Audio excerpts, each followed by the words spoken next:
This story begins with several system windows informing citizens about a series of anomalous events occurring around the world. A giant abalone was reported found by fishermen on the coast, so immense that not even 10 people could surround it, suspected to be a mutation caused by nuclear wastewater. There was also information about an ancient tree in a tourist area growing wildly, spreading its roots for kilometers, and cracks appearing in the ground due to a possible abnormal earth pulse. The notifications continued with giant vines falling from the sky, making fairy tales real, and with news that subway tracks had been destroyed in multiple places, resulting in some casualties. No one paid attention, since they knew all this was nothing more than a bunch of sensationalist headlines, not very different from the false alarm about the zombie bite years ago. Many students were gathered in front of the school, considering that local rumors were much more interesting than the news. Suddenly, their attention was completely diverted to the figure approaching. It was the beauty of the school, Chu Qingli. Immediately, the crowd wondered if she was finally about to break up with her boyfriend. According to them, the relationship was nothing more than an act of charity on her part. Chu Qingli had already been accepted into Qingcheng University, while her boyfriend hadn't even managed to get into a decent university. Because of this, their futures were on completely different levels. Chu Qingli approached Fang Yi and called his attention. Fang Yi turned around somewhat curious. With a cold expression, she explained that she had thought it over and their relationship wasn't realistic. School-time love always reached a point where one wakes up and realizes they are not meant for each other. A life together, according to her, required not only courage but also compatibility. For all this reason, it was best to end things. She thought with disdain that no matter what he tried to win her back, it would be impossible. Fang Yi remained silent, and noticing this, people thought his lack of reaction was because he was so shocked that he had collapsed or lost his mind. After all, she was the beauty of the school. They expected him to be on his knees, begging for another chance. However, upon observing him, they simply concluded that he was no match for a rich and beautiful girl, a toad who coveted a swan. With a calm gaze, Fang Yi agreed to break up with her, leaving Chu Qingli and the others in shock. Seeing that she had nothing more to say, our boy turned his back on her and decided to leave. She panicked and called out to him. With a piercing gaze, Fang Yi turned around and asked what she wanted. While her eyes were shining with rage, she made it clear that she didn't care what he was thinking or what tricks he would use. She wasn't going back with him, and she wanted this to be completely clear. Fang Yi began to stare at her and asked her not to flatter herself, calling her the school beauty. Upon hearing this, her eyes widened in surprise, making her blush. The others were in shock at Fang Yi's attitude. Fang Yi was aware that Chu Qingli and the others had no idea what was about to happen. He knew that society's current rules, like money and education, would soon turn to ashes. They were unaware that he had returned from a future disaster, a man reborn in this timeline. Because of this, the Chu Qingli before him was, to him, simply a distant stranger from another life. Fang Yi left the school. He had more important matters to attend to. For him, school beauties and reputation were irrelevant, since everything was about to be completely reconfigured. The real crisis was one looming over all humanity on Blue Star. It all began the night before, when Fang Yi woke up and some strange cracks showed him the future, and then the system informed him that an aura recovery had been detected. Its full activation would take place in 364 days, 11 hours, and 59 minutes, and once this happened, the world would undergo an unprecedented transformation. Fang Yi was somewhat confused. Several figures appeared in front of him, and the system revealed that society's rules would be rewritten. The era of cultivators was about to arrive, and power would become the new standard. Our boy felt somewhat curious, extended his hand and asked who it was. Then a strange light began to appear in front of him. A system window appeared, explaining that it came from the confines of the universe and used top-tier algorithms integrated with cosmic secrets. Its function was to automatically generate cultivation techniques based on spiritual materials touched by the host, showing that current techniques were zero. Fang Yi began to extend his hand, and his eyes widened in surprise as his hand passed through the system window. Then, a powerful monster emerged and began to roar. Fang Yi was paralyzed and his eyes filled with fear. Inside the monster's mouth was a corpse, and the system revealed that this was his end as an ordinary person, as well as the fate of billions on Blue Star. Fang Yi swallowed saliva and could not help but feel afraid. He put his hand over his chest, and his eyes filled with worry. Fang Yi began to ponder and remembered his past life. He had been just an average person, swept along by the tide of events, struggling only to survive with the hope of overcoming the disaster. However, he witnessed the fall of his nation and the suffering of the people, and in the end, he could not escape from the mutated beasts. He remembered dying in despair, full of rage, and with a deep desire for revenge. His eyes began to shine with determination, as he thought that perhaps this was why he had been chosen by the system and brought back 1 year before the recovery of Aura. He began to extend his hand, knowing that at this moment, most people had no idea about the change that was coming. Fang Yi touched the fragments of the system and decided that he would use each anomaly caused by the aura to his advantage. The system began to initialize a new evaluation. The eyes of our boy began to shine as the system informed him that it had been successfully linked. A new path had been unlocked, and now everything in existence could be used as material. His mission was to collect powerful techniques and abilities to become a strong cultivator and save the world. In the city, people were informed that humanity now faced an unprecedented crisis. Answers could not be found in the past. The only option was to adapt with their own strength. Everyone was surprised, except Fang Yi. When he turned on his phone, he saw several notifications. He understood that the government neither confirmed nor denied the strange phenomena, limiting itself to telling people to prepare. This, he knew, was Jia Nation's subtle way of issuing a warning, since reports once considered mythical nonsense would never have gone viral in this way. His eyes filled with sadness as he began to remember the past. He knew that this indirect and silent approach by Jia Nation helped citizens remain calm and trust their country. It was a hard and slow method, but much more effective than the chaos and gunfire of neighboring nations. Then he remembered that the system had told him that he could use anything, which meant that he should go wherever anomalies occurred. His attention was fixed on the phone. It was the #1 trending news. The UV index at Qingcheng University had reached a historic record of the century. Because of this, a heat warning had been issued, urging new students to take safety precautions and use sunscreen. The students were somewhat confused, as they thought that even the best universities now resorted to sensationalist advertising. They considered this false, definitely a paid topic to be trending, since heat of that magnitude could kill people. Fang Yi looked up at the sky and saw that it was full of clouds, then activated the UV meter and saw that it was at 0. He was somewhat confused, as he didn't understand how the weather could be so different, since Qingcheng University was only 15 minutes away by car. Images of a blazing sun above the university were published, and students were informed that new student registration would continue, but they should avoid the North Gate due to the high UV index, as all other entrances remained open. Fang Yi couldn't help but smile. He knew that when anomalies occurred for the first time, most people only thought it was a publicity stunt, and only he knew the truth. His eyes began to shine with joy, as his first opportunity had arrived. Fang Yi changed clothes and went to Qingcheng University. Everyone was carrying umbrellas. It was so hot that the leaves of the trees had fallen. Our boy went to the north gate of Qingcheng University, the least crowded of all.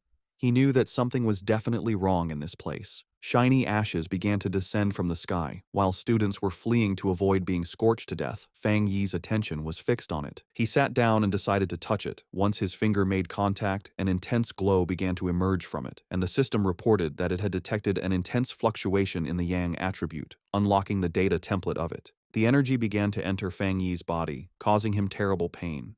An intense glow began to emerge from our boy's body. People covered their eyes to avoid going blind. They didn't know what was happening and thought they were hallucinating. The energy started burning Fang Yi's clothes, making him clench his teeth tightly. He put his hands on top of his head and started going crazy, not knowing if the system had finished compiling. He felt like he was about to die. The compilation was completed, and Fang Yi acquired a Yang attribute technique, the Golden Sun breathing technique. Later, it's the day for new students to register at Qingcheng University. Our main character's ex-girlfriend arrives at the registration area. A guy offers to carry her suitcase for her. Soon, more guys come over to try and get her attention, but she turns them all down, telling them she doesn't need their help. She looks over at a couple nearby with a sneer, but then a bright golden light flashes, surprising her and the other students. A voice on the loudspeaker tells everyone to stay away from the North Gate. The girl looks serious and decides to go see what is happening. At the North Gate, a huge burst of golden energy lights up the area. A dark figure appears from the smoke, giving off a powerful feeling. He takes a deep breath, and his eyes glow with a strong golden light. A screen pops up, telling him that he has created a new technique and earned 50 points. The guy looks at the screen and wonders what the points are for. He decides it's not important right now, but will probably be useful later. Time passes, and it is now night, with a strange-looking moon in the sky. The young man then starts to practice his new breathing technique. The next day, a bright sun is in the sky, and a new energy spreads through the university. Some students notice the sky get dark and cool for a second as they run to the north gate. A large crowd gathers there to see what is going on. The university's dean is angry and asks why no one listened to the warning to stay away. The group pushes through the crowd, which moves aside for them as they go to the center of it all. A hooded person with a serious look tells the dean to block off the north gate completely. At that moment, a system tells Fang Yi that he has cleaned a polluted area. He learns that the government already knows about these areas and wonders if there are other people like him. Hearing an alert about people not being allowed in the area, the young man knows things have gotten serious. The students see people in uniforms and wonder if they are from the army. From a rooftop, Fang Yi sees that the disturbance is getting a lot of attention. With his red eyes glowing, he decides it's time to leave and jumps off the building. Down below, the mysterious hooded person walks across the ground, which is cracked from the energy. The hooded figure looks carefully at the scene. This person kneels and touches the ground to feel for any remaining energy. Then, she picks up a piece of the ground to get a closer look at what happened. The hooded figure studies it and realizes a person caused the energy. Just then, officials begin moving the students out, while the person in the hood watches from far away. In the crowd, the guy's ex-girlfriend is shocked to hear that only one person did this. At that moment, she sees a figure jumping away and wonders if it was her ex, but she quickly pushes that thought away. With his grades, he could never get into this school. Far away at Fang Yi's house, the sun goes down and night falls. Lying on his bed, the young man complains that his body is still hot, even after a cold shower. Because of the heat, he's afraid he won't get any sleep. He also worries that because of what happened today, someone might have noticed him. He then picks up his phone and sees a popular news story about a cultivation association. The young man remembers that everyone used to think it was just a joke on the internet. Just then, he remembers the hooded people at the university and thinks they must be from the association. Curious, he opens the news story to read the whole article. It explains the different cultivation levels, from ghost acts to total transcendence. In the comments, people think it's a joke, but he wonders if the announcement is real. Fang Yi thinks about how he never knew any of this in his past life as a normal person. Sitting on his bed, he thinks about the cultivation association and decides to try his technique again. He closes his eyes and focuses to start his training. In that moment, he begins to sweat as a strong, golden energy flows around him. He starts to float in his room, surrounded by a bright golden glow. A light shines on him. The first step is to strengthen his body to hold the power of heaven and earth. He successfully controls the energy and shapes it into a divine axe. His eyes glow brightly, and he smiles, feeling full of power. The system tells him he has reached the Dushui level and gives him 50 more points. The guy remembers the points and reads the screen, which says a new path is now open. The system explains that the points can be used to put the compiled data into any object. He thinks about the idea of putting power into an object and looks at his mug on the table. He holds his hand out toward the mug with a golden glow of power. The system asks if he wants to use 1 point to put the Yang attribute on the mug. He realizes this is like enchanting an item to give it a special power. The young man thinks that if he did this to a weapon, it would become his own special item for fighting. He decides that having a powered-up weapon will be very important for what is to come. The guy then finds a small sword on his shelf and decides to try the power on it. He thinks that if the test works, he will buy a real weapon to be ready for the monsters. Suddenly, a strange noise from outside the building gets his attention in the middle of the night. Outside, a dark creature with huge claws is watching Fang Yi's apartment. With glowing red eyes, the strange creature shows its sharp teeth in the darkness. It looks like a giant demonic rabbit and gets ready to attack the building. But inside the apartment, the guy has no idea that danger is coming. Lying in bed, the guy feels uncomfortable from his new cultivation technique. With his red eyes, he wonders where the sound, which was like a rat, came from. He thinks the sound is not from inside or from the pipes, and it might be a neighbor's pet. Walking through the living room, he thinks that with his better hearing, it is normal to hear the neighbors. Then the guy focuses his hearing to listen more carefully to the strange sound, but he soon realizes something is wrong and becomes alert. Fang Yi goes to the door and comes face to face with the scary creature right there in the dark hallway. In the hallway, the strange creature with red eyes appears and glares at him, ready to attack. He is startled and recognizes the mutated beast. A memory from his past life scares him. At the same time, a drone flies over the city at night, showing that others know about the danger. On top of a building, a girl complains that they still have not caught the rabbit that ate a rare fruit. With a lollipop in her mouth, the young woman seems very calm and confident about the mission. She then orders her team to keep sending her updates about the target she is hunting. After that, the mysterious girl jumps from the top of the building to begin the chase. Falling very fast, she moves with ease between the huge city buildings. Suddenly, the young woman feels the mutated beast's power and realizes she is getting closer to it. With her eyes glowing, she finally finds the creature and gets ready for a fight.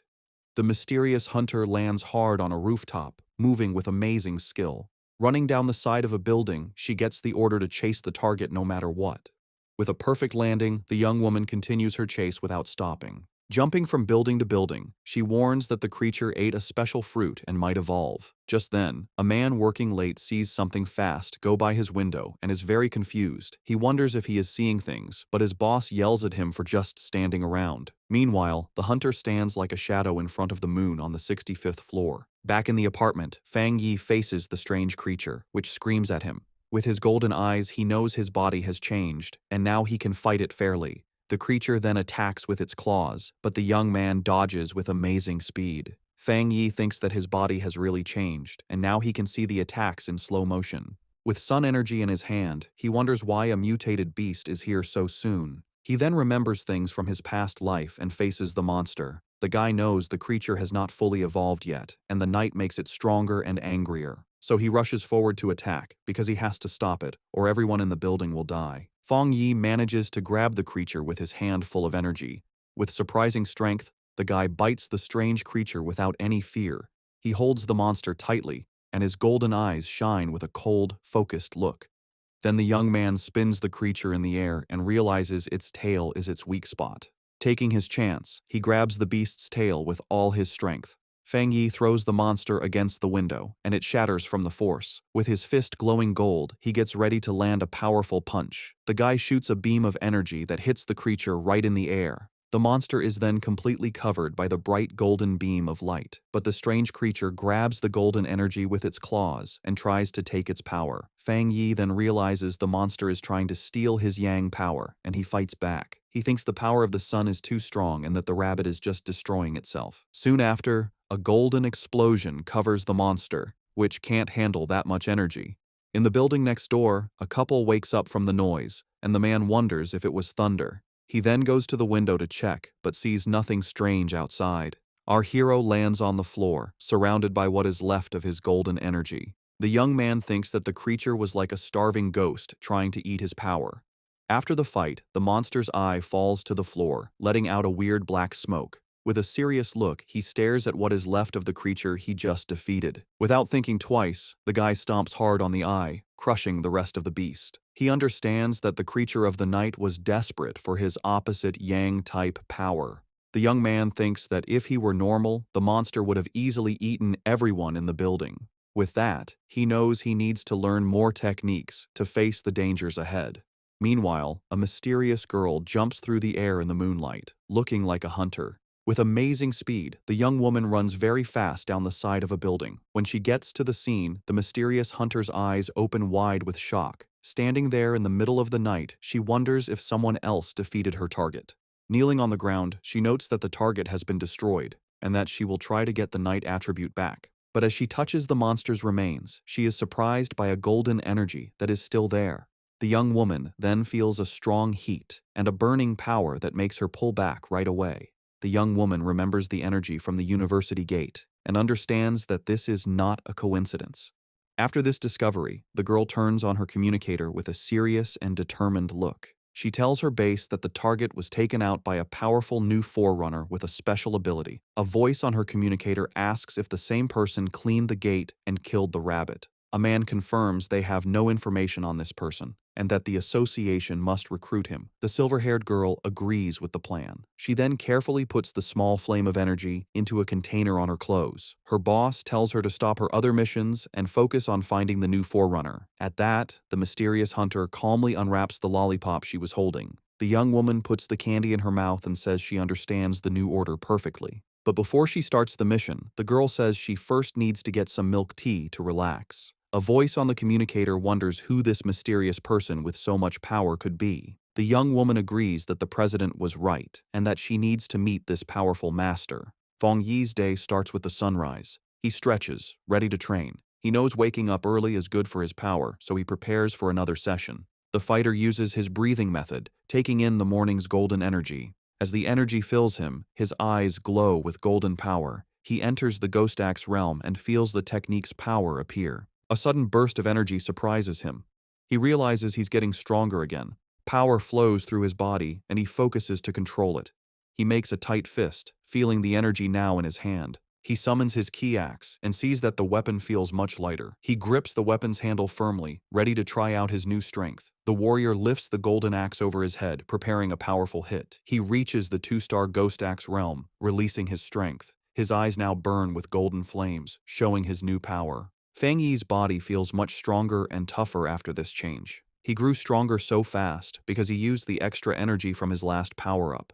Feng Yi decides that from now on, he will level up slowly and carefully, one step at a time. But his growing power gets a lot of attention, so he needs a more private place. In the association's office, a man feels something strange in the air. He sees the change in the sun's energy and wonders if it's the new guy again. Feng Yi finds a quiet spot by a river to continue his plans. A system screen appears, and he confirms he will add a special quality to his weapon. He remembers trying this with another item, but it couldn't handle the power. This time, the new blade works with his energy, making a strong connection. A system message confirms the item encoding worked. Excited by his new weapon, he gets ready to test its amazing power right away. The test result shocks him with the incredible power the sword let out. A huge golden beam of light shoots from the blade into the sky. The warrior lands with his sword in flames, feeling the power flow through him. He almost starts a fire with that swing and sees how dangerous his strength is. The smoke from the attack is big, so he knows he was seen and needs to leave. A girl is running fast toward the smoke he left. She complains that she stepped away for a moment and missed everything. Suddenly, the young woman stops. She sees that the river is actually boiling. The agent flies over the damaged area, wondering what the new guy did to the place. She can already imagine being told off, since everything has gone wrong since he appeared.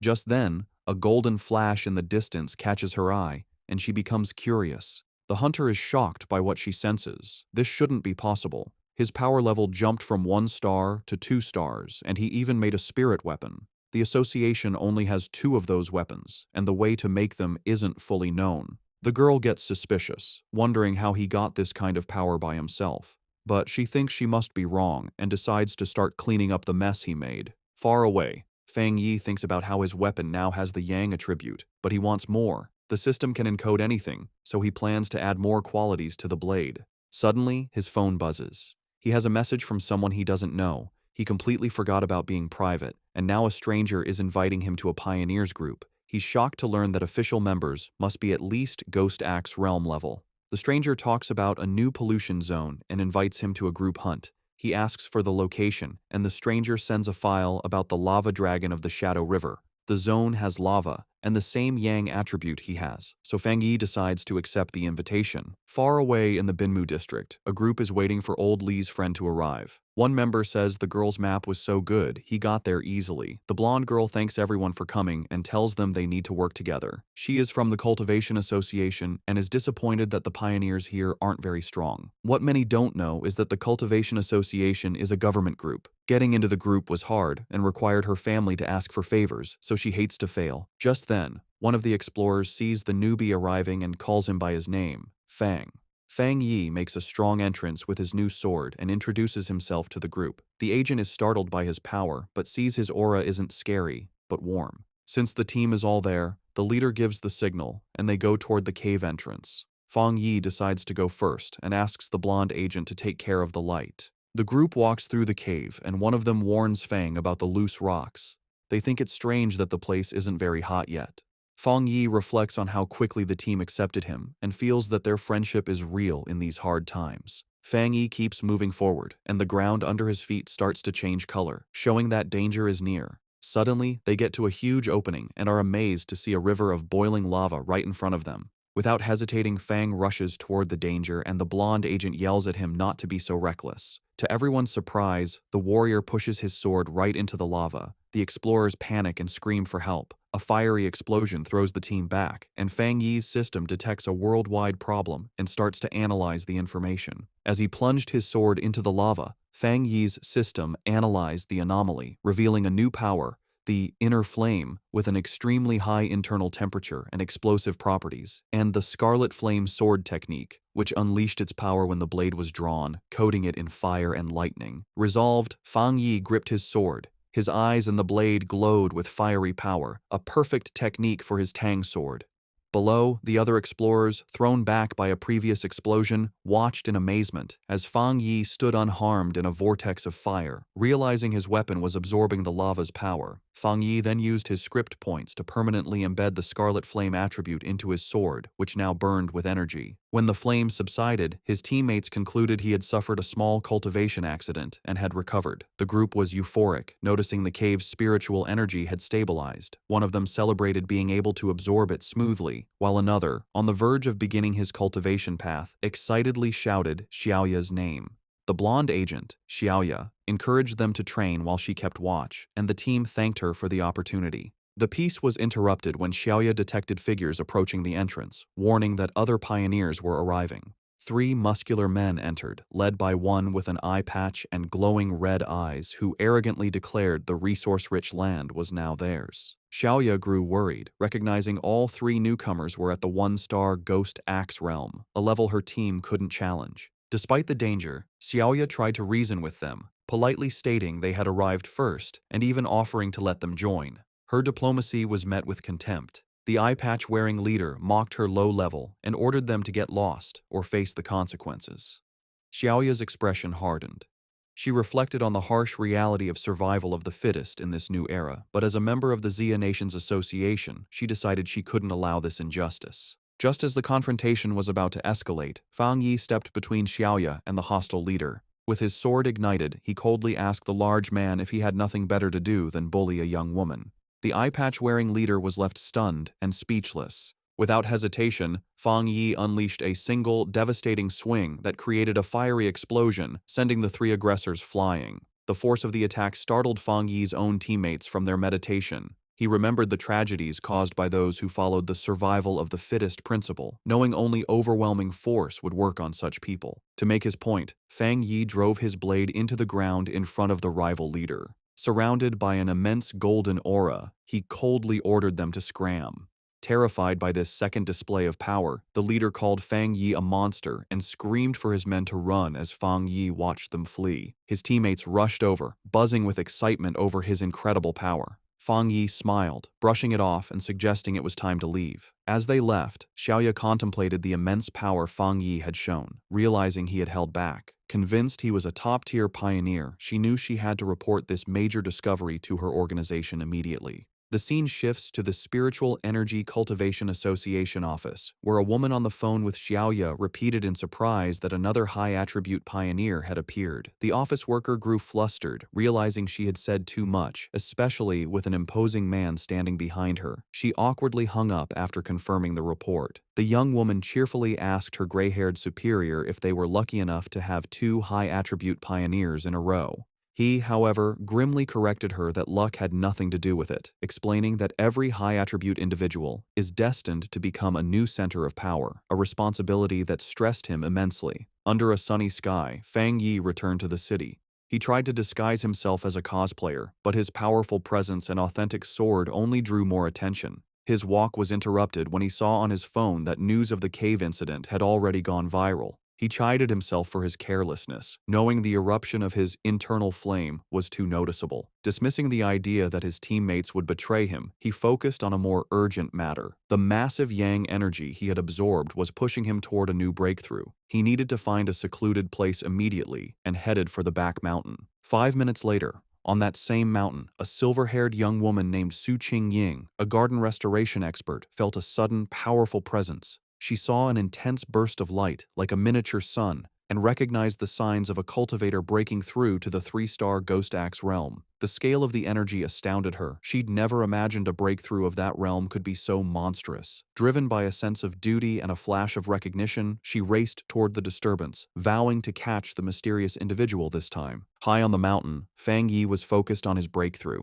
He pulled in huge amounts of golden energy, which spun around him before forming a bright, sun-like ball above his head. As he meditated in the air, the power behind him formed a complex, star-shaped divine shape.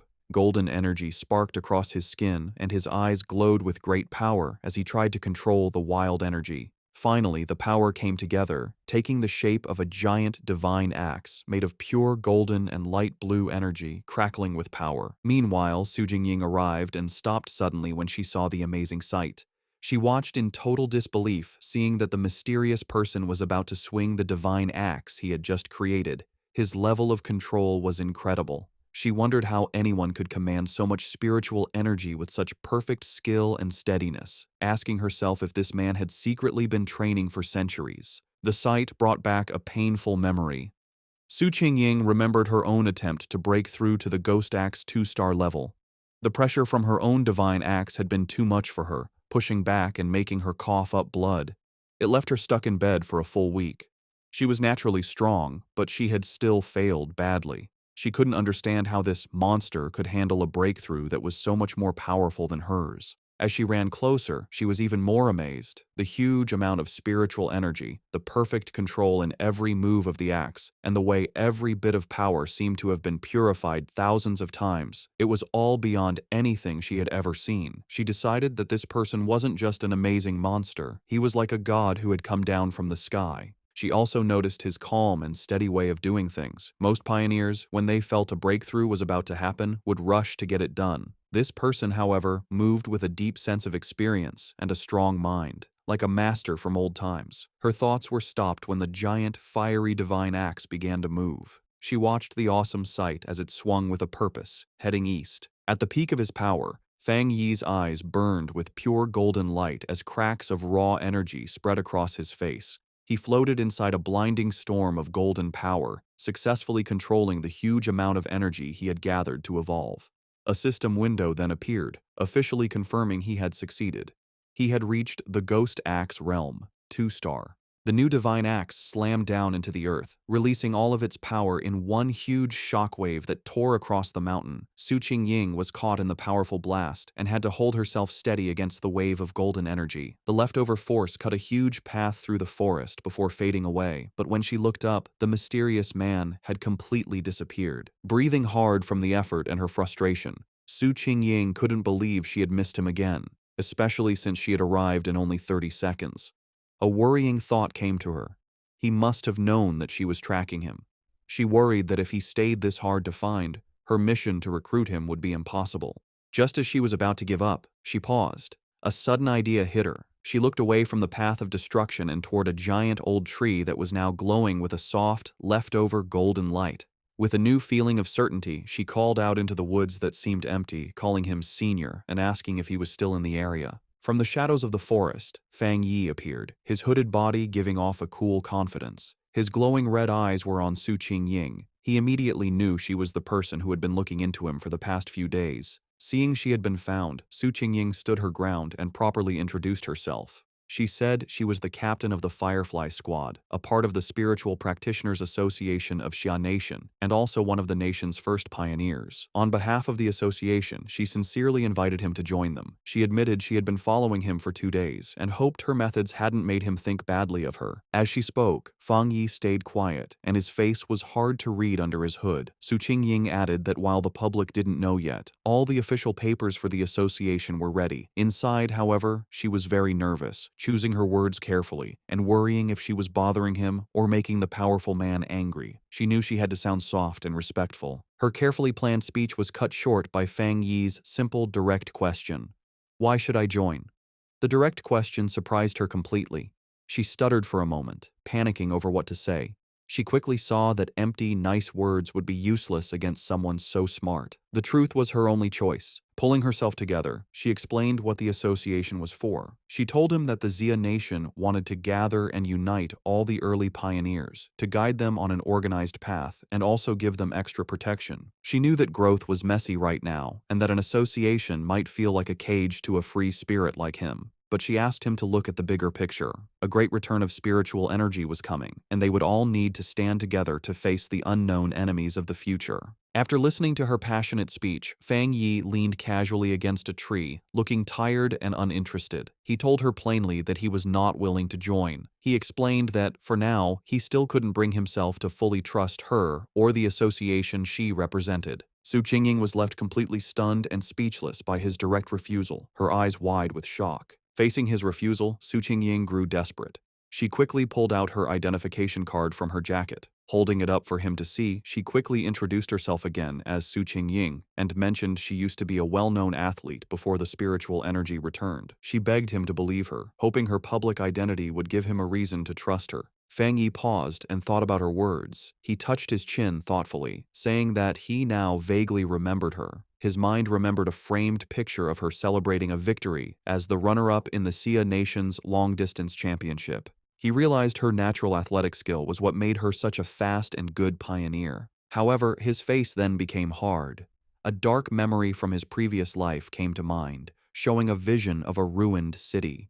He knew that in his original timeline, the Sia Nation's work, including the association, had failed in the end, leading to the end of humanity. Now that he had returned with his system, he knew he had to be part of the solution, but joining the association at this point was not the right move. Putting on a more thoughtful look, he looked back at a hopeful Su Qingying and confirmed that he did remember her. He told her he would think about her offer, and before she could answer, he jumped into the air and sped away from the spot. Just as quickly, he reappeared right behind a startled Su Qingying. He gave her a firm condition. She must keep his location a secret from everyone for now. In his mind, he studied her respectful behavior and guessed that the association was careful about upsetting powerful pioneers who weren't with them. He saw this as a weakness he could use. Su Qingying suggested a deal. She explained that the association had detected the energy from his breakthrough and that she had to file a report. She suggested sending a report that was a mix of truth and lies to protect his identity while keeping her bosses happy. After a moment of thought, Fang Yi agreed to her plan. Su Qingying tried to call out to Fang Yi as he agreed to her plan, but in the blink of an eye, he was gone. She ran down the mountain slope after him, but it was no use. Tired and annoyed, she walked alone on a forest path, muttering in frustration about how many times she had failed to catch him and how he was now trying to avoid her.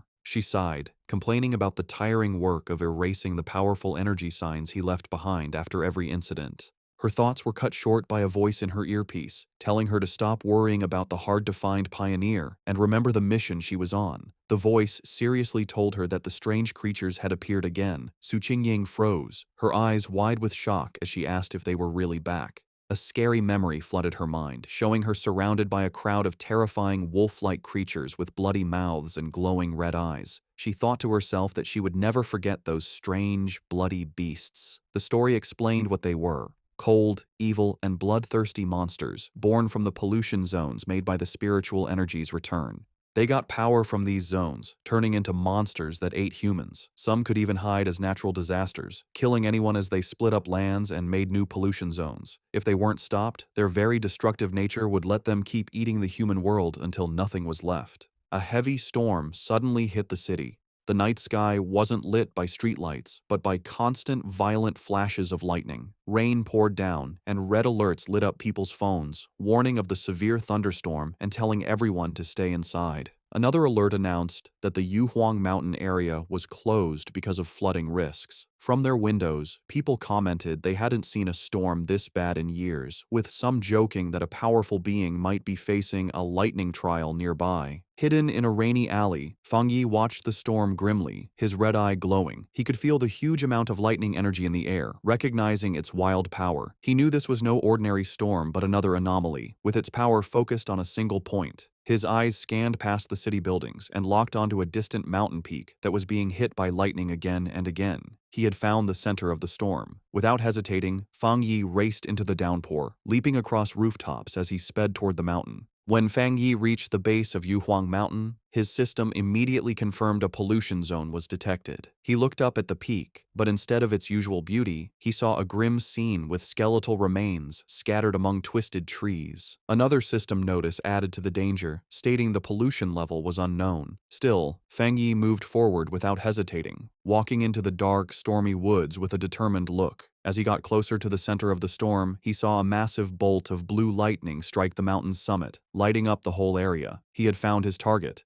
Inside the Spiritual Practitioners Association's command center, officials held a tense meeting. A large screen showed a vortex of blue energy over a mountain peak. An official reported that the danger on Mount Yuhuang was rising quickly, so they had to close it off and call it a new contamination zone. The grim-faced association leader said the situation was so critical, he had to pull Su Qingying from another important mission. He asked her to report on what was happening. Su Qingying told the officials that it was currently impossible to climb the mountain, as the unstable thunder energy was about to explode. Because of this, the area was officially classified as an A-level contamination zone. She continued with more worrying news. Based on how fast the energy was growing, the mountain would soon be an S-level threat, which would start their highest emergency plan. But she pointed out a major problem. Based on their data, no explorer they had could safely get near the area, admitting that not even she could handle it. A wave of shock went through the room, as calculations showed the mission would mean certain death even for highly advanced explorers. Facing this impossible situation, a man in a security uniform ordered the foot of Mount Yuhuang to be completely sealed off, with patrols sent out 24/7 to stop anyone from trying to climb it. The association leader firmly agreed. He declared they had to stop the threat by sealing the mountain and that no one could go near it until the energy concentration dropped.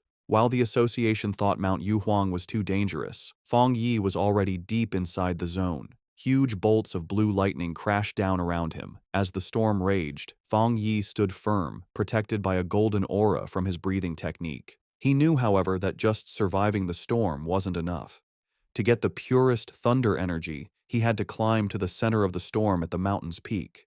His decision was fueled by dark memories of the past. He knew that the creatures they faced now were just the beginning, and even more terrifying monsters would appear in the future. He realized that his current fire-based powers were not enough for the challenges to come. He had to become stronger himself, not just rely on his weapon. Surrounded by the lightning, Feng Yi saw a rare and perfect opportunity to use the thunder energy to strengthen his own body. Feng Yi knew if he didn't take this chance to get stronger, he would face certain death from the disasters to come. His eyes glowing gold, he drew his flaming sword and, with a defiant roar, plunged it directly into a massive bolt of blue lightning. The wild energy surged through him, causing terrible pain, but his face remained determined. His body shook violently as the electricity coursed through him. He realized this thunder power was like a divine punishment, actively fighting against him. The storm was furious that he had entered its territory and seemed to demand that he give up. Staring at the chaotic sky, he wondered how he could possibly make such a raw force obey him. Then, he had an idea.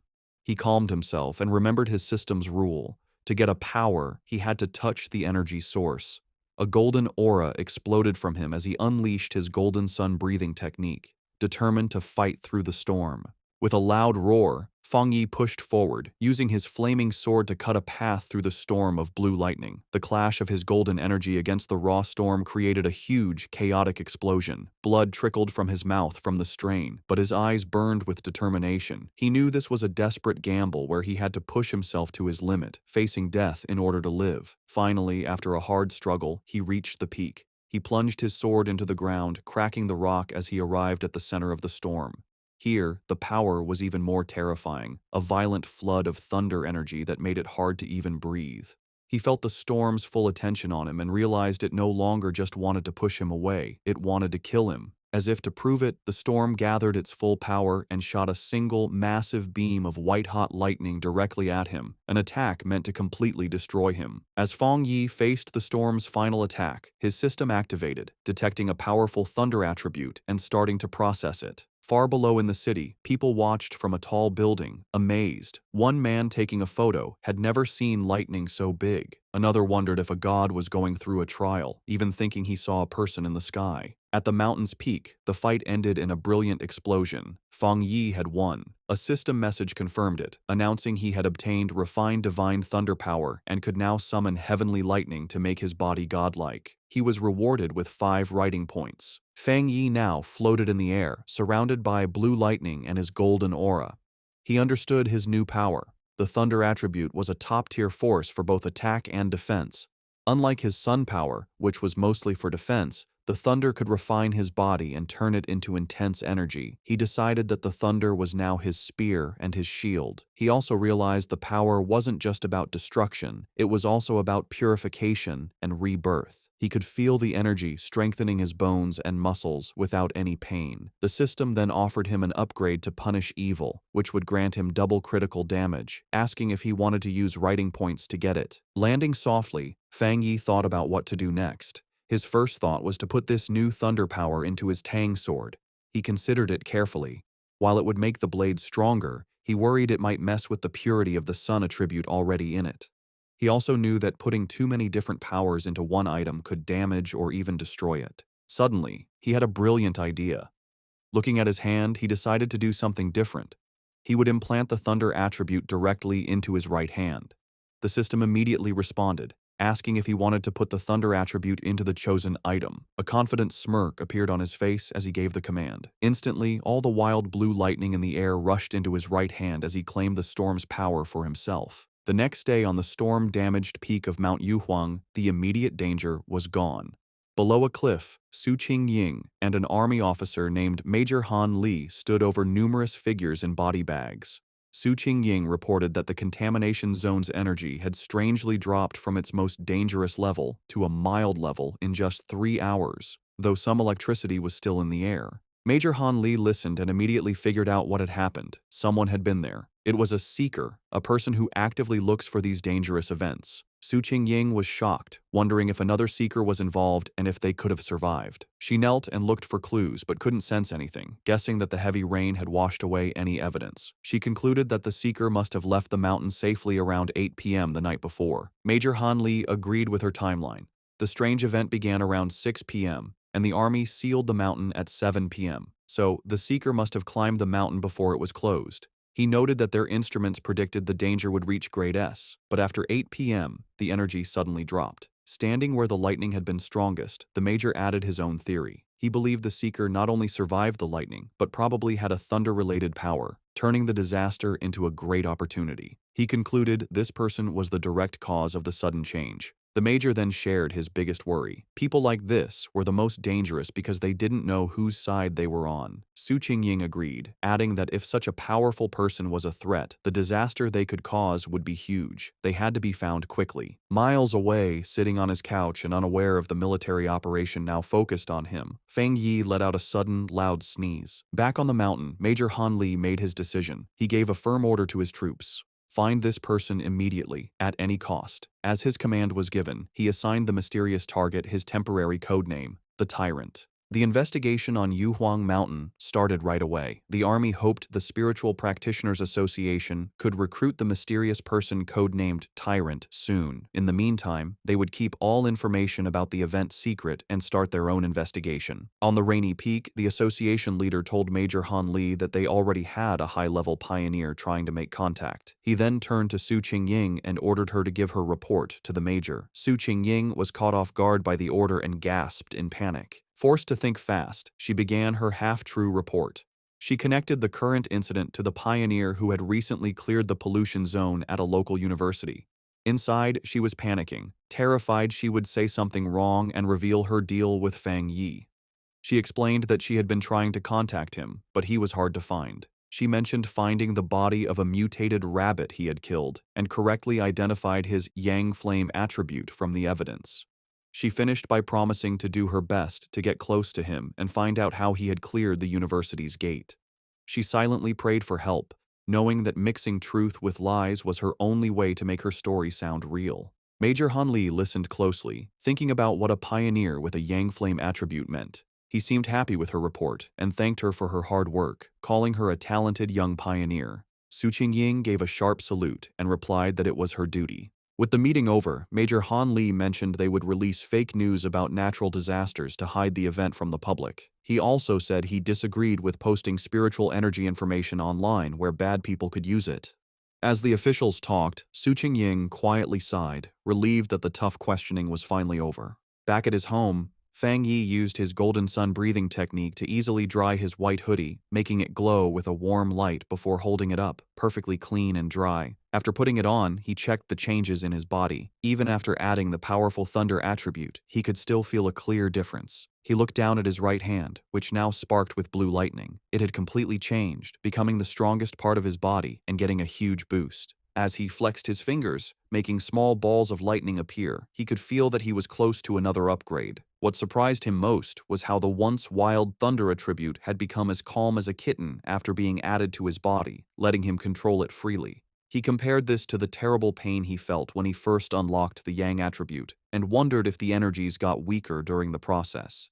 Remembering the system told him this new power dealt double damage to strange and evil creatures. He was eager to test it. His thoughts were broken by a sudden alert from his phone on a nearby table. He picked it up, wondering what was happening now. He had set up special news alerts after the last incident, knowing that in these crazy times, the government would issue warnings to protect people. For a pioneer like him, however, these warnings were more than just notices of danger. In every crisis, there was a chance to grow stronger, even if it meant risking his life. As Fang Yi thought about what to do next, he looked at the major news alert on his phone. The report said a huge explosion had just happened inside a chemical plant, causing a lot of pollution in the city. The official story said no one was hurt and told people to stay calm, but Fang Yi was suspicious of an event this big. He checked online forums, where people who saw it happen gave a much scarier story. People who lived nearby described a super creepy feeling they couldn't explain. One person asked if it was a cold, evil aura, and another quickly agreed. While many were doubtful, the overall feeling was one of dread and fear. The words cold and evil aura felt familiar to Fang Yi. Suddenly, a terrifying memory from his past life came back. A bloody hand and a horrible monster. He remembered hiding in fear from a giant, red, demonic beast as it destroyed everything around it.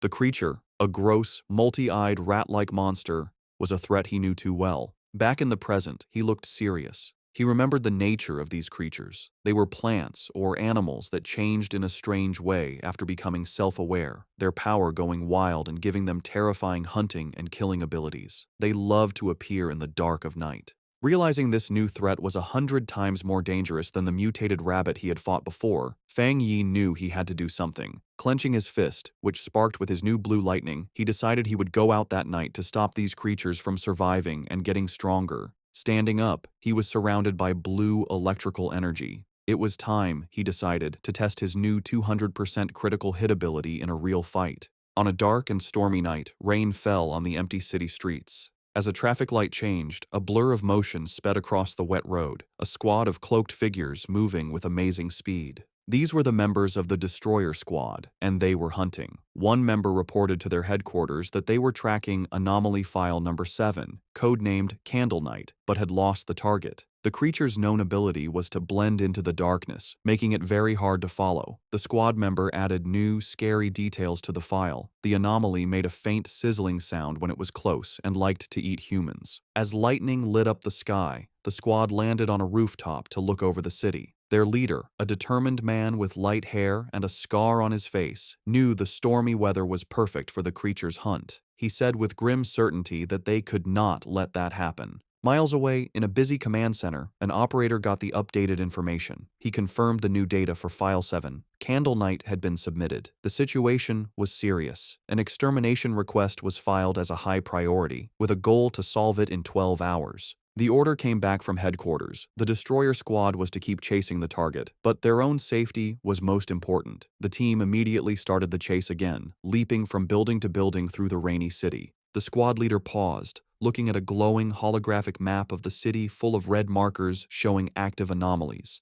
He knew that a 12-hour response time wasn't fast, but it was the best headquarters could do.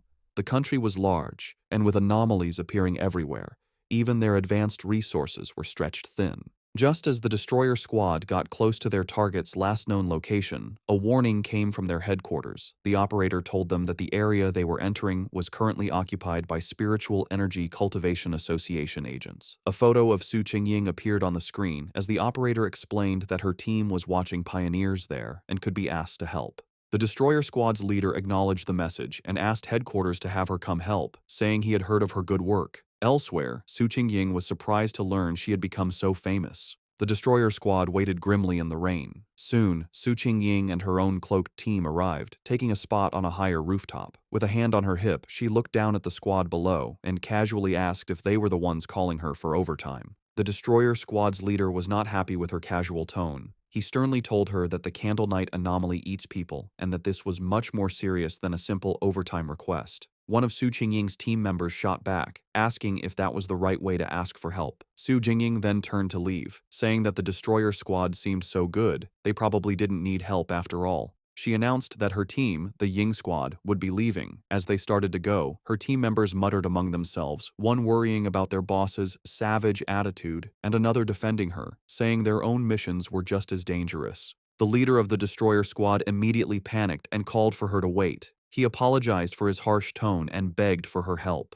He explained just how dangerous Candle Night was, and that without her famous tracking skills, they would be at a great disadvantage. He stressed that if his team failed, the people of the city would be the ones to suffer, as the monster would kill them all. After agreeing to work together, the two teams stood on a rainy rooftop, ready to hunt. Su Qingying concentrated, and a glowing blue ball of energy appeared in her hand.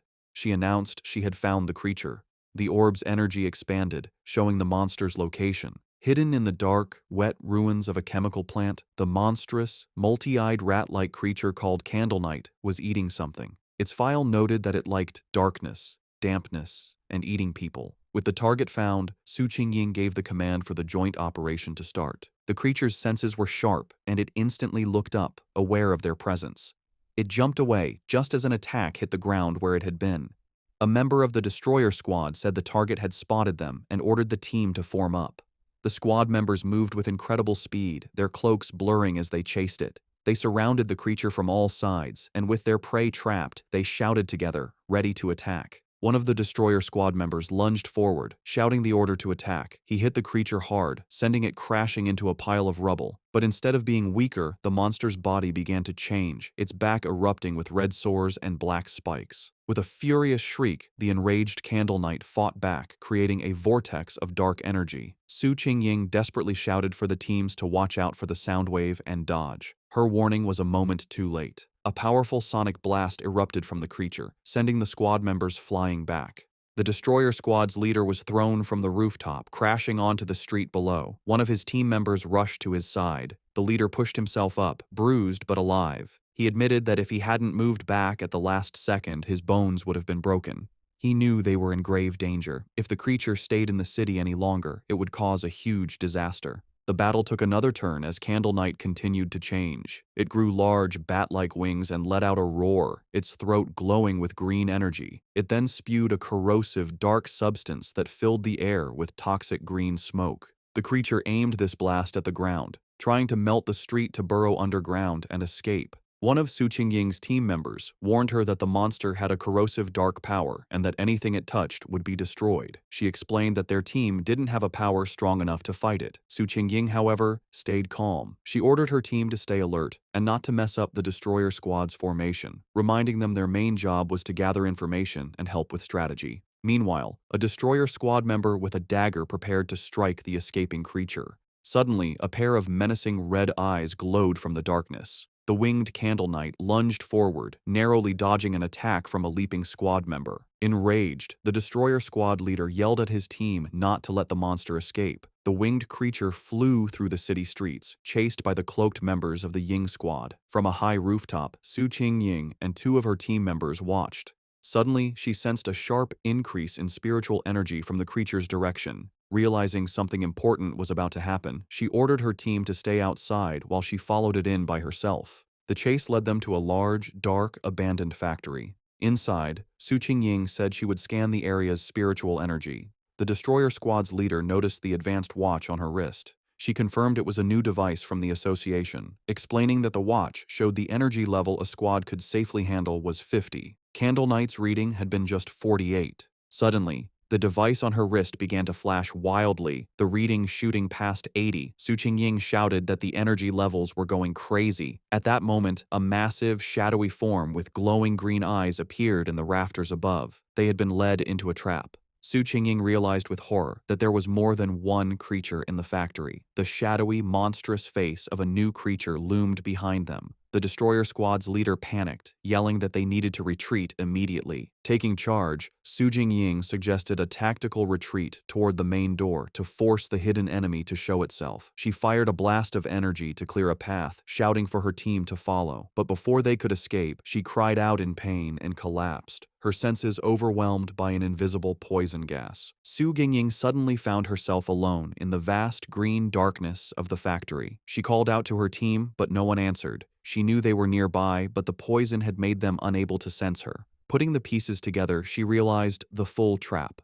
Candle Knight had led them to this factory, which was the territory of a much more powerful creature, a giant serpent she had only faintly sensed earlier. As if summoned by her thoughts, the huge, armored head of a shadowy serpent with glowing green eyes loomed over her. She now understood that unlike Candle Knight's simple dark power, this creature's black mist was a strong poison, and they had been breathing it in since they arrived. The gas worked silently, paralyzing its victims while draining their spiritual energy. Fighting back would only use up their power faster, leading to certain death. She could feel her own spiritual energy was almost gone, and without it, she knew she would soon be another victim. As she collapsed to the floor, her strength gone, she despaired at the terrifying intelligence of a creature that was just playing with them. She closed her eyes, wondering if this was the end. Lying defeated on the factory floor, Su Jingying saw a single ray of light cut through the green darkness above. A flicker of hope appeared in her eyes. Suddenly, the factory ceiling exploded inward, and a blinding light filled the room. Her eyes widened as a figure came down from the blast. It was Fang Yi. He landed gracefully in the rubble, his hooded figure standing out against the glowing hole in the ceiling. He stood before the giant serpent, immediately identifying it as a dark attribute creature. Without warning, the serpent lunged, its massive fangs aimed at him. At the same time, the Candle Knight monster burst from the shadows, attacking from behind. Fang Yi dodged the serpent's attack and came face to face with the growling rat-like beast. As the two creatures closed in, he finally understood the full trap he had walked into. In a shocking move, Fang Yi let the Candle Knight monster bite his shoulder. As blood splattered, he noted their surprisingly smart tactics, one creature for luring prey, the other for killing them. He taunted the beast latched onto him, asking if it enjoyed biting people so much. In response, he unleashed his new power. Bright blue lightning erupted from his body as he challenged the monster to taste his thunder property. At the same time, he fired a massive beam of golden solar energy from his free hand, which hit the lunging serpent head-on. Now, covered in crackling electricity and free from the stunned rat creature, Fang Yi turned his full attention to the serpent, unleashing a flood of golden flames as he challenged it to see how well it could handle fire. The giant serpent lunged with a furious roar, its huge mouth open to eat its prey. With amazing agility, Fang Yi dodged the attack, flipping through the air while swinging his glowing golden sword. As he landed, he coolly told the monster to look at his blade, a clear challenge to the giant beast. The serpent seemed to pull back, cautious of the glowing weapon. Seeing his chance, Fang Yi counterattacked. Leaping through the air, he delivered a powerful slash to the serpent's face, his sword covered in the crackling blue energy of his thunder power. The force of the blow was huge, but the result wasn't what he expected. Instead of crushing its skull, the creature's head split down the middle, revealing a second identical head underneath as if it were shedding its skin. Fang Yi landed on his feet, his eyes wide with surprise at this strange development. The creature's split head then pulled apart completely, shedding its outer layer to reveal its true, healed form. As green energy pulsed in its neck, Fang Yi knew the fight was far from over. The serpent reacted with shock and pain as the leftover thunder energy from Fang Yi's sword ran through its body. It roared in fury as the electrical energy grew stronger, overwhelming its dark power. Watching the creature twist in pain, Fang Yi gave a small, confident smirk. He knew he had the advantage, as he had already sensed this serpent's dark aura was stronger than Candle Knight's. He then revealed his clever plan. When he attacked with his sword, he had held back the full force of his fire. Instead, he had used the blade to carry and channel the thunder power from his hand directly into the snake's body. He compared the two creatures, realizing this serpent was a far more dangerous and evolved monster than Candle Knight. Suddenly, he felt a sharp pain in his shoulder where the rat creature had bitten him. He hissed, looking down to see strange purple snake scales growing from the wound. He understood immediately. Just as he'd thought, this was a smart smart, mutated species. Its poison, delivered by its partner's bite, had a paralyzing effect that let it kill silently. He could feel a sharp pain from the wound, but he also felt his Golden Sun breathing technique working to fight the venom. With a determined look, he knew he had the perfect counter. The Yang Flame power could dissolve the poison, the Golden Sun technique would protect and heal his body, and the Thunder power would purify anything left. As the energy from his powers pulsed through him, Fang Yi recognized the benefit of his combined abilities. The mix of his Yang Flame and Thunder powers now gave him a clear pain signal to any poison, acting as an early warning system. He knew he was lucky. For others, the serpent's sneaky poison would have been impossible to cure. He guessed that for the serpent to have grown so large, it must have relied on surprise attacks. He thought of the monster's den, filled with the skulls of its victims. With Candle Knight acting as the perfect bait, the two creatures had become a deadly trap even for top pioneers, which explained why so many had disappeared. But in the end, it didn't matter. As he watched the creature's huge skeleton burn to ash in his holy fire, he knew its reign of terror was over. Standing before the fire, Fang Yi felt satisfied. His inner flame was powerful, but the triple critical hit from his new thunder power had sealed his victory. He felt confident that his fighting skills were now pretty good, even compared to other high-level pioneers. He stood silently for a moment, watching the flames burn the last of the monster. Just as he was about to leave, he paused, reaching out his hand as if he sensed something. His eyes narrowed. He wasn't alone. Someone was still there. He turned just in time to see a figure stumbling out from the smoke, coughing from the ash. It was Su Qingying. She stood silently, covered in soot and clearly tired, but she was alive. As the smoke cleared, Fang Yi found himself looking at the unconscious members of the other squad, with Su Qingying sitting among them. He recognized her as the agent from the association and coolly told her that there was no need to pretend. He added that her playing dead act needed work, which surprised her. Embarrassed, Su Qingying covered her face. Realizing this was the same powerful pioneer she had been tracking, she tried to make an excuse, claiming she woke up from the smell. Fang Yi, however, wasn't fooled. He complimented her, pointing out that while her teammates were out of energy, she was strong enough to keep a small reserve to protect herself. If she had really been unconscious, he explained, she wouldn't have been able to smell anything. Flustered, Su Qingying could only offer an awkward thank you. In her mind, she was amazed. He had seen right through her. She had indeed kept a bit of spiritual energy for protection. She had no idea how he had beaten both Candle Knight and the giant serpent all by himself. Noticing her embarrassment, Fang Yi's tone softened. He told her she didn't need to cover her eyes and that he only asked her to be honest with him and keep his identity secret.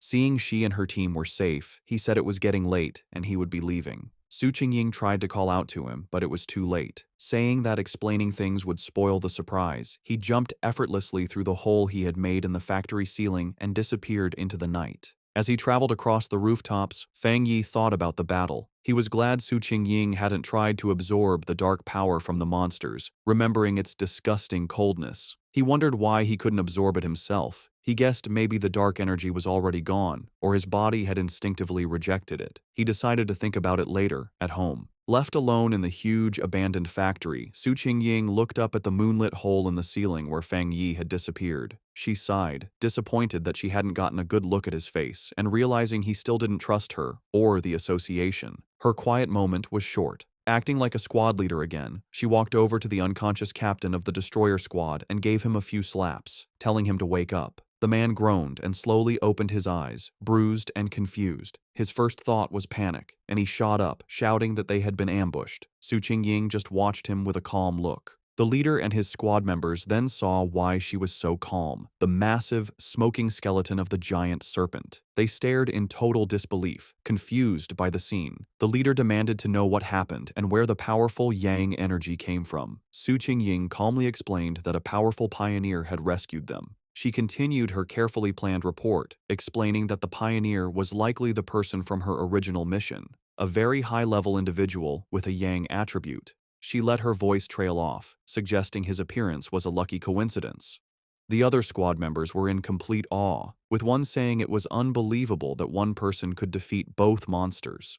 Su Qingying added that she hadn't managed to recruit him yet, and that he had even managed to track her back, which only made him more mysterious. Getting back to their grim job, the destroyer squad leader asked where Candle Knight's body was. As he began using a green energy technique to clean the scene, he said they needed to collect the remains for the association. As the squads began the cleanup, the destroyer squad's leader used a green orb of energy to gather the strange, dark remains left from the battle. As he stepped forward, he accidentally crushed a piece of debris on the floor, which suddenly exploded in a blast of bright blue electrical energy. He jumped back in pain, yelling at the force of the shock as Su Qingying looked on in surprise. This new discovery only made things more mysterious. The remains, which they now realized belonged to Candle Knight, were crackling with leftover electricity. The squad leader turned to Su Qingying, questioning her report. He reminded her she had said the pioneer had a yang attribute, yet this incredibly strong electrical power told a different story. The two leaders knelt to look at the electrically charged body. Su Qingying was stunned by the pure strength of the thunder power left behind, confirming it was a high-tier power. This led the destroyer squad's leader to a new idea. Maybe two high-level pioneers had appeared, one to kill the serpent and another to kill Candle Knight, before leaving together. Su Qingying knew that wasn't right. She struggled with how to explain the unbelievable truth, remembering the image of the lone pioneer holding both crackling blue lightning and roaring golden fire. She knew no one would believe that a single person could have two different top-level powers. Having just one made you a genius. Having two was almost unheard of.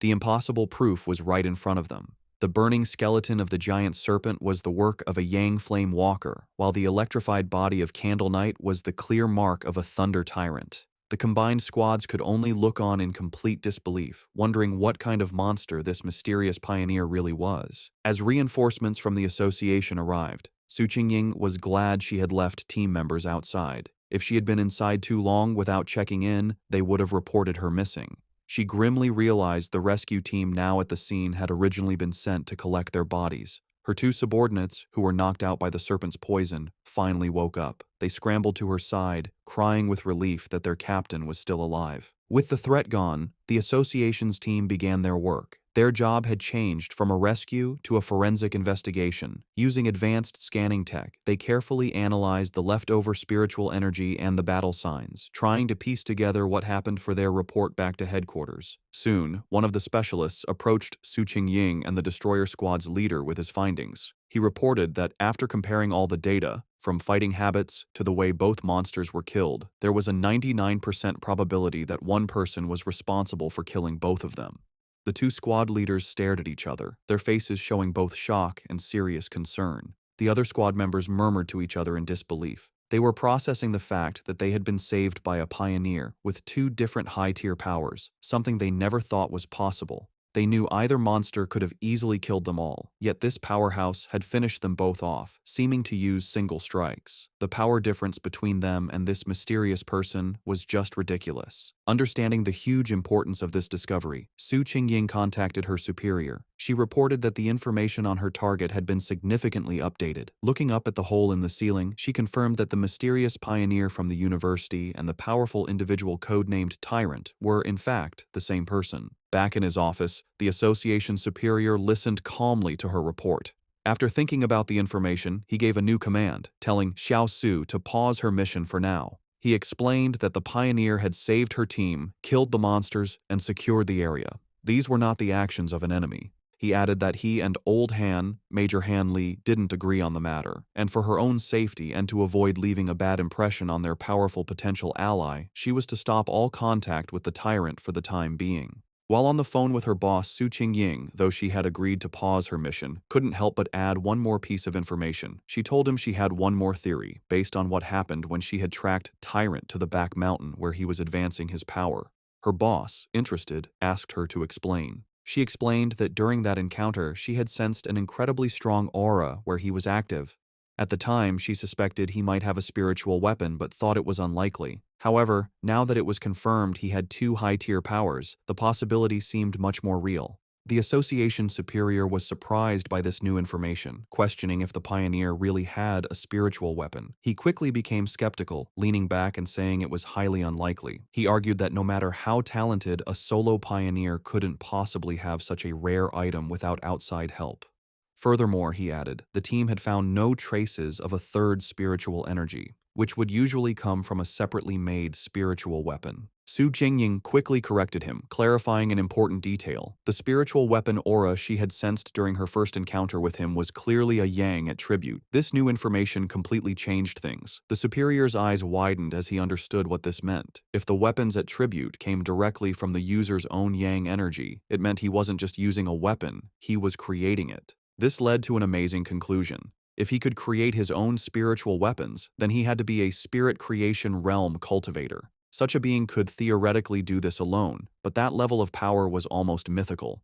Su Qingying was floored by this idea, knowing that cultivators at that level were extremely rare, with barely more than 2 in the entire world. The superior then thought of an even more terrifying possibility. If this person did have a third, separate attribute, it would shift the balance of power and shake the entire pioneer community. He explained that according to all known research, different attributes clash inside the human body, making it nearly impossible for them to exist together. So far, no pioneer had ever been confirmed to have 3 different spiritual attributes. Therefore, if the pioneer truly had a spiritual weapon, the fact that they didn't detect a third energy signature from it might actually be a good thing. As the call ended, the superior was left with a single worrying thought. He could only hope that such a powerful pioneer would never become an enemy of humanity. Back at his apartment, Fang Yi stood thoughtfully under a hot shower, washing away the dirt and tiredness from his recent battle. As he dried off, he thought about the current state of the world. He knew there was less than a year until the official spiritual energy revival, but dangerous monsters and strange events were already happening more and more often. He used his yang attribute to easily dry his clothes, his hand glowing with golden energy as he thought about how many pioneers, like himself, had already started cultivating on their own. He thought back to the aggressive men he had met at the lava river, realizing that once the connection between the body and the spiritual world was opened, people naturally became more sensitive to the world's changes. He recognized that even without the country's official approval, many self-trained pioneers had already reached the 1-star Ghost Axe realm. The fact that the government, through agents like Su Qingying, was now reaching out to wild pioneers like him showed that both sides were in a relatively peaceful phase of mutual exploration.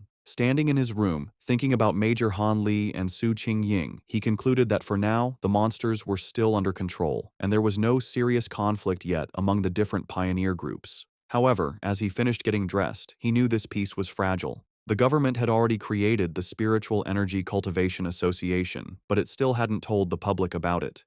He understood their strategy perfectly. While people were talking more about local problems and strange events, the government was walking a fine line, trying to both protect humanity and give subtle early warnings without causing mass panic. Despite his recent victories, Fang Yi's analysis of the world situation was still grim. He knew the problem was the government's lack of confidence to officially start a full-scale cultivation era. With such a huge population, he understood that once the full truth was revealed, society would likely collapse into chaos and death. In the current state, even official pioneers couldn't stop the inevitable chaos, and the mix of internal problems and external threats from monsters would only make things worse. He admitted that the government's gentle, careful approach wasn't wrong, knowing that human fear and panic could be more destructive than any monster. However, what truly worried him was how fast the monsters were developing, which was far exceeding his expectations. He reviewed the information on the creatures he had just fought.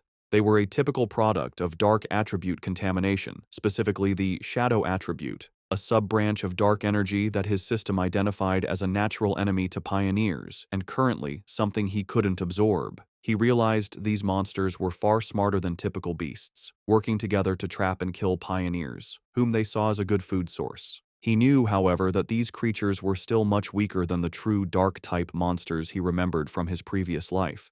Monsters that could destroy entire countries on their own. Still, the close call was a serious reminder of the growing danger. He was certain that if he hadn't been there, Su Qingying and her entire squad would have been wiped out. A bit of hope sparked inside him as he thought about the system's wording. The fact that the dark attribute was only temporarily unabsorbable suggested that once certain conditions were met, he might be able to use its power himself, a possibility that could be key to winning in the future. He reviewed his current abilities. He now possessed the Golden Sun breathing technique of the Yang attribute, the Divine Thunder tempering of the Thunder attribute, and the Crimson Flame Blade technique. With these perfectly suited, high-tier techniques and his current strength as a 3-star Ghost Axe Realm pioneer, he knew very few could match him. Yet, as he stood surrounded by his own great power, he knew with absolute certainty that it was still not enough. his thoughts were suddenly interrupted by his phone ringing. He picked it up, surprised to see a call from his auntie. On the other end of the line, his aunt asked about his health before explaining the real reason for her call. She told him that his cousin was coming to study in the city and, worried for her safety, asked if she could stay at his place for a few days instead of a hotel. Fang Yi was taken aback, his memory of his cousin extremely fuzzy. All he could recall was a quiet, straight-A student who was obsessed with her studies. He couldn't even remember what she looked like. Despite this, he agreed, telling his aunt that there was a spare room. When he asked when she would be arriving, his aunt simply replied that she would give the cousin his address and let her come over by herself. Elsewhere, in a dark room lit only by a computer monitor, a person with long, almost claw-like fingers typed quickly on a keyboard. The person, wearing a big hoodie with bare ears, was finishing a phone call with her mother. Her mother, who was Fang Yi's aunt, told her that she should arrive at her cousin's place by tomorrow afternoon and that she would bring some specialty snacks. The person politely ended the call, saying it was no trouble and that she had something else to do. On her screen was a chat window for a group called Spiritual Energy Revival, Martial Arts Vanguard Team. The user, Feng Heiju, had just announced her arrival in the city and her plans to stay at her cousin's place. After ending the call, she clicked her mouse, pulling up a new window. It was a rumor alert about an internet-famous town, now nicknamed Death Town, where 3 more people had vanished in relation to a pork beast challenge. A gruesome, blood-splattered image of the town was with the article. With glowing glasses reflecting the screen, Feng Heiju identified the location as Yanghua Town. Her interest clearly sparked. Her browsing was interrupted when her mother entered the room, asking if she had finished packing. Feng Heiju told her mother that she was packed, but that she'd rather stay in a hotel than bother her cousin. Her mother insisted, saying it was much safer than staying alone and that she trusted the cousin completely. Gently pushing her daughter out the door, her mother gave her some final advice. Be sure not to cause trouble and help out around the house when she could. Feng Heiju reassured her mother that she understood. Once the door was closed, Feng Heiju let out a small sigh, preparing herself for the visit. She thought of it as just one more hurdle to overcome. Adjusting her glasses with a flash of determination, she resolved that no matter what her cousin was like, he couldn't possibly be more difficult to handle than a monster. The next day, under a bright blue sky, a young woman with long dark hair and glasses pulled a suitcase toward an apartment building. She checked her phone, confirming that the map had led her to the correct destination. Looking up at the building, she murmured to herself that this must be the place, ready to finally meet the cousin she barely remembered. As Lin Yi stood outside the apartment building, Fang Yi came out, carrying a bag. She called out, asking if he was her cousin. He stopped, surprised, and asked if she was Lin Yi to confirm, though he admitted to himself that he didn't recognize her at all. An awkward silence hung between them for a moment. Later, inside the apartment, they sat on the couch, making polite conversation. Fang Yi asked if she was in the city for a summer camp, which she confirmed. He told her to let him know if she needed anything, and she thanked him. After their brief chat, he gave her the key to her room, which was across from his, before going to his own room. As she watched him leave, she felt relieved, thinking her cousin seemed easy to get along with and wouldn't get in her business. However, Fang Yi was not clueless. From the moment she sat down, he had sensed a faint but strange spiritual aura from her. He wondered if his senses were off, or if she just wasn't good enough to hide her power. He immediately suspected that she was also a pioneer. The aura he felt was faint but clear, and he realized her story about a summer camp was probably a cover for her real reason for being in the city. Meanwhile, in her room, Lin Yi was on her phone, confirming Fang Yi's suspicions. She messaged her pioneer group, the Martial Arts Vanguard Team, saying her cousin seemed nice and wouldn't interfere. The chat turned to recent events, with members talking about the powerful pioneer at the lava river. Lin Yi warned her team to be careful, as many powerful people were still hiding. After agreeing to wait for her signal, she logged off. She decided it was best not to do any cultivation for now, worried her cousin might discover her secret. 3 days passed. Fang Yi soon found that living with his cousin was making his cultivation difficult. His meditations could be interrupted at any time, like when she came out of the bathroom wrapped only in a towel. He also worried that the bright golden aura from his breathing technique was too obvious and would be impossible to hide. But the hardest part was her overwhelming kindness. One evening, she proudly gave him a delicious-looking dinner she had made. He tried to insist on doing the dishes, but she refused, saying it was the least she could do. He found her perfect politeness and extreme cleanliness almost strange. Despite the trouble, Fang Yi decided to go along with it. He thought that by letting her be overly helpful, he might get her to let her guard down. He knew this was the only way he could find out what she was really up to. Their quiet dinner was interrupted when her phone on the table began to vibrate. Both cousins glanced at the message, their expressions surprised for a moment. Fang Yi used the chance to excuse himself, saying he would go back to his room while she chatted. His cousin could only quietly reply as he left. Left alone, she stared thoughtfully after him for a moment before turning to her phone. Sitting on her bed, she took the call, her expression turning serious. She repeated the information she was getting, confirming that the great change of heaven and earth would happen again the next day at 3 in the afternoon, and she promised she would be there. Fang Yi easily overheard his cousin's phone conversation. She agreed to meet at the entrance of Yanghua Town. He recognized the name as an internet-famous town in the suburbs, about an hour's drive away. With his suspicions confirmed, he watched her through the wall, his own spiritual energy flaring. He was now certain his cousin was also a pioneer. He was confident, however, that with her current strength, she wouldn't be able to sense him spying. He was impressed by her power. She was still just a middle school student, but she had already reached the 2-star Ghost Axe realm and was close to another breakthrough. He wondered if her high natural talent was the reason for her somewhat strange personality. He now understood her real purpose in the city. The summer camp was just an excuse. She had learned about the coming great change of heaven and earth, and had come to be at the center of it. He knew that every one of these great changes was a chance to get a new technique to increase his own strength. He wondered what kind of power would appear this time. In the end, it didn't matter. With a determined look, he decided that whatever power appeared, he would take it for himself. In her room, his cousin suddenly paused, feeling a strange sensation. She looked around, wondering if it was just her imagination or if someone had been watching her. Seeing nothing but the moonlit mountains outside, she dismissed the feeling and continued her preparations. The next day, the town of Yanghua was buzzing with activity, with its mountains in the background. At the town's entrance, Lin Yiyi met a friend from her pioneer group. The friend playfully teased Yiyi about her cousin, asking if he was handsome. Yiyi replied that he was a good person, but just an ordinary-looking guy. Her friend sighed in disappointment. Just then, another woman from their group arrived, a redhead in a purple dress. She reminded the first friend that Yiyi herself had always said she was just an ordinary person. With the rest of their team there, the redhead announced it was time to get to business. One of the male members asked if a certain she was not coming. The redhead confirmed it would just be the 6 of them, adding that the missing member was always mysterious. Unknown to them, Fang Yi was watching from a nearby cafe balcony, his sword beside him. He noted that his cousin's little squad seemed to be pretty low-key. From where he was, he could sense their strength. The weakest was at the 2-star Ghost Axe level, and the man who had spoken was even a 3-star. He also overheard them say their team was usually stronger, with one powerful member often absent. As he sat watching, his attention was drawn to the mountains overlooking the town. His eyes narrowed with anticipation, sensing this was where the real event was about to happen. High in the mountains, the great change of heaven and earth finally happened. A giant green vine came down from the clouds, looking like the beanstalk from the fairy tale. This strange event would appear randomly and wasn't destructive, but for pioneers, it was an important key to understanding the changes in their world. Deep in the misty mountains, Lin Yi and her squad finally saw the incredible sight. The red-haired leader looked up in awe, confirming this was what they were looking for. The group stood in disbelief before the massive, pulsing vine. However, the awe quickly turned to fear.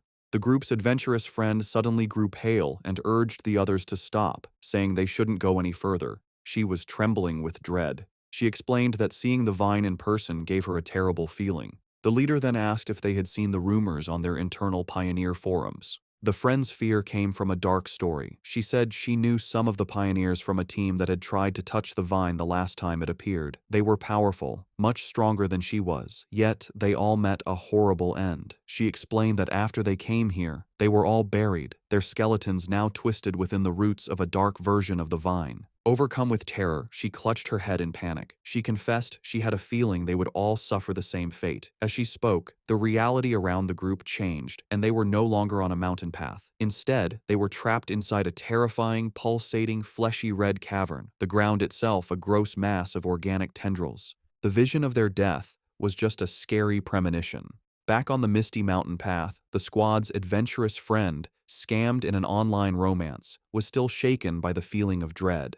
She admitted that while she was originally ready to take the pioneer's risk to either come back rich or die, the moment she saw the vine, she felt an overwhelming fear. Her gut told her this was a new, unknown, and powerful high-level monster, a mutation she couldn't handle. Tears filled her eyes as she said she wasn't ready to die here and wanted to back out. The red-haired leader and Lin Yi looked at their upset teammate with understanding. They confirmed they had all felt the same heavy feeling from the vine. Lin Yi explained it further, describing it as a feeling of complete emptiness within the wood-type vine. It was a strange feeling, as if all life had been swallowed by time, leaving only an empty shell. This, she explained, was why they all felt so scared. The group came to a scary conclusion. The vine was trying to eat their life force. Just as the fearful friend was about to panic, Lin Yi grabbed her hand, her face showing fierce determination. She declared that this was the path of the martial pioneer, a path that required them to face such dangers directly. Unseen by the group, Fang Yi watched from a nearby cliff. He, too, could sense the heavy, suffocating death energy coming from the giant vine. He noted that out of all the world monsters he had faced, besides the pure dark attribute, this vine gave him the worst feeling. He had to admit, the small squad had serious guts to even think about cultivating in such a dangerous place. He analyzed the monster more closely. While it was clearly a plant, a symbol of life, it felt completely lifeless. It wasn't really alive, but a dead thing pretending to be living, with no spiritual energy of its own. He could see it was stained with the blood and bodies of its past victims. Back with the squad, Lin Yi took charge. She stood on a cliff edge, speaking to her team with new purpose. She told them they didn't have much time to waste. Knowing the danger, she suggested a new plan. They would carefully sense the energy around the area, checking out the monster without getting too close. Confident in her plan, Lin Yi believed that by sensing the monster's energy from a distance, her team would be safe enough. She found a spot high in a tree and began to meditate, surrounding herself in a protective bubble of blue spiritual energy. From a clifftop far away, Fang Yi watched them. He was impressed by their caution, noting they had chosen a distance that was both safe and good for cultivating. He gave credit to his top student cousin for correctly figuring out the best range, a position that was neither too reckless nor too timid. As Yi's cultivation grew stronger, the spiritual energy around her began to surge. Fang Yi watched in surprise, realizing she was about to have a breakthrough to the 3-star Ghost Axe realm. He was genuinely impressed. His cousin was truly talented. In a bright flash of blue light, she successfully broke through. Her teammates watched in awe, amazed that she had already reached such a high level of power. However, the huge energy disturbance from her breakthrough did not go unnoticed. Deep in the forest, the sleeping roots of the giant vine began to twist and glow with a scary green light. The pioneers felt the ground shake, and one of the men looked back in alarm. The whole group panicked as the monstrous vine began moving directly toward them, its tendrils bursting from the earth. The team's leader was shocked that the creature could have possibly sensed them from so far away. The vine's attack was fast and brutal. Vicious green tendrils shot up from the ground, trapping 2 of the male pioneers. The rest of the squad scattered in fear as their friends screamed for them to run, warning that if they didn't escape now, they would all die there. The team's leader quickly realized what caused the disaster. Yi's breakthrough had created too much of a disturbance, getting the monster's attention. As she shouted a warning, dark green tendrils began to wrap around Yi's protective bubble, which was still shielding her while she was weak after her breakthrough. The leader knew they couldn't get caught. Once the vine wrapped around them, its deathly aura would eat them instantly. Under the immense pressure, Yi's energy shield began to crack. Chaos broke out as the red-haired leader tried to pull her panicked friend to safety. The friend screamed that they couldn't leave Yi behind, but the leader replied desperately, asking what she was supposed to do. She furiously asked if she should use her own precious spiritual energy to protect Yi, basically dying so her teammate could level up. As chaos erupted around them, the red-haired leader tried to calm one of her male teammates, who was arguing that they should leave Lin Yi to save themselves. He coldly said that life and death were up to fate, and if they didn't leave right away, they would all die with her. He reminded her that they were all just people who had met by chance, and that she was being too emotional. This cold, practical view, however, only made the leader angrier. She shoved him aside, shouting that she would not leave her teammate, even if it meant going against the rest of them. From his clifftop spot, Fang Yi watched the scene. He knew his cousin, still just a student, was probably unaware of how much danger she was in as she remained weak in her meditative state. The vine's power was overwhelming, and he wasn't sure if even he could save her with his current strength. But he knew he had to act fast, as the tendrils were already starting to crush her protective barrier. He clenched his fist, a golden aura flaring around him. He had made a promise to his aunt to take care of her, and a promise made must be kept.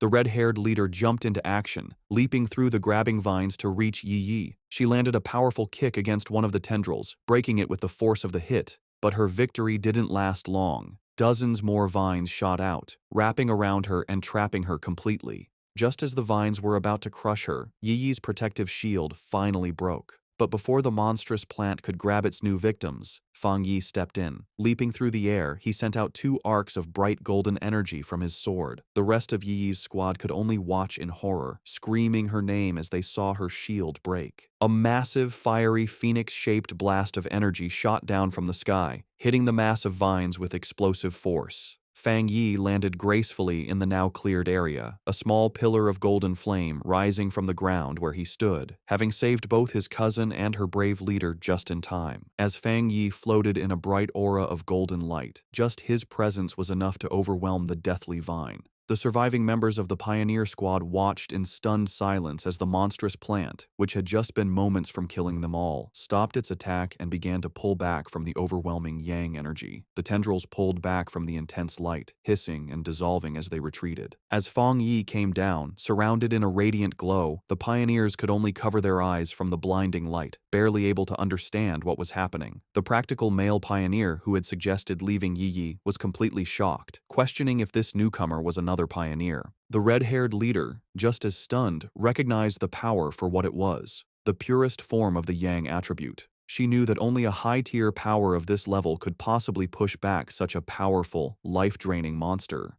The male pioneer had a crisis of confidence. He had always thought of himself as extremely talented, having reached the 3-star Ghost Axe realm in a very short time, a feat few in the country could match. He knew that even the talented Lin Yi Yi's skill barely matched his own, and yet this mysterious stranger was on a completely different level. He looked down at his own hands, then up at the glowing figure on the clifftop, feeling completely insignificant. If pioneers like that existed, he wondered, then what were they? The newcomer hadn't just beaten him, he had beaten all of them with his pure, overwhelming power. As Fang Yi stood bathed in the golden light of his power, his system activated. It had detected the extreme wood attribute from the deathly vine and had started the auto-writing process, quickly finishing a new technique. The system window then showed the details of his new ability. Endless Vitality, a technique that could instantly absorb all nearby life force to quickly heal injuries. As the power of the vine flowed into him, he was surrounded in a surge of green, life-giving energy. He was amazed at the incredible wood attribute technique he had just gotten, realizing that as long as there was life nearby, he now had what was basically a non-stop energy-absorbing engine. As Fang Yi absorbed the last of the anomaly's power, his system successfully extracted the vine's main attribute.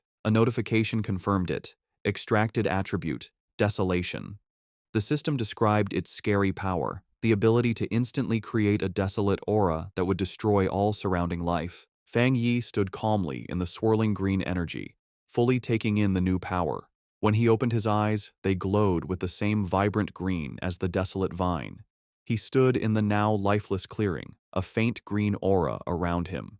He now understood why the vine could only grow in such a dangerous, remote place. If it grew anywhere else, it would drain every bit of life for miles around. He thought about the ruthless nature of the desolation attribute, a powerful force that forcibly stole the life force of others. His thoughts were interrupted by a grateful voice.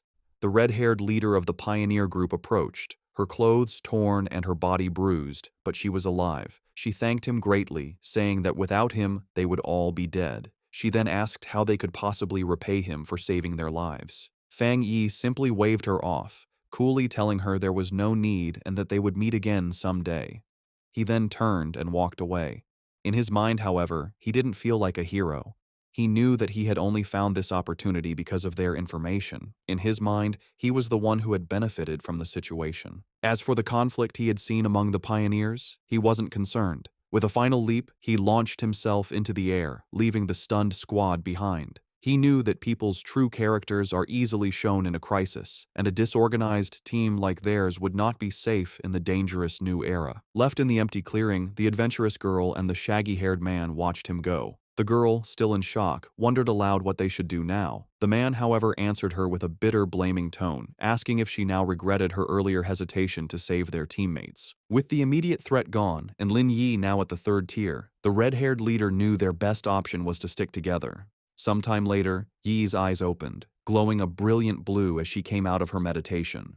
Her teammates rushed to her side, relieved she was finally awake. The male pioneer who had suggested leaving her now said that their fate depended on their leader's wisdom, but another teammate said their focus should be on the mysterious stranger who had saved them. Still confused, Yi asked what had happened. Noticing her other teammates lying unconscious on the ground, she stood up and was immediately hit by the powerful burning warmth of a leftover yang attribute on a nearby tree. She could feel its intense heat even from a distance. The shaggy-haired man then stepped forward, offering to explain what had happened while she was unconscious. Later that day, back in front of her cousin's apartment, Yi was still trying to understand the incredible events. She couldn't believe that someone so powerful actually existed. Her teammates' words echoed in her mind. He had called the mysterious pioneer a monster. He had described how the vines they couldn't even scratch had been easily pushed back by his power, and how the massive beanstalk had retreated far into the sky, no longer daring to come near them. Such was the overwhelming presence of the man who had saved them. She knew that even though he was long gone, the vine was still calm, a sign of his lingering power. She opened the door to the apartment and was surprised to find Fang Yi there to greet her. He looked at her with concern, noticing that she looked a little pale. Yi quickly pulled herself together, forcing a smile as she brushed off his concern, blaming her tiredness on a long day of studying. Fang Yi accepted her excuse, telling her she had worked hard and should go rest. He offered to order takeout for dinner, and she agreed before heading to her room. Once inside, she collapsed onto her bed, completely exhausted. She knew that breakthroughs were mentally draining, requiring a lot of concentration. She felt more tired than if she had stayed up for a month straight. Lying on her bed and scrolling through her phone, she felt a sense of relief. She was no longer an ordinary person. She wouldn't die from a few all-nighters. She accepted that this constant, life-threatening struggle was the fate of a pioneer in a world where things had begun to change. She thought of her cousin's seemingly normal, peaceful life and knew that such a life was no longer possible for her. Her quiet thoughts were interrupted by a new message in her Pioneer group chat. It was from a user named Jiaolan, the mysterious, powerful member who was usually absent. Jiaolan had sent a simple, direct message. If there are any more traces of that strong man, please inform me. This was the first time Jiaolan had ever spoken in the group, and it immediately got Yi's attention. She replied, agreeing to the request, before asking her own question to the group. She asked if they thought the man who had saved them could be the same one from the Dark River Lava Dragon incident, and if so, why he would have helped them. The group chat immediately lit up with a post about the mysterious high-tier Yang attribute master. The post described his sun-splitting slash in great detail, telling how the witness had been forced out of the cave by a blast of white-hot light. The author of the post declared with total certainty that no other pioneer in the Xia country could match his power, and warned everyone to stay away if they ever met him. Meanwhile, Fang Yi was heading out for the evening on his bicycle. He was confident that after the day's events, his cousin would have let her guard down around him, letting him come and go without making her suspicious. With his new freedom, he had a new mission in mind. It was time to find a suitable carrier for his new desolation attribute. He knew that this power was most compatible with plants, and he pedaled off into the night to begin his search. As he rode through the night, Fang Yi thought about the best way to use his newly acquired desolation attribute. He knew that despite its power, it was still a bad attribute at its core, based on destruction and decay. He worried that putting it on his own body could lead to bad reactions. Furthermore, he was concerned that its evil nature might conflict with the good, purifying power of his thunder attribute. He decided that the best solution would be to find a carrier for the attribute, something like the strange vine itself. He guessed that the original vine monster had been born when a regular plant sensed the return of rich spiritual energy and chose to evolve, creating the desolation attribute as a way to gather more power. With this in mind, a plan began to form in his mind. With a confident smirk, he knew exactly where he needed to go. He followed a moonlit road, guided by a sign pointing toward the forest park. He arrived at the large urban park and left his bike, going into the woods. Under the bright full moon, he walked through a field of vibrant, glowing flowers. He knew he needed to find the perfect lucky one, a plant that could create the greatest connection with his own spiritual energy and show a sense of closeness to him. Closing his eyes, he focused, reaching out with his own spiritual energy. A vibrant green aura flowed from him, spreading throughout the forest and covering the plants. He could feel a response from the plants, a wave of their own spiritual energy rising up to meet his. He noted that while their response was a lot, it still wasn't strong enough for what he needed. As Fang Yi continued to send out his spiritual energy, he realized he needed a much stronger response from the plants around him. Suddenly, he stopped, his attention drawn to a specific spot in the forest. There, in the tall grass, a single white flower with a glowing center gently swayed, as if calling to him. He wondered if this was the one he had been searching for. He approached it carefully and reached out his finger. As his fingertip touched it, the flower's petals closed around it, and he could feel it absorbing the spiritual energy he was giving off.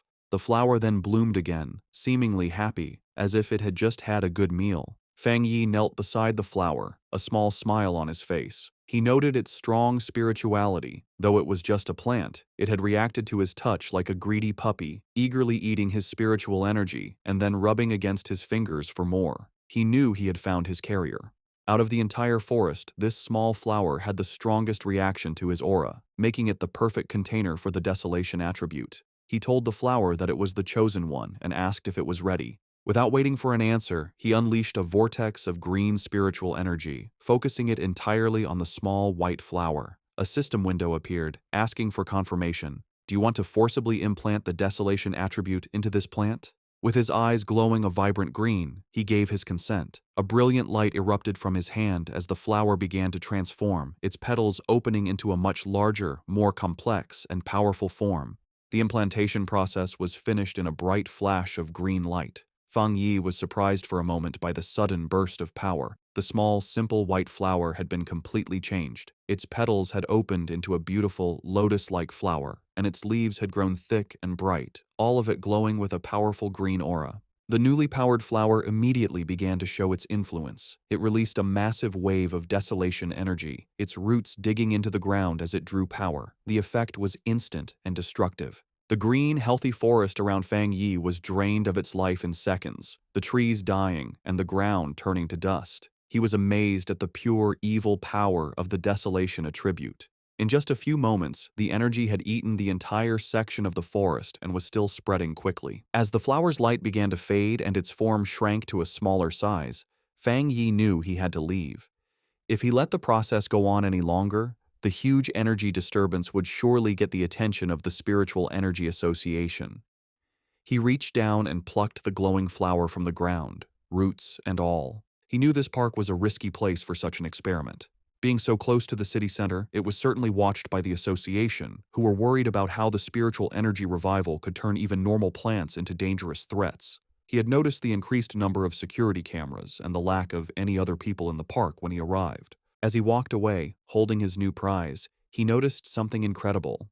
The flower was still absorbing energy from the air, surviving and even doing well without its roots connected to the earth. He looked at it more closely, a smile of wonder on his face. He found it magical that its spirituality hadn't weakened at all since being pulled up, especially since it had been just an ordinary wildflower moments before he chose it.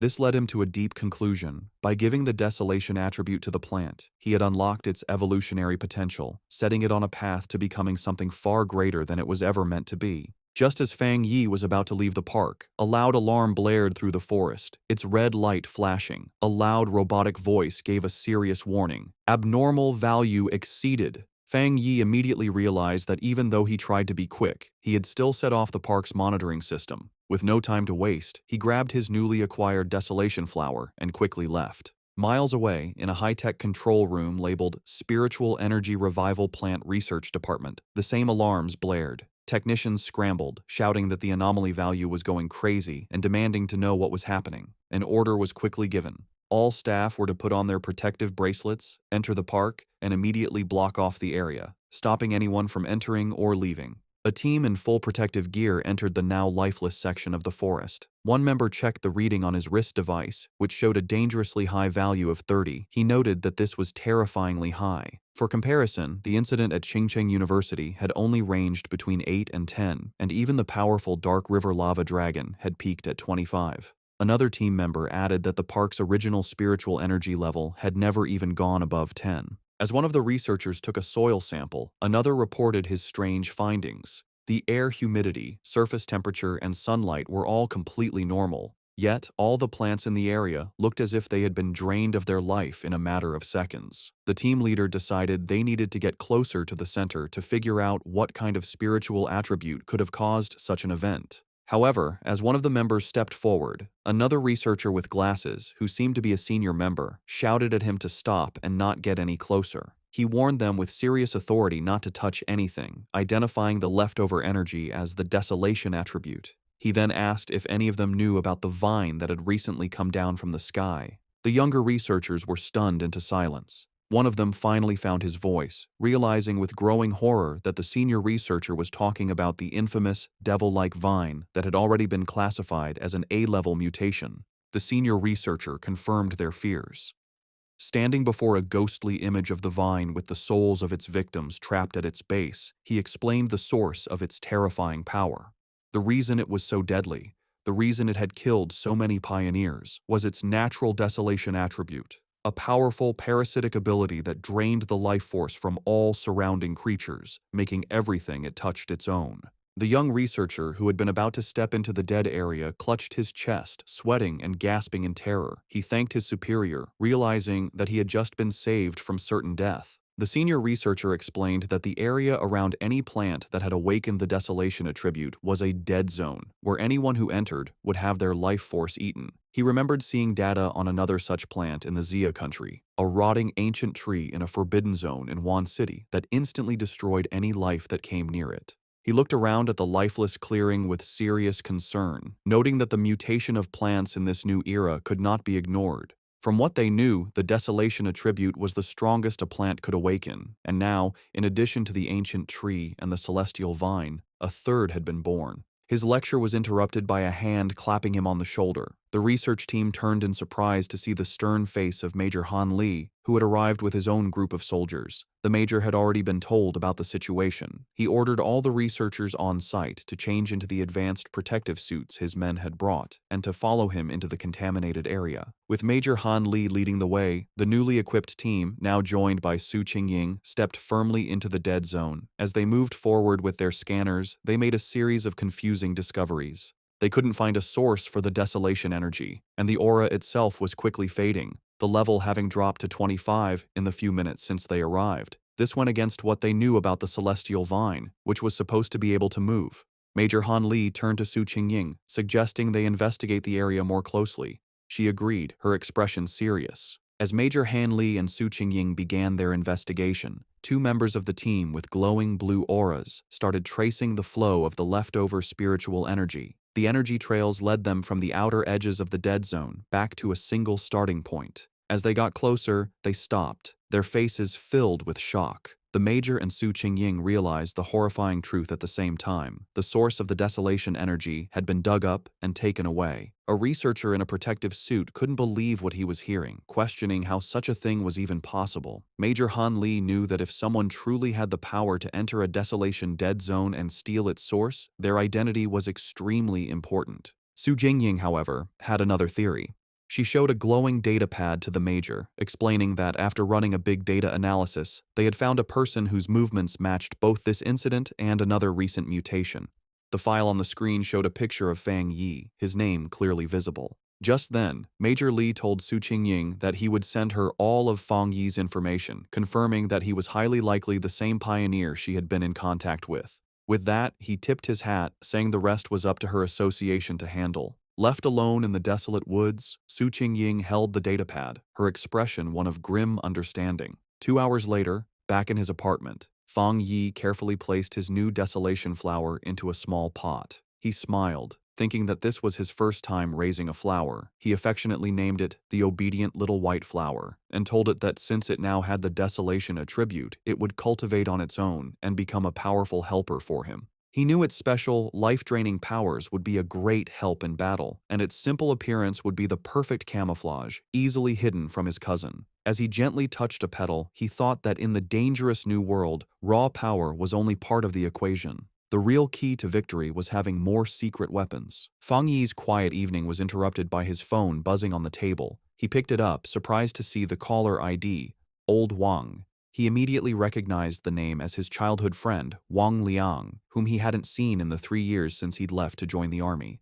A brief flashback showed the two as close friends in their school days, a bond that was broken when Wang Liang suddenly announced his decision to enlist. Fang Yi answered the call. On the other end, Wang Liang's cheerful voice greeted him, asking if he was back in town and inviting him out for a drink at their old spot. Fang Yi was taken aback by how sudden it all was. Wang Liang just laughed, adding that he had a big secret to tell him and that he shouldn't be shocked when he heard it. However, the seemingly friendly reunion was a carefully planned setup. After hanging up the phone, it was revealed that Wang Liang was not alone. He was in a dimly lit room, reporting to a tough and heavily scarred woman with long red hair and a high-ranking military uniform. Su Jingying was also at the table. Wang Liang confirmed to the officer that he had done as instructed. He then made a special request, asking that if Fang Yi was not the person they were looking for, they would guarantee his safety. The red-haired officer tapped her finger impatiently on the table. She coldly dismissed his concern, ordering him to simply do his mission and not do anything unnecessary. With a chilling lack of feeling, she added that if Fang Yi turned out to be the wrong person, Wang Liang should just consider it a punishment for his friend. At a quiet bar, Fang Yi and Wang Liang toasted with their beer glasses. They sat and drank, catching up after being apart for 3 years. Fang Yi noticed his old friend seemed much more mature and guessed that his time in the army must have been hard. Wang Liang talked about his experiences in the military before asking Fang Yi how he had been.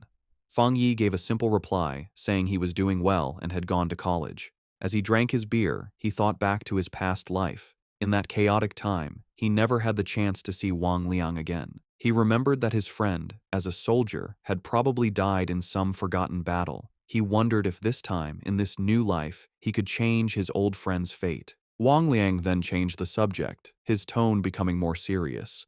He asked Fang Yi if he had seen anything strange lately, like zombies or monsters from movies.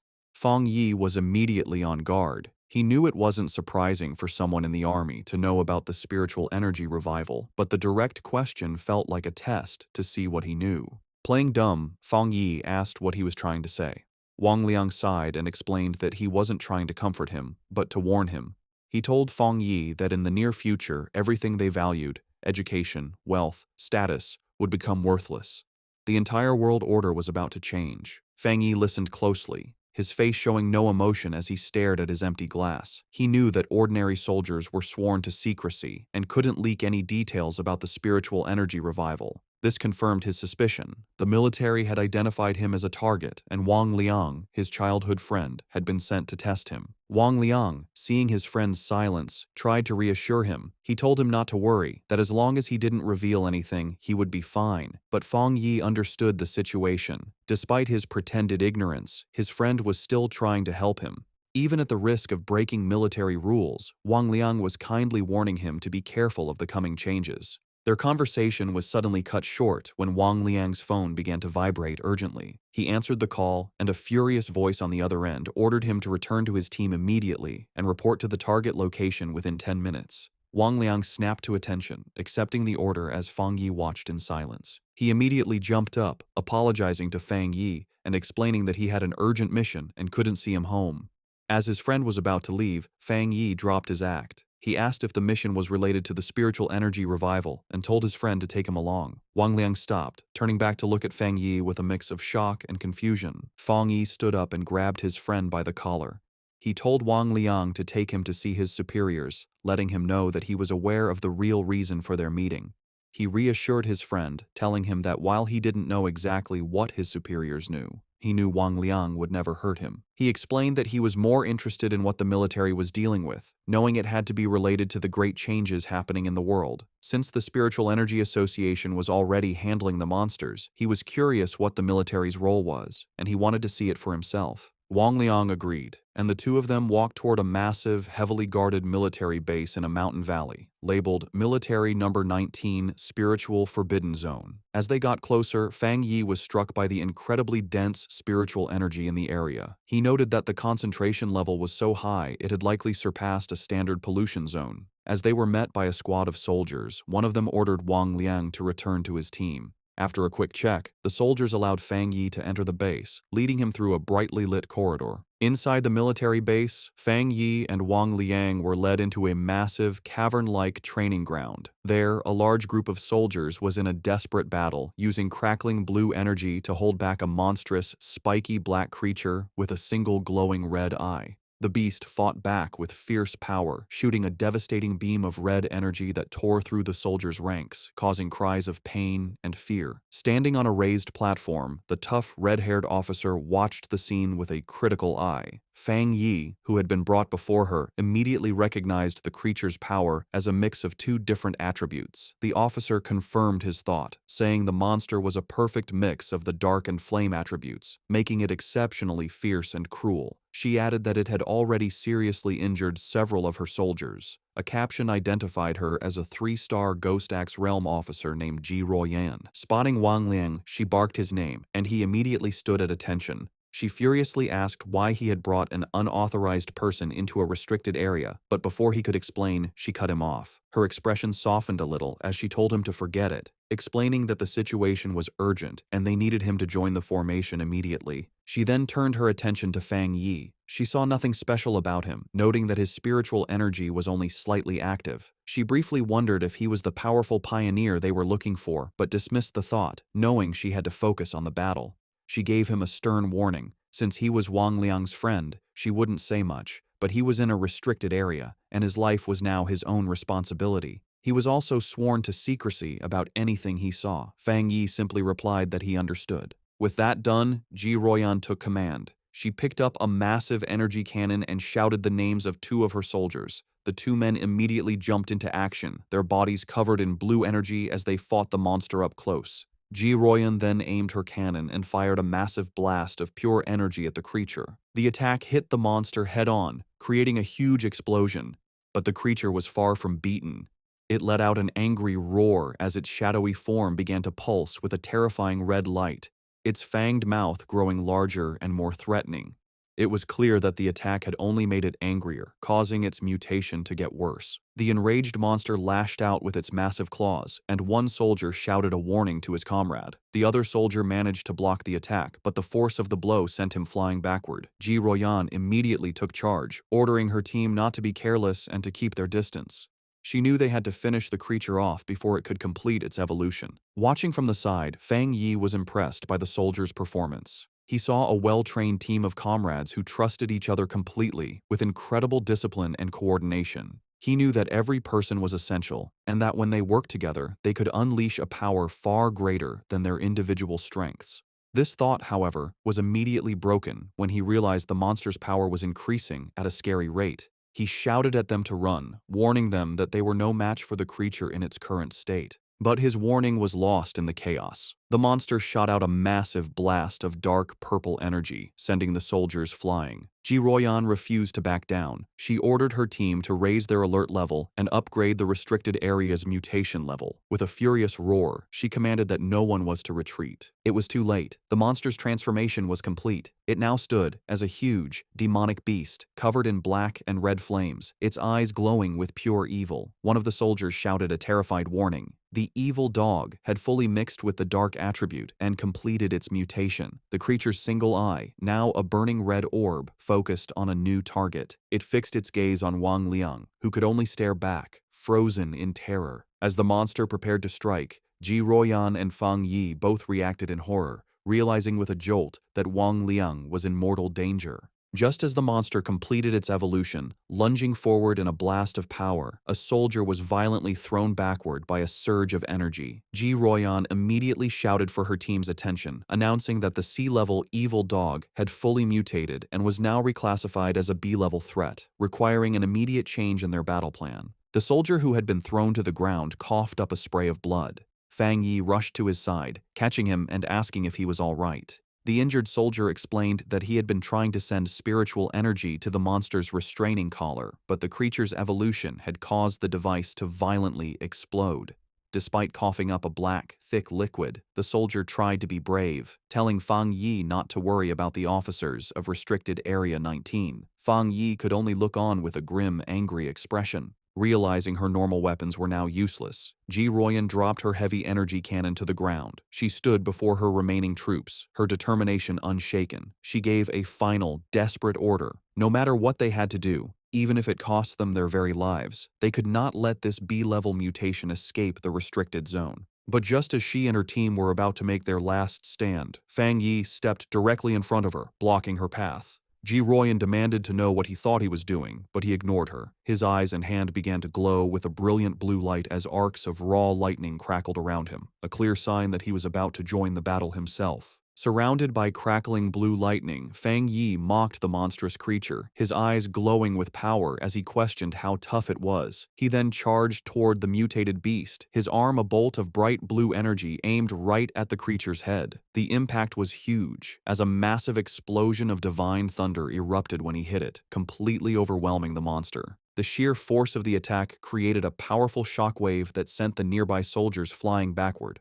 One of the soldiers, stunned, said he couldn't believe it, realizing this was the same B-level monster that even their commander, Ji Royan, couldn't beat alone. Wang Liang, just as shocked, turned to Ji Royan and asked if his friend was really who they thought he was. With a serious look, she confirmed that none of them were wrong. She declared that he was, without a doubt, the pioneer known as the Tyrant. Fang Yi stood calmly before the beast, which was still on fire but clearly hurt by the lightning. Seeing it wasn't completely beaten, he noted that he would have to finish the job. He then told Ji Royan and Wang Liang to stand back for their own safety. Ji Royan watched him, thinking about how her whole squad needed a complex formation just to face a B-level threat, yet he was getting ready to handle it all by himself. She wondered what kind of power he had. She had to admit that his was the most extreme form of the thunder attribute she had ever seen. She knew that even now, he was a top-tier pioneer in the entire country, and she began to wonder about his potential once the spiritual energy revival was fully underway. As Fang Yi raised his hand, gathering even more electrical energy, a shocked look appeared on Ji Royan's face. She looked up to see a massive storm of thunder energy forming in the sky above him, and she couldn't help but wonder just how scary his power would become as he continued to evolve.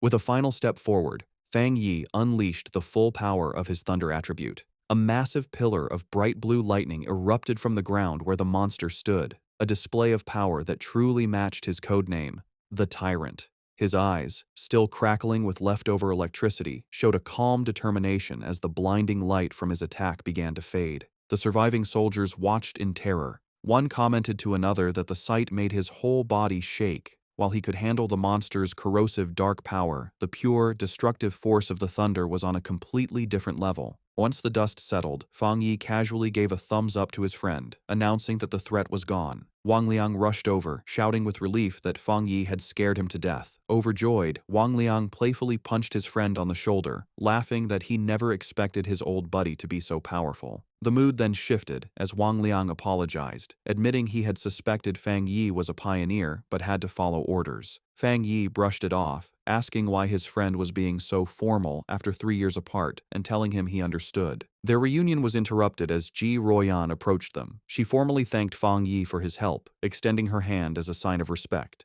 With a slight smile, Fang Yi accepted her thanks. He shook her hand, replying that it was no trouble and that he had mainly acted to save his friend. She then formally introduced herself as Ji Royan, the warden in charge of Forbidden Area 019. She explained that since he had saved the entire base, she needed to file a proper report and asked if he would be willing to leave his contact information. Fang Yi agreed without hesitation, while Wang Liang watched from the side, silently amazed at the strange experience of seeing his tough commanding officer act so respectfully toward his childhood friend. With the formalities done, Ji Royan made a direct and serious offer. She said that Fang Yi's strength was greater than many of the military's own special pioneers and formally invited him to join the army. However, she admitted that an invitation from a single base warden like herself was probably not enough to convince him. Inwardly, she was still trying to grasp the sheer scale of his power. What shocked her most was the realization that he was also a 3-star Ghost Axe realm cultivator, the same as her. Yet, his abilities had reached a level far beyond the known limits of that realm, making him a monster of incredible power. Fang Yi calmly asked Ji Royan if she truly meant that she felt she was not worthy of inviting him. With the weight of her superior's authority on her, she confirmed his words, saying there was nothing to deny. She explained that the order to involve him had come from High Command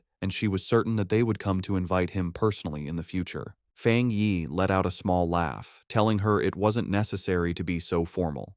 He placed a hand on his chest and explained that he genuinely respected all of them, knowing that not everyone had the courage to sacrifice themselves for others. He admitted that he had never seen soldiers in combat before, and what he had just seen had truly moved him. Touched by his sincerity, Jiroyan could only offer a quiet thank you. He then made an offer of his own. He told her that if they ever ran into trouble in the future, they could call on him for help, just as they had always done for ordinary people like him in the past. However, he added one important condition. They could not interfere with his personal cultivation or restrict his freedom. His unexpected proposal left Jiroyan momentarily stunned. With their business concluded, Fang Yi announced that it was getting late and he should be leaving. Jiroyan agreed, saying that she and Wang Liang still had to get rid of the mutated creature's body and that she would arrange for someone to take him back. As he stood before the soldiers, Fang Yi finally understood the military's true purpose in this new era. He realized they stationed themselves in these dangerous, spiritually rich zones for two reasons: to use the energy for their own training, and more importantly, to act as a crucial line of defense between the ordinary world and the strange monsters that now threatened it. After he was gone, Jiroyan turned to Wang Liang and said that his friend could no longer be described with a simple word, like impressive. She knew that what they had seen that day was just a small part of his true strength. The fact that a pioneer could reach such a high level of power so quickly showed that he had an amazing level of insight. She concluded that he was a rare mix of luck, courage, and raw ability, all the things needed for greatness. Seeing his commander's deep respect for his friend, Wang Liang eagerly suggested that if she felt she wasn't the right person to recruit him, she should let him, as his childhood friend, take on the job. Ji Ruoyan, however, quickly brought him back to reality with a sharp tap on the head, ordering him to stop talking and help her clean up. He could only agree as he was dragged off to work. Later that night, back at his apartment building, Fang Yi meditated on the roof, surrounded by a brilliant golden aura. He thought about his meeting with the military. He knew that while the trip had revealed his identity, he had only shown them his thunder attribute, keeping his other powers a secret. Based on their respectful attitude, he concluded that this was likely a good thing. He now understood that his rare thunder attribute was a perfect counter to the dark monsters the military was fighting, making him a very valuable asset. He knew they would try to recruit him, not threaten him, which would give him access to the fastest ways to get stronger and the most advanced information. The day's events had also made clear the different roles of the nation's two main pioneer forces. The military, represented by Ji Ruoyan, were the Night Watchers, the hidden protectors of the nation. The Spiritual Energy Cultivation Association, with agents like Su Qingying, was in charge of handling the threats that slipped into the cities, protecting civilian life as much as possible. He understood the government's two-part strategy, using the forbidden zones to contain the biggest dangers while slowly releasing information to the public about the coming changes. This careful approach was buying valuable time, preventing society from collapsing into chaos. As he continued his meditation, a bright orb of golden energy pulsed in his core. He noted that despite absorbing the rich energy of the forbidden zone, he hadn't felt an immediate need to level up. However, the feeling quickly changed. Golden energy surged through him, and cracks of power spread across his face. Having spent even a short time in such a spiritually rich place had filled him to the brim. He recognized the signs immediately. He was on the verge of another breakthrough. Meanwhile, on the streets below, his cousin Lin Yiyi was walking home with groceries, wondering if he had returned yet.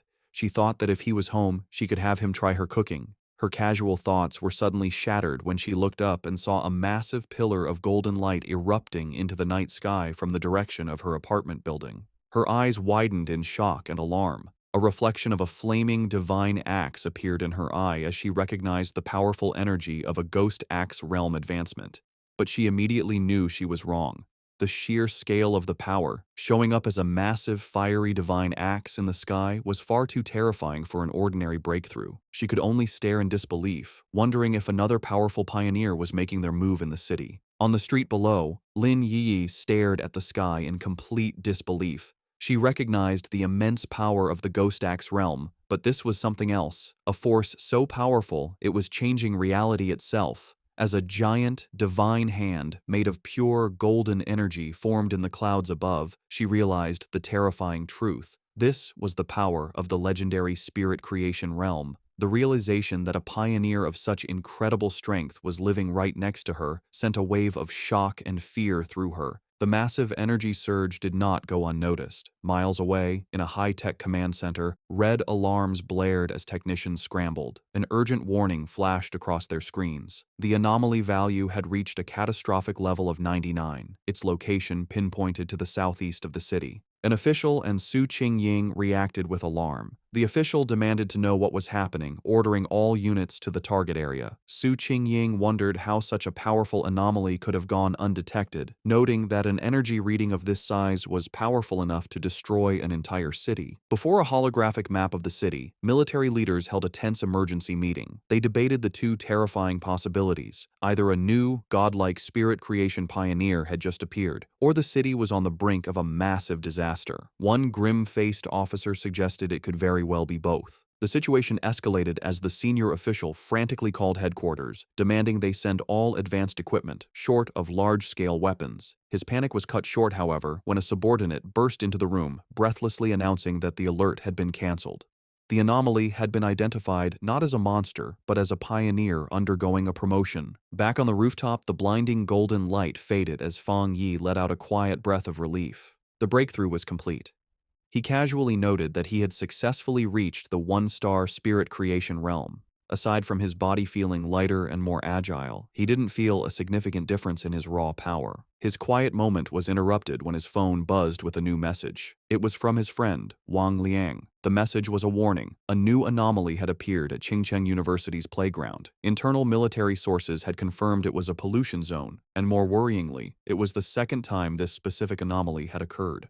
Fang Yi texted back, saying he knew about the previous heat anomaly. Wang Liang confirmed it was the same one, back again, and playfully warned Fang Yi not to tell anyone he was the source of the intel. After Fang Yi jokingly threatened to report him, Wang Liang's tone turned serious. He told Fang Yi that he was genuinely worried for his safety and urged him to be careful. Fang Yi put down his phone, his expression thoughtful. His friend's warning only confirmed his own strategy. This was exactly why he was so cautious in his dealings with both the military and the association. He knew that being too well known could bring unwanted trouble, which was why he had deliberately chosen to keep his powerful Yang Flame attribute and his Crimson Flame Blade technique a secret. They were his hidden aces. He typed a final reply to his friend, reassuring him not to worry. He would be careful, and he still had trump cards left to play. Lin Yi opened the apartment door, announcing that she was back. Seeing Fang Yi on the couch, she asked if he had eaten yet, offering him the bag of takeout she had brought. Distracted by his phone, he simply told her to leave it on the table and that he would get to it later.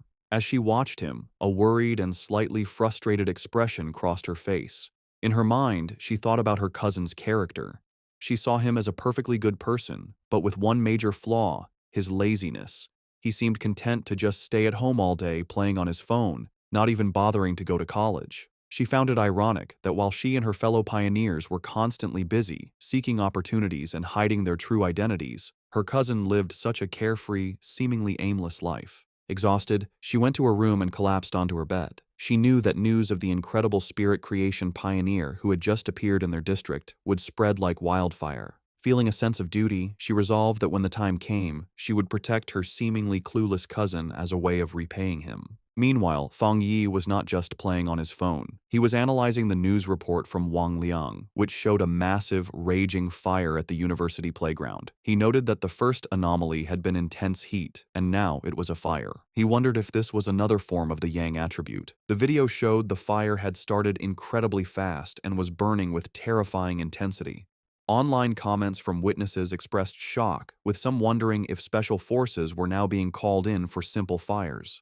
The report also mentioned that all the surrounding trees and flower beds had been burned and the area was now completely locked down. Fang Yi observed that the video was short and ended suddenly, but it was clear this situation was far more serious than the previous incident at the university. He wondered what would be different about this new Yang attribute. Realizing he had to investigate in person, he knew that to get into the sealed-off area, he would have to contact his new military acquaintance, Ji Royan. The next day, a crowd of reporters had gathered outside the sealed gates of Qingcheng University, blocked by a line of soldiers. They shouted questions, asking for confirmation about the rumors of a fire that couldn't be put out, and demanding to know why an incident of this size was not being reported in the news. As the reporters pressed for answers, Ji Ruoyan and Fang Yi arrived. The crowd watched, wondering who these two imposing figures were as the soldiers immediately opened the gates, allowing them to pass without question. The reporters were left outside, confused as to how they had gotten in so easily when they had been completely blocked. Inside the cordoned-off area, they looked out over the smoldering ruins of the university playground. Fang Yi remarked on the sheer destructive power, questioning if this was the sky fire he had heard about. Ji Ruoyan confirmed that was its official name. She explained its terrifying nature. It appeared without warning, was impossible to put out, and could only be left to burn itself out until everything it wanted was turned to ash. The name, she suggested, was quite fitting. With the initial look done, Ji Ruoyan told Fang Yi she needed to head to the principal's office and asked if he would wait for her. He told her to go on ahead, saying he would be fine there. Alone, Fang Yi walked along the edge of the destroyed area, which was now blocked off with yellow tape. He knelt and touched the scorched earth, analyzing the scene. He noted that the ground was already cold, and more importantly, there was no leftover spiritual power left from the sky fire. He realized with some disappointment that this meant he couldn't collect its attribute. His plan had been too simple. His thoughts were suddenly interrupted when a familiar voice called his name. He looked up to see his ex-girlfriend, Chu Qingli, standing on the steps nearby with a friend. She asked in surprise what he was doing there. Her friend with glasses immediately recognized his name, asking Chu Qingli if this was the ex-boyfriend she had mentioned, the one who had only gotten into a vocational college. Chu Qingli simply confirmed it was him. The friend then patted Chu Qingli's shoulder with a smug, condescending look. She told Fang Yi that she understood he was likely there because he was still hung up on his ex, but now that the gap between their lives was so big, he should just give up. Fang Yi could only stare back, genuinely confused by her assumption, questioning the very idea that he would be hung up on her. From a distance, other students began to gossip about the scene. They wondered who the guy with the school beauty Chu Qingli was, guessing he must be another sad suitor. They noted he didn't look like a student from their university and complained about how security could have let an outsider in. Chu Qingli's friend with glasses stepped forward, aggressively confronting Fang Yi. She told him that Chu Qingli was now the university's campus belle and that he should think clearly about his actions. She warned him that countless guys far better than him were pursuing her and that he didn't even rank. She ordered him to leave, telling him this was not a place he belonged. She then threatened to report him to the disciplinary office if he didn't explain how he got in. Meanwhile, Chu Qingli watched him with a complicated expression. She remembered him claiming he wouldn't regret their breakup, yet here he was. She concluded that his previous lack of interest must have been an act, and that he was just putting on a brave face. Their confrontation was interrupted when Ji Ruoyan returned, asking Fang Yi if the girl was his friend. Chu Qingli was surprised by the sudden appearance of the imposing red-haired woman.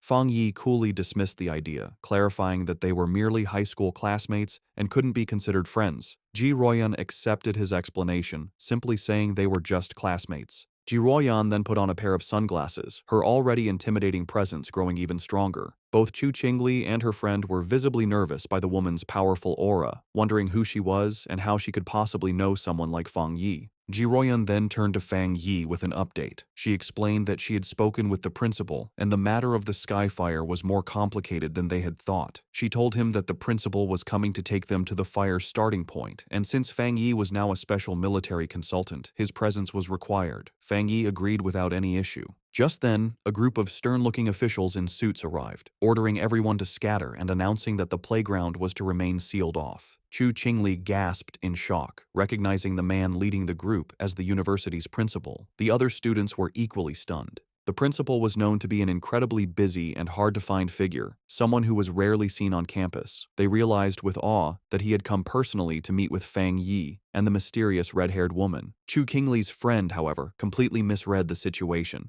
She smirked, thinking that the principal had finally arrived to deal with the two people who weren't supposed to be there. Chu Qingli, however, remained silent, a look of uncertainty on her face. To the absolute shock of Chu Qingli and her friend, the principal and his group did not approach Fang Yi and Ji Ruoyan as trespassers. Instead, the elderly principal walked directly up to Fang Yi and greeted him with a warm, respectful handshake. He addressed Fang Yi as the consultant, introduced by Ji Ruoyan, explaining how worried he had been about the school's recent anomalies and the safety of the students. He expressed his immense relief that they had come to solve the situation. In an even more stunning display, the principal then bowed slightly to Fang Yi, formally putting him in charge of the entire playground matter. From where she stood, Chu Qingli could only watch, her eyes wide with total disbelief as her entire view of her ex-boyfriend was shattered in an instant. The principal's security then moved to secure the area, forming a human barrier and ordering all unrelated people to step back. As the crowd of students, including Chu Qingli, was pushed away, they buzzed with confusion, unable to understand why their respected principal was bowing to such a young man. Lost in the crowd, Chu Qingli listened as the students' opinions changed around her. They now guessed that Fang Yi must have some extraordinary special identity to deserve such treatment. Someone recalled that just moments ago, he had been dismissed as Chu Qingli's suitor or ex-boyfriend. Another person remarked on the complete reversal of status, suggesting that now, even if she were to pursue him, she might not even be able to get his attention. The final cutting realization settled in as the crowd noticed that throughout the entire exchange, the young man had not once looked at or acknowledged the campus belle, leaving her to stand alone and completely ignored. At Qingcheng University's North District, the principal led Fang Yi and Ji Royan to the site of the anomaly. He explained the series of events, starting with the Golden Sun incident, which he had hoped was the end of their problems. However, a few nights ago, a fire had started on a playground. A fire so intense that even the fire department couldn't put it out. He was thankful it happened at night when no students were around, allowing them to quickly seal off the area. The principal continued, his face growing more serious. While a single fire might have been a fluke, it was followed by fires on 2 more playgrounds. He said he had personally seen a crimson flame come down from the sky and float in mid-air, a clear sign of a supernatural event. He told them that while the other fires were eventually put out, one still remained. As they got closer to the final location, Fang Yi noted the sharp, choking smell of something burning. They arrived at a basketball court where a single hoop was on fire with a raging eternal flame. The principal confirmed this was the starting point, the one fire that simply could not be put out. As they watched the anomaly, Ji Royan checked a device on her wrist, which showed a reading of 11. She explained to Fang Yi that it was a basic spiritual anomaly detector. She clarified that any reading over 10 was considered a disaster for ordinary people, requiring a complete lockdown. Suddenly, the device began to flash and beep wildly, the reading shooting up to 60. Ji Royan cried out in alarm at how high the value had become. Panicked, she warned the principal that if the energy kept rising, it wouldn't just affect the university, but the entire city. She declared they needed to immediately send an elite squad of pioneers to contain the threat. Before they could act on the plan, however, Fang Yi took matters into his own hands. Without a word, he leaped over the chain-link fence, ignoring the no-entry sign and heading directly into the fire. He was instantly covered by the intense flames, as Ji Royan and the principal watched in shock. At that exact moment, the reading on Ji Royan's device jumped again, now showing an incredible 110. She shouted that the anomaly had just been upgraded to S level. The principal, panicked, asked what they were supposed to do now that Fang Yi was inside. Ji Royan could only stare into the fire, questioning his recklessness and muttering that even the strongest soldier from the Forbidden Zone wouldn't dare to enter such a dangerous area alone. Inside the fire, however, Fang Yi stood completely unharmed, his silhouette calm against the raging flames. He knew that just as his Yang attribute had protected him from the divine thunder, it could also shield him from this sky fire. But he quickly found a major problem. While his power was protecting him, it also stopped him from touching the source flame itself, which meant he couldn't activate his system's ability to create a new technique. Realizing his protective aura was both a help and a hindrance, Fang Yi knew he had to get to the source flame. He watched as the fire wrapped around the basketball hoop like a great fiery dragon, understanding that he needed to get to its heart. Without hesitation, he prepared to face the fire head-on as the fiery dragon lunged toward him with a ferocious roar. In an incredibly risky move, he deliberately turned off his Golden Sun protective aura, leaving himself completely vulnerable. The sky fire instantly rushed in, covering his body in a storm of raw, burning energy. He gritted his teeth against the searing pain as the flames burned him, but he forced his hand forward, determined to touch the anomaly's core. His gamble worked. The moment his hand touched the source, his system activated, confirming it had detected the strong fluctuation of the Skyfire attribute. Despite the pain, a determined grin spread across his face. He was amazed at the Skyfire's power, noting its will was even stronger than the Desolation attribute he had recently gotten. With fierce determination, he declared that he would absorb this power no matter the cost. The system began its final calculation, successfully compiling the new data. With a triumphant smirk, he knew he had succeeded. A new system window appeared, announcing his reward.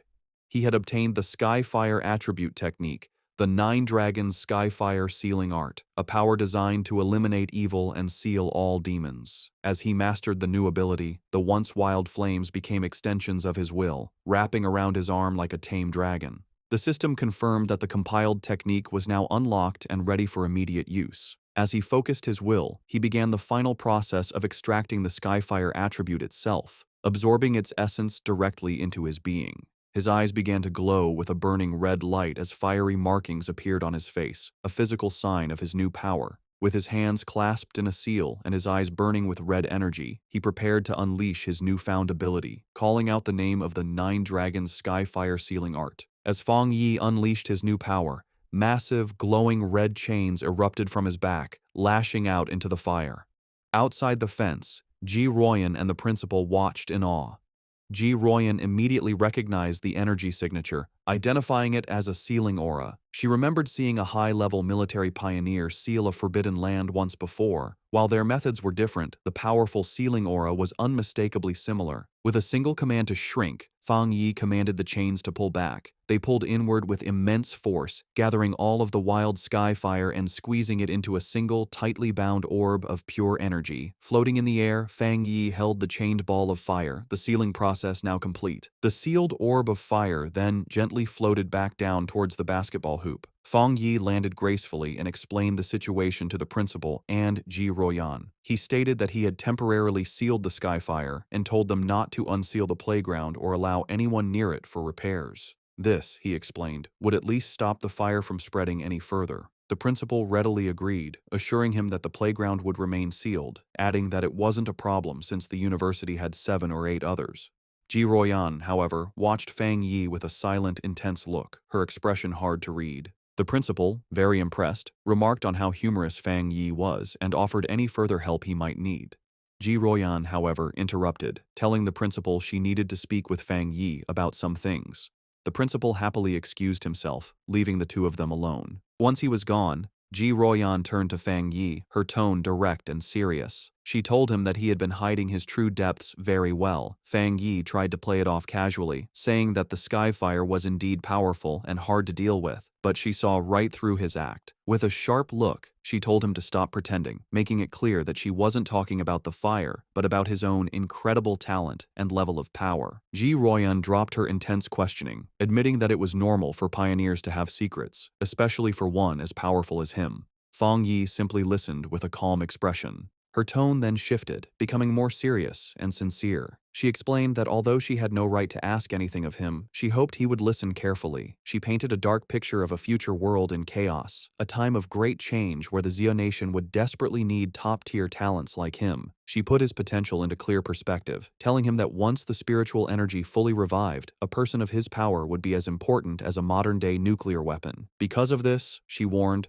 every major power, from the various military forbidden zones to the Spiritual Energy Association, would rush to recruit him. She told him to be prepared for high-level officials to personally give him invitations with incredibly generous offers. She admitted she had her own reasons for telling him this. If he were to join her military unit, it would be a great asset, and they would gain a powerful friend. Therefore, she advised him to start thinking about his options now, so he wouldn't be caught off guard when the time came. Fang Yi, however, was silent for a moment before asking a curious question. He asked why both she and Wang Liang seemed so hesitant to recruit him for their own forbidden zone, even acting as if they weren't worthy. Ji Royan explained that it was because of another legendary military region, a group so insanely powerful that she felt he would be far more interested in joining them instead. A small smirk appeared on Fang Yi's face as he confirmed if she meant a top-level unit. She confirmed that was the case, though she admitted she hadn't seen them much herself. She had heard they were extremely busy lately, so much so that even officers from other military regions were feeling the pressure of their activities. Changing the subject, she suggested they stop talking and go, as the principal had invited them to eat at the university cafeteria. As they walked, Fang Yi silently concluded that even the nation's most powerful forces were facing their own big troubles. His mind raced with the implications. Jiroyan's words meant that terrifying anomalies, with power far beyond the capabilities of current pioneers, had already begun to appear. He realized that the pioneers fighting these threats must include spirit creation realm cultivators like himself, and perhaps some who were even stronger. A new sense of urgency washed over him. He felt that the day of the full spiritual energy revival was fast approaching, and his preparations were still far from enough. His thoughts then shifted back to the immediate task at hand: how to best use the Skyfire attribute he had just collected. He analyzed its nature, an irregular, wild, and all-consuming flame that left nothing in its wake. He realized it would be the perfect weapon against anomalies that could reproduce or regenerate endlessly. Suddenly, an idea struck him. The wild and powerful nature of the Skyfire was a perfect match for his Crimson Flame blade technique. He imagined enchanting his sword with this new power, realizing it would be an incredible enhancement to his fighting style. To test his new powers, Fang Yi heads to the back mountain, a place he often uses for training. When he arrives, he is surprised to find the path blocked by a large sign warning that the mountain is dangerous and entry is forbidden. He wonders who could have done this. He knows there haven't been any monsters in the area, and he doubts the military would have found his training spot so quickly. He concludes that the only group that would know his habits and do him such a favor would be the Spiritual Energy Cultivation Association. He realizes the association has gifted him this place as a private training ground, a way to win his favor. With a smile, he decides to accept their gesture. However, his thoughts are interrupted when his sharp senses detect an unwanted presence. He realizes an intruder has managed to sneak onto the mountain. Fang Yi senses a familiar aura, similar to the one he felt at the factory, though not as strong. Hidden among the trees, a monstrous, monkey-like creature with glowing red eyes watches him. Fang Yi notices the beast seems smart, as it hesitates and checks his strength instead of attacking blindly. With his sword already glowing with energy, he decides it's the perfect time for a show of power. A system window appears before him, asking if he wants to put the newly acquired Skyfire attribute into his Tang sword. The system describes Skyfire as a powerful light attribute, perfect for destroying evil. With a fiery determination in his eyes, Fang Yi accepts. Immediately, his sword erupts in a column of endless, crackling flames. With an excited smirk, he looks forward to combining the endless power of Skyfire with his Crimson Flame blade technique. He decides the mutant creature will be his first test subject. Fang Yi unleashes a massive firestorm on the monster. The creature is taken by surprise, its eyes widening in terror before it is completely covered by the storm of flames, screeching in pain. Standing in the middle of the flames he created, Fang Yi checks his new ability. He realizes the energy of his attack is now double, or even triple, what it was before, and most importantly, the flames do not harm him. He touches the blade of his sword, still covered in fire, and notes that it feels cool. Suddenly, he senses that the creature has survived the attack and is trying to escape. With a determined look, he decides to chase the intruder to see what it's capable of. Meanwhile, deep in the same forest, a young woman with curly red hair is doing a live stream from her phone, mounted on a selfie stick. She tells her viewers that she isn't a liar, but that she has always been incredibly lucky, and that amazing content just seems to find her. Her viewers are doubtful, with one commenter daring her to prove her luck by going to Qingcheng University to film the mysterious Skyfire that everyone is talking about. Her confident broadcast is suddenly interrupted as her expression changes to one of pure shock. The monkey-like monster that escaped from Fang Yi leaps out of the woods and attacks her viciously. The force of the attack sends her phone flying, its screen cracking as it hits the ground, but the live stream continues. Through the cracked screen, her viewers see the monster pinning her to the ground, but they think it's just a fake fight with bad special effects. The streamer, however, is in real danger. She cries in terror as the monster holds her down, its paw covering her mouth. The creature opens its massive, fanged mouth, ready to deliver a deadly bite. Before it can strike, a massive blast of fiery energy shaped like a dragon's head hits the monster, sending it flying back. The streamer looks up in shock, saved at the last second. Her viewers are now blown away, not by the realism of the danger, but by what they believe are incredible fire dragon special effects. The sudden, dramatic turn of events causes her viewership to shoot up to over 13,000 people. Still terrified, the streamer looks over her shoulder, asking who is there. She scrambles to grab her phone from the ground. Getting to her feet, she aims the camera at the source of the attack. She stands before a raging fire and shouts to her audience that she has captured it on film, that there is a person standing inside the fire. Her camera captures the silhouette of Fang Yi standing completely unharmed within the flames. In her terrified and amazed mind, she concludes that she has just been rescued by a true immortal. The video of Fang Yi's rescue of the live streamer, Malala, instantly goes viral. It becomes the top trending topic online, with over 13.5 million views. The headlines are dramatic, calling him a mysterious man of skyfire, the king of flames, and an immortal come down to earth to save the world. In an office, Chu Qingli's friend excitedly calls her over to look at the video on her computer screen. She is thrilled, telling Chu Qingli that this proves powerful cultivators are real and that the skyfire at the university was no fake. Chu Qingli, however, is dismissive, telling her friend not to believe such things and that it's all just acting and special effects. But as she looks closer at the screen, her doubtful expression freezes into one of shock and recognition. Her friend, not noticing her reaction, points excitedly at the screen, triumphantly saying she was right and commenting on how handsome the man in the video is, before noticing her friend's stunned silence. Internally, Chu Qingli is in turmoil. She desperately tells herself the video must be fake and that the figure only looks like Fang Yi. She reasons that if it were really him, he would have been burned to ash by such intense flames. Her denial then shifts to fear as she considers the possibility that it truly is him. She worries that he might use his new power to get revenge on her for their breakup, but she stubbornly resolves that she will never bow her head to him, no matter what. Elsewhere, the red-haired leader of Lin Yiyi's pioneer squad shows the same video to Yiyi on her phone. The leader asks if the man looks familiar, suggesting he's the same person who saved them from the monstrous vine. Yiyi agrees that he does, and then adds a stunning piece of information. She recently learned that a powerful master who broke through to the spirit creation realm lives in her neighborhood. She begins to wonder if her quiet cousin and this incredible pioneer could possibly be the same person. In yet another location, Zhang Xiaoya and a male pioneer from the lava cave incident also watch the video.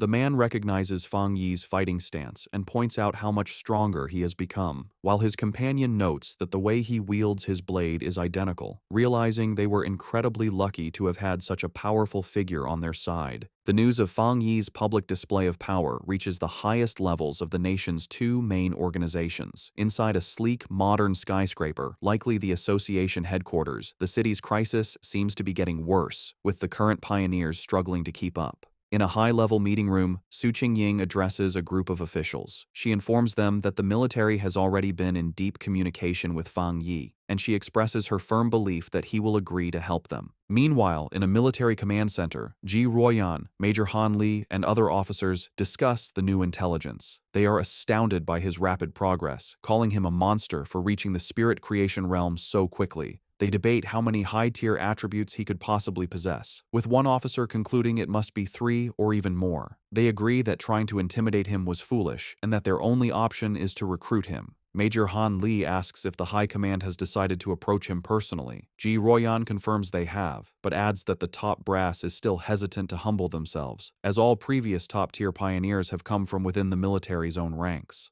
Taking charge, Major Han Li outlines their new strategy. He orders his subordinates to find out what new weapons or equipment Fang Yi might need and to provide him with information on suitable training locations as a gesture of goodwill. He also gives a crucial final command. The viral livestream video and all the rumors spreading from it must be properly managed and controlled. The entire spiritual energy circle in the Xia Nation has now turned its attention toward Fang Yi.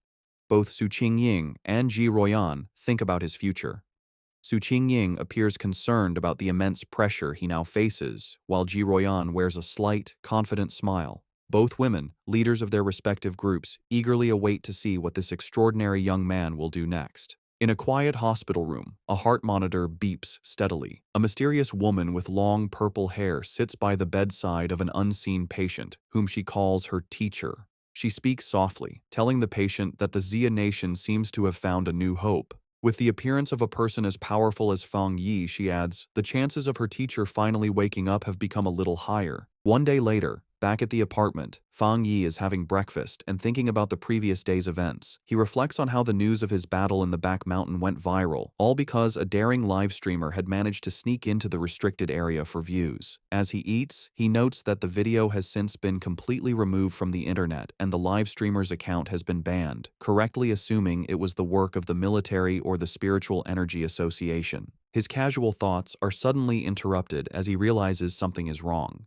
His cousin, Lin Yi, never came home the previous night and hasn't sent him any messages. He finds this very unusual, even if she was out on a mission. A feeling of unease grows as he tries to call her, but the call goes directly to an out-of-service message. Now genuinely worried, he knows something must be wrong and decides he has to go find her. Meanwhile, deep in a dark and misty forest, Lin Yi and the red-haired leader of her pioneer squad are lost and trapped. The leader asks Yi if she has any idea how long they've been stuck there. Yi estimates it's been about 10 hours, but she can no longer keep track. The red-haired leader, looking exhausted and bruised, apologizes greatly, blaming herself for dragging Yi into this mess. She admits she thought they were just investigating a strange phenomenon. As she speaks, she clutches her side in pain. Yi tells her to stop apologizing, insisting that it was her own lack of strength that was the problem. She urges her leader to stay alert and save what little energy they have left. As she tries to stay strong, her thoughts drift to the overwhelmingly powerful master she witnessed, wishing she had even a fraction of his power to save them. Their desperate conversation is cut short as a massive, shadowy monster with glowing red eyes and a menacing, spiky form appears in the fog directly behind them. The shadowy monster lunges from the fog, its claws aimed at the red-haired leader. Reacting with incredible speed, Lin Yi shoves her companion out of the way, shouting a warning. She then unleashes a blast of bright blue spiritual energy from her hand, creating a sharp blade of light that cleanly cuts off the attacking creature's head. As they get to their feet, more of these shadowy, zombie-like figures come out of the fog. Yi realizes with horror that these must be the reanimated bodies of other people who were trapped and died in this place. After defeating one of the creatures, which dissolves into a puddle of black mist, Yi explains that the main monster is just playing with them, turning its victims into these strange puppets. The red-haired leader adds that their attacks have no real effect on the mist itself, and their spiritual energy is being drained quickly, all while the real enemy stays hidden. They soon realize they are trapped in some kind of illusion created by the monster, a swirling gray space where the creature seems unbeatable. It is a waiting game. The monster is just letting them get tired. A bead of sweat rolls down the leader's face as the seriousness of their hopeless situation sinks in. Suddenly, the sky above them tears open to reveal a single, massive, blood-red eye staring down at them. The leader screams Yi's name in terror. The eye is a gross, pulsating ball of flesh that begins to bubble and multiply, splitting into numerous smaller, slimy eyeballs. Angry and desperate, the red-haired leader lashes out, furiously chopping at the flying eyeballs and destroying several of them in a frenzy. Yi, however, senses a change in the creature's energy and warns her leader not to be careless, realizing that their enemy is finally losing its patience. The main eye then unleashes a powerful, concentrated blast of red energy. Yi manages to put up a crystal barrier just in time, but the force of the impact is huge.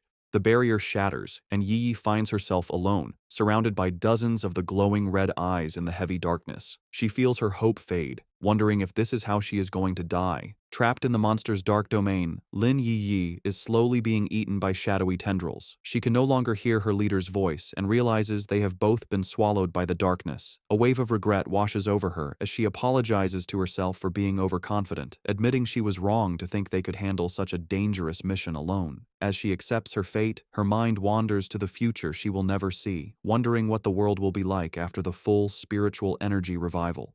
With a final thought of despair, she laments that she will never see the magnificent era to come as she reaches out a hand, sinking into the abyss of glowing red eyes. Tears stream down her face as she closes her eyes, ready for the end. Just as all hope seems lost, a massive explosion of brilliant blue light erupts, tearing the darkness apart. A figure bursts through the shadows, radiating an immense aura of crackling blue energy. It is Fang Yi, his eyes glowing with power. He remarks to himself that he almost didn't make it in time. Yi stares in utter shock and disbelief, tears still fresh on her cheeks, as she recognizes her rescuer and gasps his name, identifying him as her cousin. With a powerful blast of divine thunder, Fang Yi completely shatters the monster's shadowy domain. He lands gracefully in the now clear forest, his hand still sparking with leftover electricity. He has saved both his cousin and her unconscious leader. Yi Yi can only stare, her world turned upside down by the stunning revelation that her seemingly ordinary and lazy cousin is, in fact, an incredibly powerful pioneer. The battle is not over yet. The true form of the anomaly, a grotesque, multi-eyed, fleshy orb, appears from the shadows behind Fang Yi. Yi Yi snaps out of her shock and desperately shouts a warning, telling him that the creature's main body is behind him. Fang Yi, however, is not worried. His hand ignites with the golden-red energy of skyfire as a confident smirk spreads across his face. He sees this as the perfect opportunity to test the effect of his new power on a dark attribute creature. He leaps into action, unleashing his Crimson Flame Blade technique. The attack, now strengthened by the inextinguishable power of Skyfire, completely engulfs the monster in a raging fire. The creature lets out a final, agonizing shriek as it is burned by the divine flames. In the aftermath, the red-haired leader slowly regains consciousness. She finds herself and Yi Yi sitting safely on the ground, surrounded by a protective circle of fire. Confused and terrified, she asks Yi Yi if they have died and been dragged to hell along with the monster. Yi Yi, now much calmer, reassures her leader, telling her to look closely and that they are still alive. Still trying to process what has happened, the leader repeats Yi Yi's words in disbelief before asking who saved them. Fang Yi casually walks towards his cousin and her leader, a small smile on his face as the protective flames die down. He tells them the problem is solved and, noticing the time, remarks that they must not have had breakfast yet. The red-haired leader stares at him, her eyes widening in sudden, dawning recognition. She springs to her feet, her expression one of pure excitement and awe. She points at Fang Yi, confirming that he is the one who saved them before in Yanghuo Town from the monstrous death vine. Fang Yi looks slightly surprised, thinking to himself that he was recognized so easily. Lin Yi Yi is completely stunned by this new revelation. She asks her leader if she's saying that the powerful fire attribute master who saved them from the vine was also her cousin.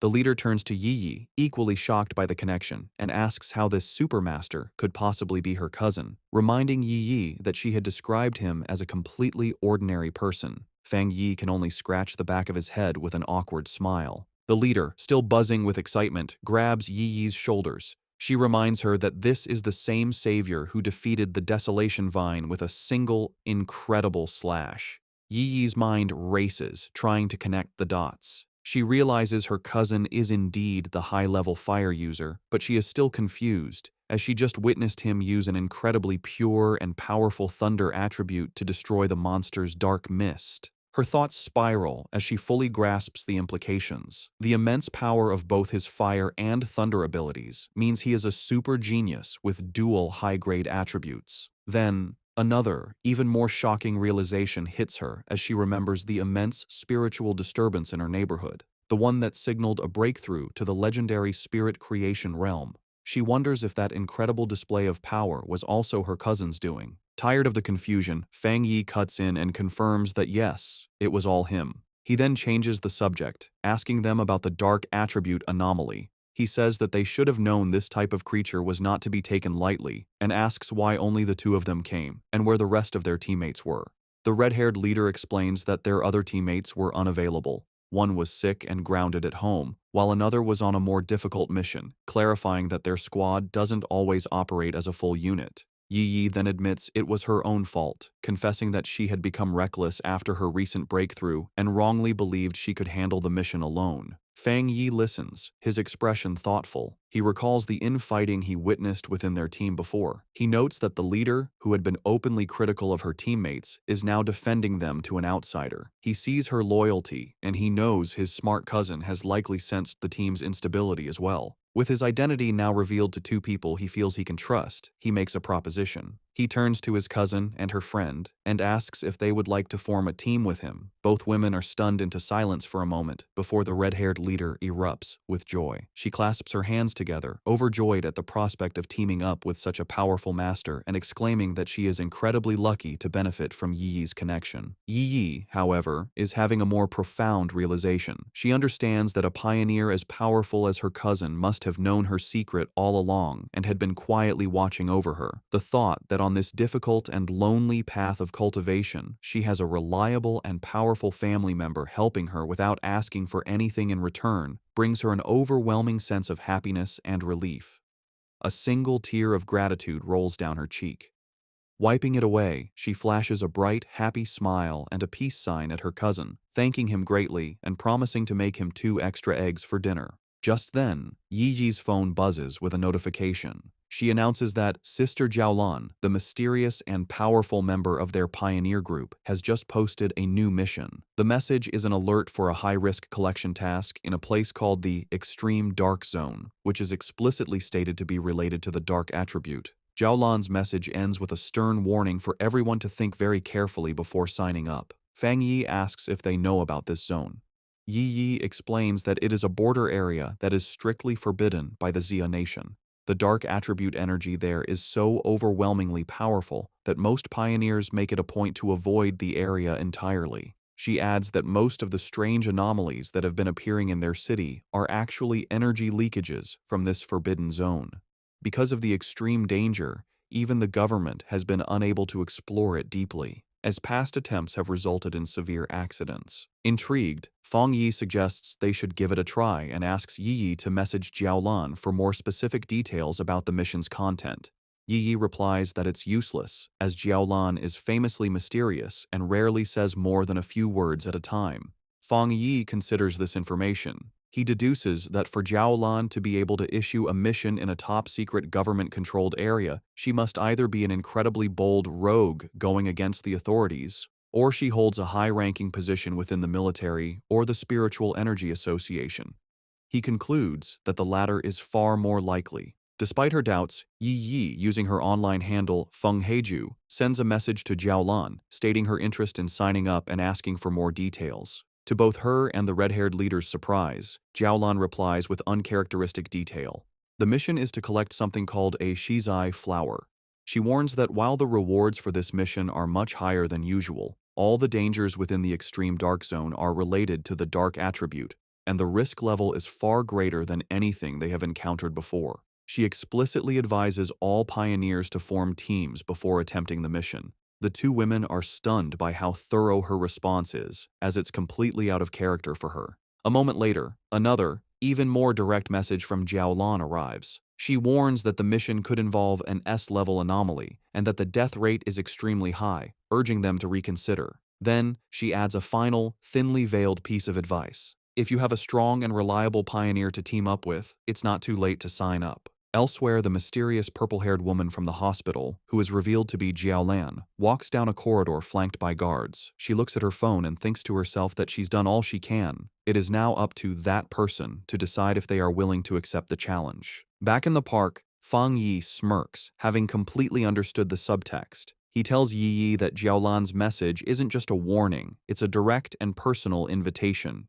He translates the hidden meaning, "I know who you are. I know a pioneer of your caliber would be interested, and I'm daring you to come." Fang Yi realizes with certainty that this entire mission posting was aimed directly at him. Looking out at a vision of the dark and desolate landscape of the extreme dark zone, he finds the prospect interesting and decides he will indeed be making a trip there. Lin Yi, using her online name Feng Heiju, officially accepts the mission, telling Jiaolan that her team has 3 people. The scene changes to a hospital waiting area, where Jiaolan is walking with 2 female helpers. One of them is worried about the small size of the team that just signed up.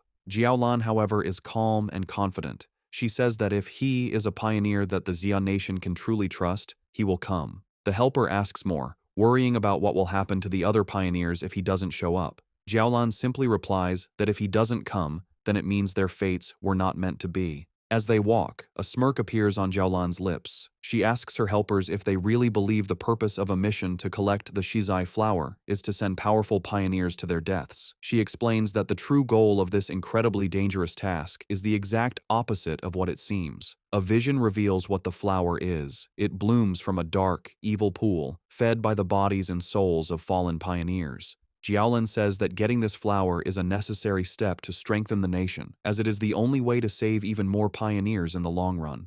The reason for this mission, she explains, is to protect both the future main strength of the Xia nation, represented by the new generation of pioneers like Fang Yi and his team, who are shown traveling to the mission on a subway, and to revive the top-tier fighting force that has already died in battle. They arrive at the hospital room of her teacher, the comatose elderly man. Holding his hand, she repeats their goal. They must get more shizai flowers at any cost. She reveals his identity and the great importance of their mission. Her teacher is the only pioneer in the entire Xia nation to have reached the legendary Jinggang realm, and the shizai flower is the only thing that can wake him from his coma. Jiaolan explains the huge strategic value of such a person. After the full spiritual revival, a Jinggang realm powerhouse is like a modern-day nuclear weapon, making him the nation's greatest asset in talks with other countries. From her point of view, sacrificing a few pioneers or even entire squads is a worthy price to pay for his return. Her helper, however, gets concerned for Jiaolan's own well-being, telling her that while the mission is important, her health is too. The comment causes a dark reaction. Jiaolan's face darkens as she repeats the words, "My health is important."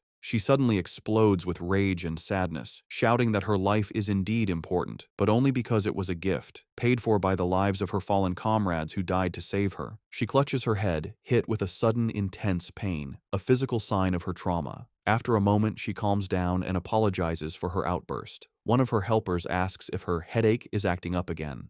Jiaolan dismisses their concern, saying it's not yet time for her medicine. A vision of her former happy team flashes in her mind, and she looks away with a sad, tired expression, murmuring that it's all in the past. The story flashes back to a traumatic memory from Jiaolan's past. In a dark, empty landscape, a voice screams for the sword-wielding squad to leave immediately. A younger Jiaolan kneels among the bodies of her fallen comrades as her dying captain tells her the mission to get the shizai flower is now in her hands. As she trembles in despair, thinking of her teacher and her country, she realizes the extreme dark zone is a truly unforgiving place. She screams in protest, refusing to leave her captain. In his final moments, the captain places his hand on hers, transferring his spiritual energy to her. He tells her he hopes their powers will be of use to her and pleads with her to make it back alive. Back in the present, Jiaolan stands in the hospital, thinking about that tragic day. She reveals the bitter irony of her team's sacrifice. They gave her their power, but they didn't know that a shizai flower is useless if it is touched by blood or not picked perfectly whole, meaning their mission failed even as they saved her life. Later, after a long journey, Fang Yi's new team arrives at the empty outskirts of the extreme dark zone.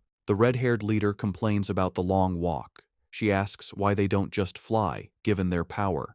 Yi explains that even for pioneers, flying for a long time is not possible until one's spiritual energy is overwhelmingly large. Fang Yi remains silent, his glowing red eyes focused on their destination. They finally arrive at a massive, heavily guarded checkpoint that marks the entrance to the zone. Beyond rows of tank traps and fencing, they see a shimmering blue energy barrier. Fang Yi confirms that this must be the extreme dark zone. Even from a distance and through the multiple barriers, he can feel the deeply unpleasant aura of the dark attribute coming through. Yi and her leader are clearly disturbed by the heavy energy, with the leader saying that it's 1,000 times more terrifying than the monster they fought before. Fang Yi simply tells them to stay calm. He then points out that they are not the only ones who have answered the call. A large, diverse crowd of other pioneers has already gathered at the checkpoint, waiting for the mission to begin. Yi guesses that the pioneers are not just here for the big reward. She explains that the dark attribute is known to be very difficult to deal with, ruthless, and naturally hostile to humans.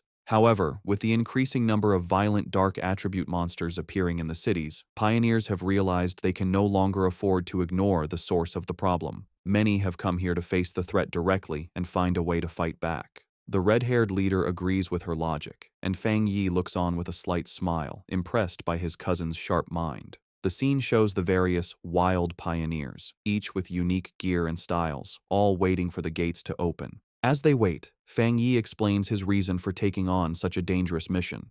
He says that he has already faced dark attribute monsters twice before. The first was the mutated rabbit, which was more like some kind of gross, rat-like beast.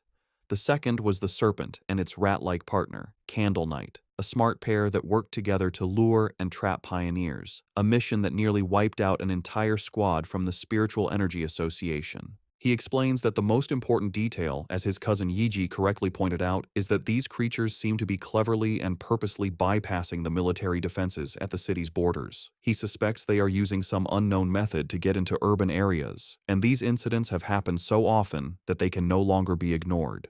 The situation has become so bad that if they don't face the source, the cities will eventually be overrun. Therefore, he concludes, they have no choice but to go to the extreme dark zone. At the checkpoint, a military officer watches as Su Qingying briefs a group of pioneers before the energy barrier. She stands with a grim and serious expression, ready for the dangerous mission ahead. Her focus is broken when she spots a familiar group approaching. She is completely shocked to see Fang Yi walking up with Lin Yi and the red-haired leader. Her green-haired subordinate, Zhang Xiaoya, is equally surprised and calls out to her, but Su Qingying is frozen, covering her mouth in a panic. She silently prays that the great master won't notice her in the crowd, but her hopes are crushed when Fang Yi looks directly at her, a questioning look on his face as he calls out her name, identifying her as Captain Su. Resigned, Su Jingying walks over with her cloaked squad members, having already received military information about Fang Yi's team. The red-haired leader, always mischievous, sizes up the beautiful silver-haired girl and asks Fang Yi if this is Yi Yi's sister-in-law, a teasing term for a potential girlfriend. The suggestion sends both Yi Yi and Su Qingying into a panic. Su Jingying blushes and waves her arms, exclaiming what a huge misunderstanding it is. Fang Yi calmly clarifies that she is not, explaining that she is Captain Su from the Spiritual Energy Association who helps him out with miscellaneous tasks. This explanation, however, only seems to make Su Qingying more flustered, as she finds the description even more annoying than the romantic idea. Their conversation is interrupted by a loud, arrogant voice. An imposing older man in heavy red armor with two other armored pioneers steps forward and calls them a bunch of shameless brats. He complains loudly that the new generation of pioneers is younger and more disrespectful, not even greeting their elders. He scolds them for talking casually in such a dangerous place. He finishes with a sarcastic comment, saying he hopes they can all rely on each other inside the extreme dark zone. The red-haired leader gets angry, but Yi Yi holds her back, trying to calm the situation. Fang Yi calmly steps between them, signaling for his teammate to calm down. Not intimidated, the red-haired leader points a finger at the arrogant man, telling him to mind his own business and warning him that it's anyone's guess who will be scared to death inside. The man's expression turns into an angry glare. Just then, the sound of an approaching vehicle breaks the tension. The man smirks, seeing that their car has arrived. A large armored transport with police lights pulls up, and its back doors open. The mysterious Jiaolan steps out, and her presence immediately gets the attention of every pioneer there. The crowd gasps, recognizing the infamous Sister Jiaolan. She walks forward with an air of authority, with her guards on either side as the pioneers murmur in awe, wondering who she is to deserve such a grand entrance. Fang Yi watches her approach and figures out her purpose. She is the one who will open the gate for them. Jiaolan stands before the massive, crackling blue energy barrier. She raises her hand, gathering a swirl of pure energy until a glowing blue symbol forms in her palm. With a powerful push, she shoves the symbol forward, and the huge energy barrier tears open, revealing a dark path into the forbidden zone. With the gate now open, the S-Class mission has officially begun. With the huge energy barrier torn open, Jiaolan stood before the dark portal, with red and black energy whipping around her. She announced that the pioneers could now enter but gave them one last, important warning. The shizai flowers they were sent to get had to be perfectly whole and must not be touched by human blood. She said that if the flowers didn't meet these rules, there would be no reward, and with that, she told them to start. The large group of pioneers began to walk into the scary portal. As they walked, a member of the arrogant pioneers group grumbled to his leader, complaining that Jiaolan was sending them to their deaths without going in herself. The arrogant pioneer's teammate told him to be quiet, reminding him that if they died, the government would pay a lot of money to their families. As Fang Yi's group watched the others enter, Su Qingying analyzed the strength of the various teams for him. She identified the arrogant pioneer as a one-star spirit creation realm cultivator, the same level as Fang Yi. She also noted that there were several other powerful people who were hiding their auras, making them hard to judge, while the rest were solid pioneers at the 1-star or 3-star Ghost Axe realm. She concluded that the teams were all about equal in strength. Fang Yi was surprised to hear that the arrogant man was also at the spirit creation realm, as he hadn't sensed a high level of spiritual energy from him. He thought to himself that the mission must be very difficult to have attracted so many elite teams. Back outside, one of Jialan's helpers gave her a final report from a tablet. She confirmed that a total of 37-star Ghost Axe Pioneers, 7 one-star Ghost Axe Pioneers, and 3 one-star Spirit Creation Pioneers had entered. The mission involved monsters ranging from B level to S level in danger. Jialan calmly told her helper to get the monitoring equipment ready, assuring her that she was prepared. Inside the portal, the pioneers found themselves in a deserted, dark, and misty place filled with dead trees. As Fang Yi's group stepped into the extreme dark zone, they were immediately surrounded by shadowy black tendrils of energy. Fang Yi warned everyone to stay close, explaining that the overwhelming dark attribute in the area would block their vision and that they could easily get separated and lost. His warning was followed by the red-haired leader suddenly kneeling over, feeling sick. She apologized, saying she couldn't stop herself from throwing up. Su Qingying calmly went to her side and told her it was a normal reaction. She explained that the terrible smell was a mix of rotting bodies and brain fluid, a scent that most people couldn't handle. She then pointed to another group of pioneers in the distance who were also on the ground, vomiting from the bad air, showing that even those of similar strength were affected. Su Qingying continued to explain that the dark attribute was a natural counter to pioneers, acting as a form of pollution that weakened them. She also warned that the monsters in this zone were extremely active. Fang Yi listened closely as she explained the known threats. She explained the official monster classifications. B-level monsters were a threat to pioneers of the same level. A-level monsters were powerful enough to attract spirit creation realm cultivators, like the extreme dark zone itself. And S-level monsters were disaster-class threats, powerful enough to challenge even those at the legendary Jingong realm. However, she added a final grim warning. The dark attribute in this zone acted as a power-up for the creatures. A monster that would normally be a B-level threat would be at least an A-level threat inside this zone. The red-haired leader expressed her surprise at this new information. Lin Yiyi, worried, asked Su Qingying if she and her team were unaffected by the pollution. Su Qingying chuckled, explaining that she was not affected because she and her team were used to dealing with similar monsters and were not bothered by the smell. She also revealed that she had recently broken through to the 3-star Ghost Axe realm and was working hard to evolve her water attribute into an ice attribute. Lin Yi then spoke up, addressing Su Qingying. She noted that since they were both at the same level, she wondered if she also felt her spiritual energy being heavily suppressed, even more so than during her previous missions. Su Qingying confirmed her suspicion, adding a grim warning that many high-level masters, including 1-star spirit creation military elites, had died in this zone, so they needed to be extremely careful. As they went deeper into the deserted landscape, Su Qingying took the lead. She saw that they could no longer see the group ahead of them and urged her team to move a little faster. She then gave an important instruction. They should all speak less to save their physical strength and concentrate their spiritual energy to prevent the heavy dark mist from taking advantage of any weakness. As he walked, Fang Yi thought about his own condition. He was surprised that he didn't feel the same severe discomfort as the others. He concluded that it was likely because his enhanced yang and thunder attributes naturally pushed back the dark attribute, or perhaps his spiritual power had simply become stronger after his breakthrough to the spirit creation realm. Elsewhere in the zone, the arrogant pioneer and his team were in a fierce battle. With a powerful slash of his glowing green sword, the leader easily cut off the head of a monstrous beast. He laughed arrogantly, mocking the zone's dangers. His teammates cheered him on as he declared that they would be the ones to get the Shizai flower, vowing to show the younger generation what true strength looked like. Back with Fang Yi's group, Lin Yiyi was still struggling with nausea, making small, gagging sounds. Fang Yi noticed her distress and thought to himself that despite her power, she was still just a child.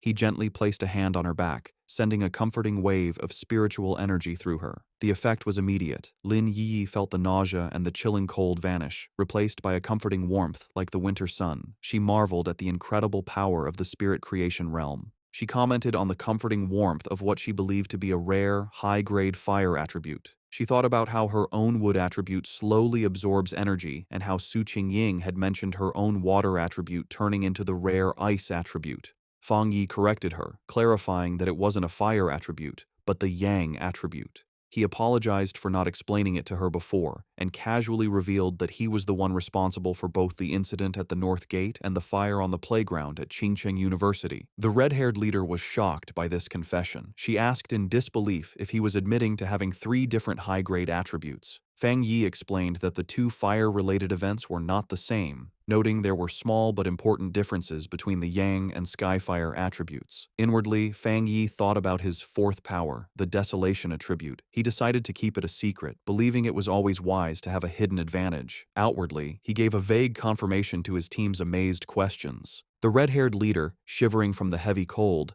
nervously approached Fang Yi. She explained that she had not yet reached the 3-star Ghost Axe realm and couldn't sense attributes very well, but she knew his Yang attribute could help her.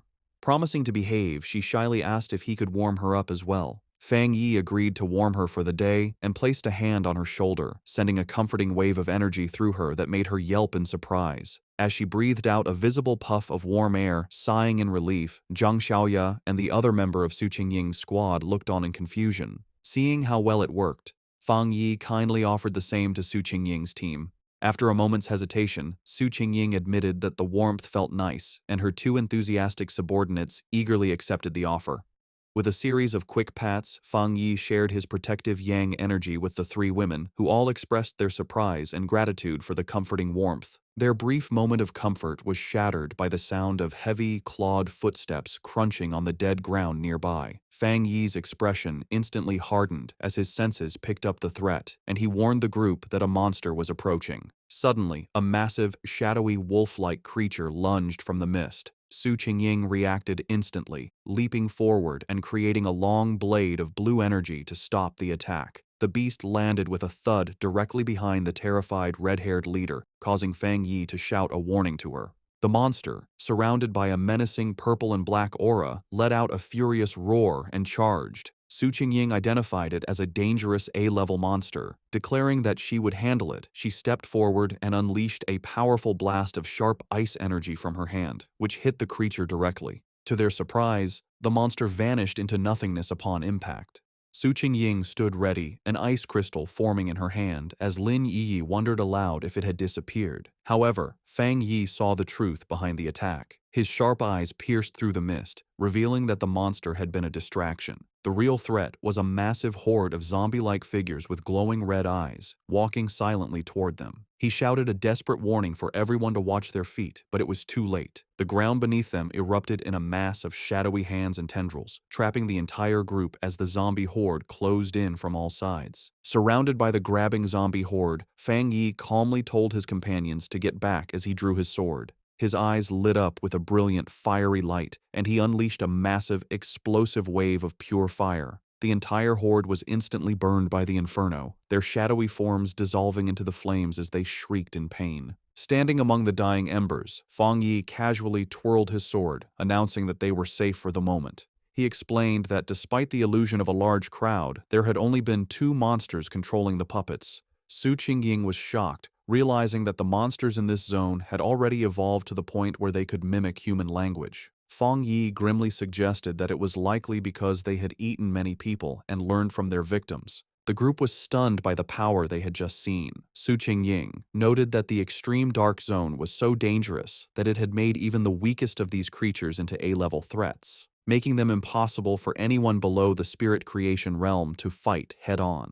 In a separate location, the mysterious Jiao Lan watched the event unfold. She was impressed, realizing that Fang Yi had destroyed 2 A-level phantom beasts with a single strike. She admitted to herself that even she would have needed to fight them for several rounds to win. Understanding the new level of danger, Lin Yi declared that if what Su Qingying said was true, it was more important than ever for them to stick together. She warned that the monsters could disguise themselves and attack when they let their guard down, and she urged the red-haired leader to get up from the ground. The red-haired leader, however, was still shaken, not by the monsters, but by the overwhelming power of Fang Yi's attack.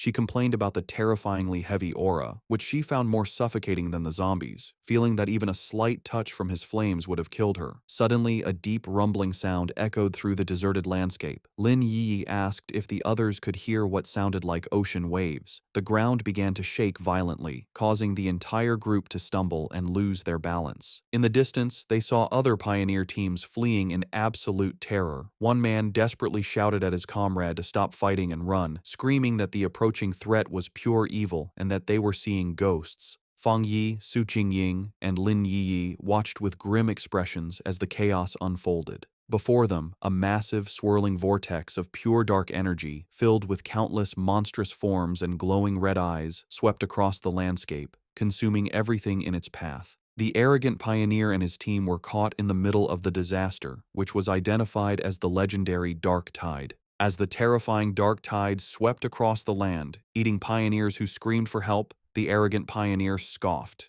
He dismissed the threat, proudly declaring that if the regular troops couldn't handle it, it didn't mean he couldn't. With a defiant roar, he summoned a huge barrier of green energy with his sword, proclaiming that everything inside the zone was his to take. He then charged recklessly into the heart of the swirling red and black storm. His confidence was instantly broken. The moment he entered the tide, he was covered by its suffocating dark tendrils. He realized with horror that the monsters inside were far more powerful than he could have ever imagined, far beyond A level or even S level. Full of terror, he knew he couldn't let himself be caught, but it was already too late. He and many other pioneers were swallowed by the overwhelming darkness, their screams echoing as they were pulled into the deep. From a safe distance, Fang Yi's group watched the horrifying sight. The red-haired leader, shaken, wondered if the others were all dead and if they had any chance of escaping. Lin Yi asked Su Qingying to explain what the dark tide was. Su Qingying grimly described it as the ultimate form of the dark attribute, a tide of pure corruption that ate everything in its path, including other monsters. She was confused and terrified, explaining that their mission was supposed to have been planned to avoid the Day of the Tide, and she feared that all the pioneers who had gone ahead were now gone. Lin Yi remembered hearing about the dark tide on pioneer forums, where it was described as a force that could destroy an entire city. Terrified, she urged her cousin to retreat while they still had time. Fang Yi, however, stayed calm. He told everyone not to panic and created a large protective barrier of golden energy, crackling with blue lightning, around the whole group. He explained that this spiritual shield was a natural counter to the dark attribute and told them that, if they needed to, they could combine their powers to keep the barrier up and survive the tide's impact. Su Qingying was shocked by his plan, asking what he was going to do. She warned him that the dark tide was a concentrated state of the dark attribute and that their combined power couldn't possibly stop it, reminding him that the powerful spirit creation pioneer had just been swallowed whole. Fang Yi was not bothered. With his sword erupting in golden flames and his other hand sparking with blue lightning, he confidently declared that he would go and destroy it. Before anyone could react, he leaped forward, becoming a streak of pure fire and lightning that shot directly toward the massive wave of darkness. His teammates could only watch in stunned disbelief, with Su Qingying wondering if he really meant to destroy the dark tide itself. He plunged into the heart of the storm, his light cutting a path through the swirling chaos. Inside the eye of the tide, Fang Yi floated calmly, completely unharmed inside a protective golden aura as the monstrous dark energy swirled around him. He looked at the small, flame-like wisps of red energy inside the storm and smirked, confirming a suspicion he had. Floating in the heart of the dark tide, Fang Yi was surrounded by a gross horde of countless monsters, their multi-eyed forms twisting in the darkness. He analyzed the true nature of the threat, realizing that these were not just A-level monsters being controlled by the dark energy. Instead, they were upgraded composites, fused and evolved versions of countless smaller monsters.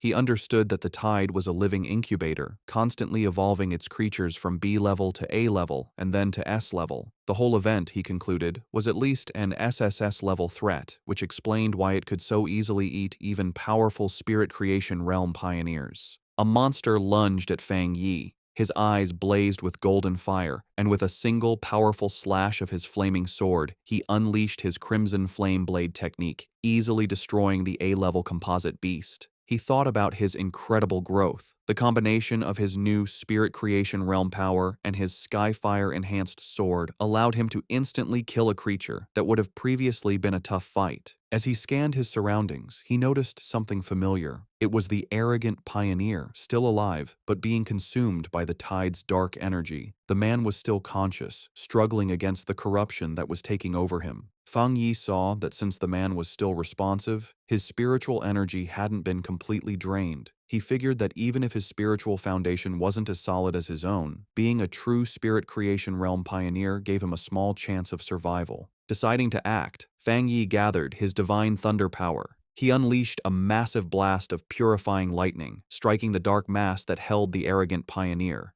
The man was thrown clear of the tide, landing hard on the ground, unconscious but free from the corruption. Standing over his fallen rival with his sword still burning, Fang Yi noted that the man could be saved, but just barely. His victory didn't last long. The dark energy around him began to twist and come together, and the monsters he had just destroyed began to reform before his eyes. He watched as a massive, multi-eyed creature regenerated from the darkness, realizing with grim certainty that the tide could infinitely reproduce its minions. He wondered if this terrifying regenerative power was the special characteristic of monsters that were above S level. Facing the endlessly regenerating horde, Fang Yi decided on a new, much riskier plan. With a confident smirk, he proposed to try something different. He deliberately dropped his protective spiritual energy aura, leaving himself completely exposed to the full, overwhelming power of the dark tide. The moment he was unprotected, his system activated, detecting the extreme dark attribute. However, it quickly reported a failure. The attribute's power was too special and could not be taken at this time. Fang Yi was disappointed but not entirely surprised. He realized that even after reaching the spirit creation realm, the dark attribute was still beyond his reach, confirming that it was fundamentally different and more complex than any other power he had faced. With his options running out, a determined smile appeared on his face. He concluded that since he could neither destroy the tide nor absorb its power, he would have to find another way to deal with it. As the monsters closed in again, he briefly regretted not bringing his little white flower, the desolation flower, knowing its life-draining power would have been a perfect counter. He wondered what other options he had left. Then, his eyes widened with a sudden realization. He knew he had a ready-made solution right in front of him. Outside the tide, the rest of the team watched from the safety of their golden barrier. The red-haired leader, still shaken, asked Su Qingying if she had ever seen such a situation before, but Su Qingying could only admit that she hadn't. Suddenly, the chaotic, swirling energy of the dark tide grew unnervingly still, pressing silently against their protective shield. The strange calm only increased the tension.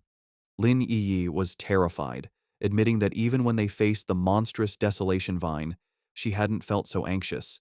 She was consumed with worry for her cousin, fearing the worst. Su Qingying tried to reassure her, pointing out that his protective barrier was still active, just flickering. She took Yi's hands, telling her they should focus their own spiritual energy to help strengthen the shield. She added with grim logic that if a pioneer as powerful as Fang Yi were to fall, their own fates would be sealed anyway. Su Xingying continued to boost their morale, reminding them that Fang Yi was a spirit creation realm cultivator who used several powerful attributes, and she suspected his true strength was even greater than they knew. She told them that it was not up to pioneers at their level to worry about rescuing someone so far beyond them. Her surprisingly humorous and confident words managed to calm Lin Yi, who thanked her. Su Xingying simply smiled, admitting that her own teammates often said she was too serious, and asked if Yi felt a little better. Their tense weight was shattered as a massive column of pure fire erupted from within the dark tide, pushing back the oppressive darkness. From the heart of the inferno, Fang Yi unleashed his ultimate technique, the 9 dragons, Skyfire sealing art.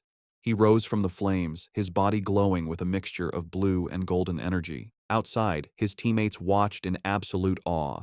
The red-haired leader excitedly pointed him out to a stunned Lin Yi, while Su Qingying stared in disbelief at the sheer scale of the power on display. The technique appeared as 9 colossal, fiery dragons that swirled and danced, their combined light completely overwhelming the dark tide. Elsewhere, the mysterious Jiaolan, who had been monitoring the mission, was thrown off balance by the immense spiritual pressure. She recognized the power as the legendary Skyfire attribute and the technique as a powerful seal. She watched in utter disbelief as the 9 dragons came together, compressing the entire, city-destroying dark tide into a single, unstable orb of fiery energy, questioning if he had truly managed to seal the entire event. But Fang Yi was not finished. Having contained the tide, he gathered his divine thunder power in his hands, unleashing it in a massive vortex of crackling blue energy that swirled around the sealed fiery sphere. With a powerful roar, he invoked the name of his combined technique, the 9 Dragons' Edict. The two immense powers of fire and thunder crashed together, creating a massive explosion that shook the very foundations of the extreme dark zone.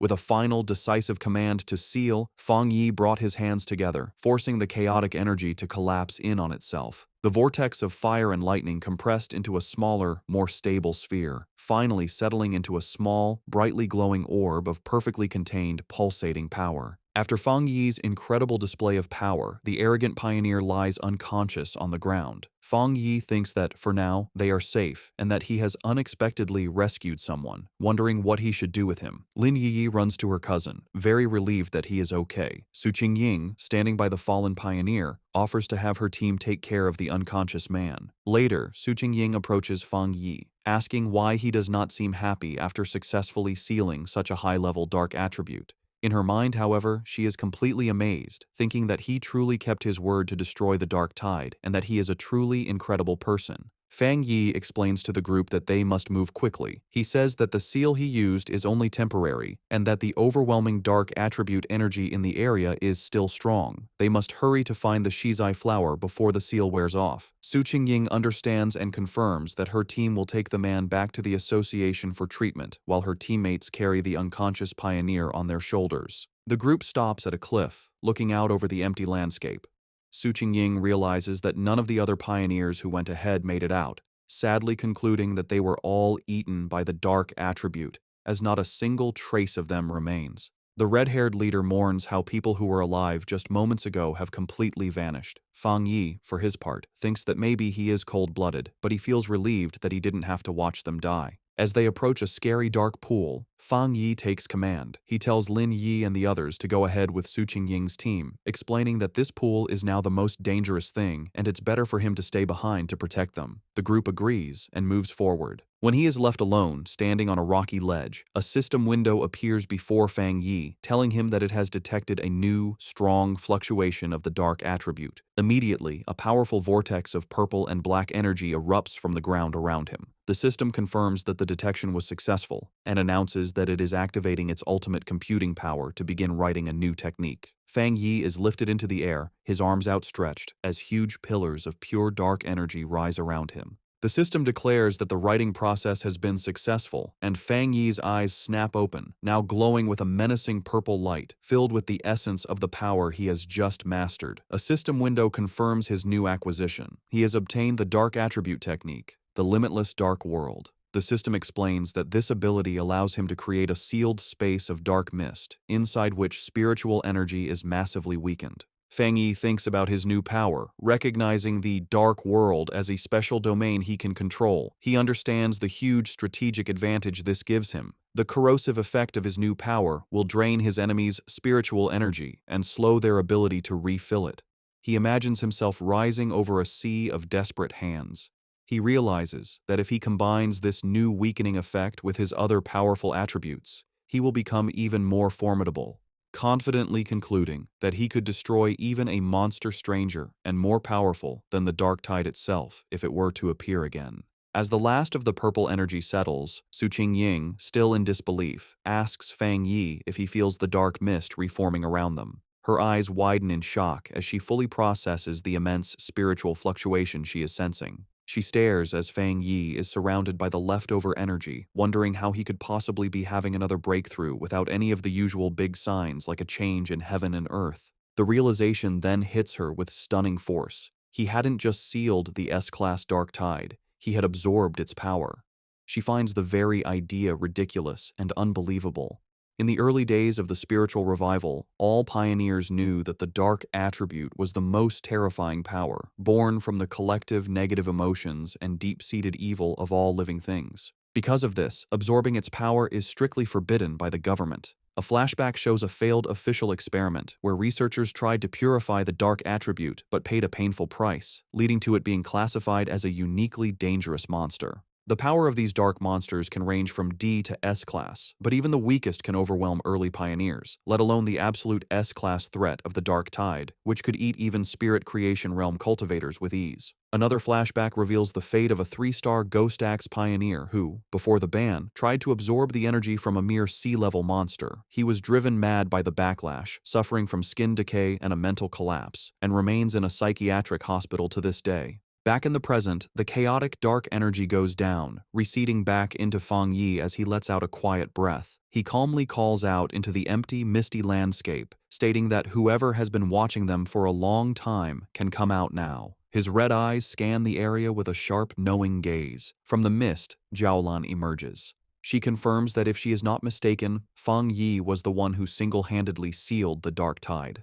Su Qingying is stunned by her sudden appearance, gasping her name in disbelief. Jiaolan floats down, landing before Fang Yi and asking what he was just doing, specifically questioning if he was absorbing the dark attribute.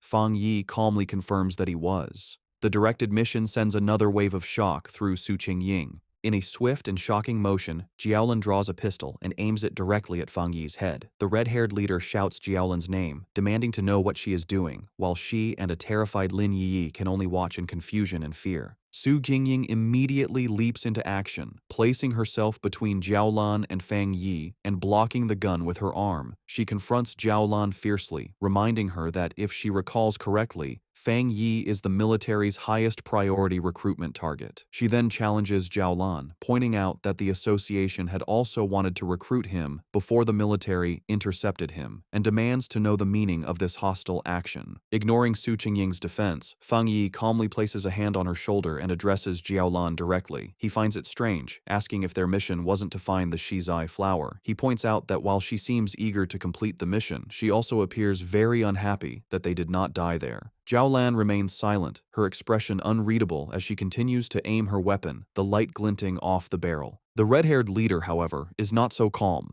She erupts in anger, shouting at Jiaolan. She reminds her that their squad had always trusted her, and she furiously questions why Jiaolan didn't step in when they were facing the Dark Tide. She declares that without Fang Yi, they would have been doomed, pointing out that Yi is still just a child. She accuses Jiaolan of simply standing by and watching, only to now threaten the very person who saved them. Jiaolan suddenly lowers her weapon, a smirk playing on her lips. She dismisses the entire confrontation as a joke, remarking that Fang Yi seems to be very well liked by his teammates. She then congratulates him, announcing that he has passed the test. The sudden change leaves the red-haired leader and Su Qingying completely confused by her words. Fang Yi, however, understands immediately. He asks if her true purpose was to test him. Jiaolan confirms his suspicion, explaining that because of his incredible talent and strength, she didn't want to rely on cold, impersonal data. Instead, she wanted to see for herself what kind of person he truly was. She then turns to address the red-haired leader's earlier accusation. She explains that she didn't step in because pioneers must follow the harsh rules of this new world. She states that this is their shared fate, a life where fortune and disaster can change in an instant. However, she tells them they are lucky to have a trustworthy and powerful person protecting them. She asks if they have noticed that no other monsters have dared to attack them since the tide was defeated, explaining that the creatures are terrified of the power Fang Yi displayed. Fang Yi looks on with a grim expression, agreeing with her assessment. He adds that the Dark Tide itself follows the same principle. It bullies the weak and fears the strong. With the test concluded, Jiaolan offers to lead them to the Shizai flower, stating that she knows the area better than they do. As they follow, Su Qingying whispers to Fang Yi, expressing her feeling that something is mentally wrong with Jiaolan. She reveals a crucial piece of information. Jiaolan's own squad had previously encountered the Dark Tide, and she was the only survivor. Fang Yi processes this information, piecing together a clear picture of her psychology. He understands that her absolute obedience to her mission and the rules has made her cold and detached. He also deduces that the sacrifice of her teammates has left her with a form of post-traumatic, self-destructive tendency. Yet he realizes that another powerful belief keeps her going, and that witnessing him seal the Dark Tide had simply caused her to lose her composure for a moment. With a newfound understanding, Fang Yi shows a hint of a smile. He tells his teammates that they should all be considerate of this injured person. The red-haired leader asks if Jiaolan is injured. Fang Yi, observing her closely, confirms that she is. He explains to his team that her spiritual barrier is severely damaged, estimating that while she has the power of a 2-star spirit creation realm cultivator, her protective aura has dropped by at least 2 levels. A visual of her crumbling spiritual energy confirms his assessment, indicating she has suffered a significant internal injury. She even stumbles slightly as she walks, a clear sign of her weakened state. Noticing their concern, Jiaolan looks back and quietly thanks them, but dismisses the issue, stating that her injury is not a problem. Led by Jiaolan, the group travels through an empty, misty landscape filled with dead trees and the bones of fallen creatures, an area identified as the chaotic burial mounds. As they walk, Fang Yi's sharp senses pick up on something amiss, and he spots the skeletal remains of a fallen pioneer half buried in the ground. Finally, Jiaolan announces they have arrived at their destination. Before them, in a small clearing, a single, beautiful shizai flower glows with a soft, ethereal purple light. As Jiaolan begins to walk towards the flower, Fang Yi watches her, sensing that something is wrong. His suspicion is confirmed as vicious, shadowy monsters with glowing red eyes erupt from the ground, surrounding the flower as if to guard it. The sudden appearance of the monsters does not stop Jiaolan. Instead, her expression becomes one of intense and unnerving obsession. She reaches out a hand, whispering that she can finally see it again, her face shadowed as if she is in a trance. Fang Yi's expression becomes serious and urgent as he realizes the immediate danger, knowing she is not in her right mind. Reacting instantly, he summons a ball of golden red flame in his hand, shouting a command to awaken her spirit. He then hurls the fireball directly towards the entranced Jiaolan, intending to snap her out of her dangerous state. The fireball flies towards Jiaolan. Snapping out of her trance at the last second, she recognizes the attack as a very rare and powerful Yang attribute. With surprising speed, she knocks the blast away with her arm, and the impact sends out a shockwave. She and Fang Yi now stand facing each other in a tense silence, as golden energy crackles around his hand. Jiaolan, now fully awake, is shaken. The sight of the flower had brought back a bad memory, and the ghostly images of her fallen friends flash in her mind as she wonders if her preparations were still not enough.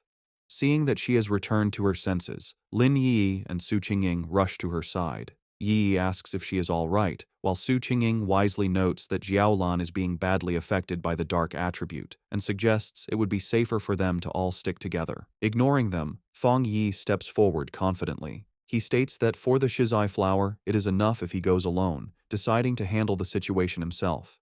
He calmly walks through the empty, misty clearing, approaching the glowing flower. Suddenly, the ground begins to shake. A massive, ugly, wolf-like monster with glowing red eyes bursts from the earth, lunging forward. Its mouth opens wide, showing a terrifying storm of smaller, screaming faces and dark red energy as it roars in hunger. Unfazed, Fang Yi summons crackling blue energy to his fingertips, saying a single word: Divine Thunder. He lets out several massive bolts of lightning that go through the monster's body. The creature roars in pain, its body filled with electricity, but it does not fall. Fang Yi watches it, realizing that this fox demon must have eaten countless other monsters to change so much, identifying it as yet another S-class threat. Knowing that the seal on the dark tide is temporary and their time is running out, he realizes he must end this quickly. Seeing the monster's amazing strength, a confident smirk appears on his face. He decides that if it won't die, he will use it as a test subject for his new power, gathering the scary purple energy of the dark attribute into his hand. With a confident look, Fang Yi unleashes his newly acquired power, the limitless dark world, on the S-class fox monster. A massive storm of swirling purple energy erupts from him, completely trapping the surprised creature. The energy hardens into a large, dark purple sphere, enclosing both Fang Yi and the monster inside its area. Inside this new reality, shadowy purple tendrils whip out from all directions, wrapping tightly around the S-class beast.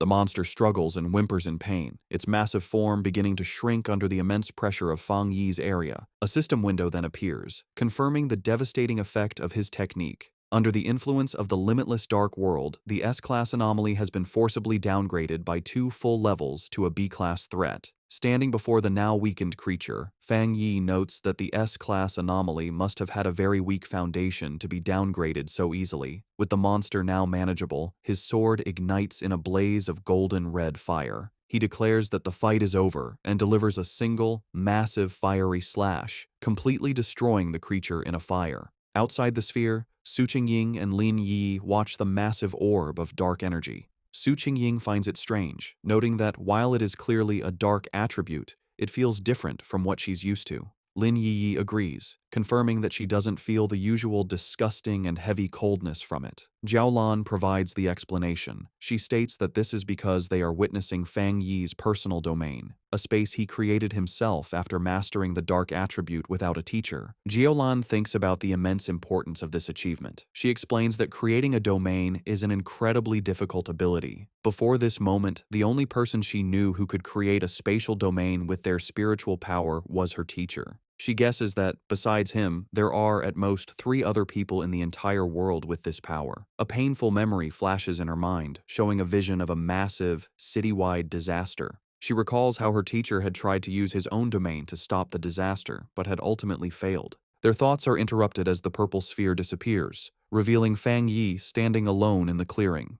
Jiaolan and Su Qingying are stunned at how quickly he finished the battle. With a casual wave and a reassuring smile, Fang Yi announces that the chaotic burial mounds should be safe from any more trouble now. With the area now secure, Fang Yi calmly walks towards the glowing shizai flower. He carefully cups his hands around the plant, gently pulling it from the ground with its roots intact to preserve it. Holding the glowing prize, he examines it for a moment, concluding that this should be enough to complete their mission. Jiaolan watches him with a tense and nervous expression as the mission reaches its critical point. Fang Yi returns to the group and presents the flower to Jiaolan, who remarks on its small size. He confirms that their mission is complete and urges them to leave immediately, explaining that the sealed dark tide is unlike other monsters and could become a problem at any moment. He adds that they also have to deal with the unconscious, arrogant pioneer and his team. Her tense mood melts away, replaced by real gratitude. Holding the glowing flower, she sincerely thanks Fang Yi, admitting that his overwhelming power was the only reason for their success. She then thanks the rest of the group and announces it is time for them to leave.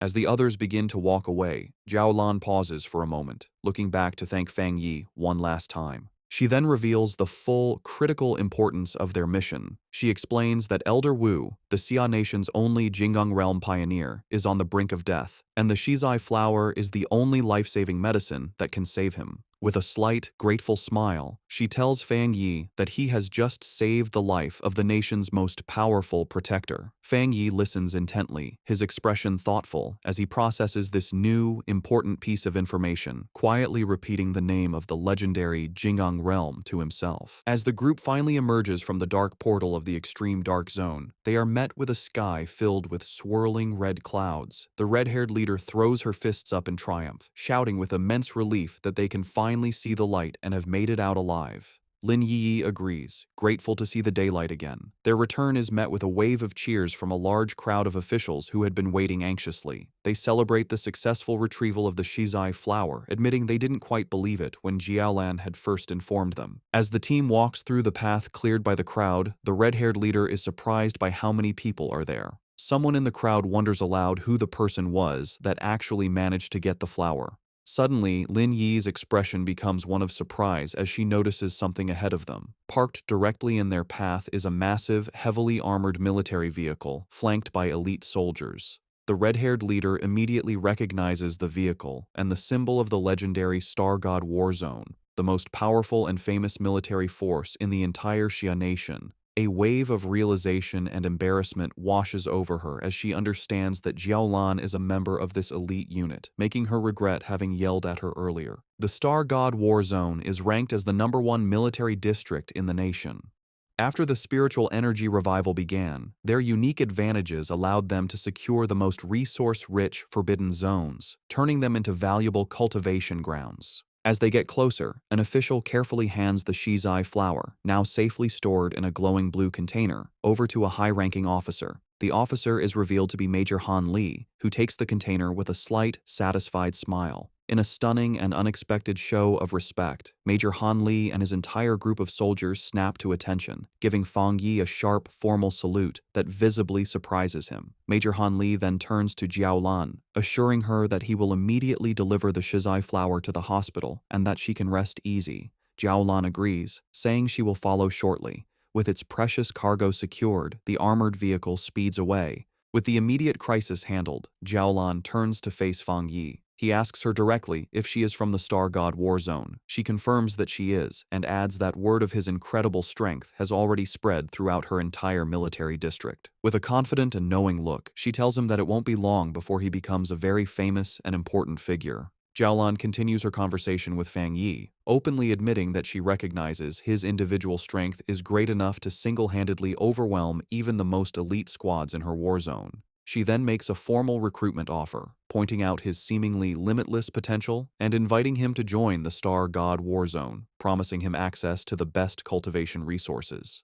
She also reassures him that the rewards for this mission for his team and for Su Qingying's squad will be delivered soon. Fang Yi listens with a slight smile but seems to be considering his options. Her tone then becomes much more serious as she explains the true seriousness of their situation. She tells Fang Yi that with the world changing so rapidly, the nation's most urgent concern is the threat of dark attribute anomalies. A vision of a city being consumed by a massive, ominous cloud of purple and black energy illustrates her point. She warns that the number of these anomalies is growing at an alarming rate. She explains that the influence of these dark zones will continue to expand like a deadly tumor, capable of causing catastrophic consequences at any moment.